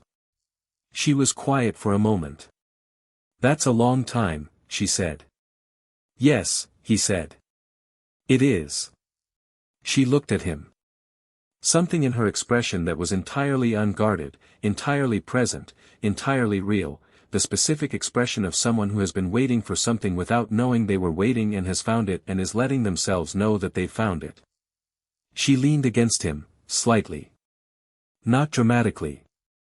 Just the simple lean of someone shifting their weight towards something solid, the gesture of trust that didn't require words. He sat there with her weight against him and the town below them and the clear night above and Drake warm in his chest and Kurama quietly present and the people in this town sleeping their safe sleep, and the thing that had been building since he walked into Kuoh Academy 3 months ago was simply here, simply itself, not dramatic, not announced, just real. The cherry blossoms fell on the main road below. The bakery would open at 5. The ramen shop had fixed its salt.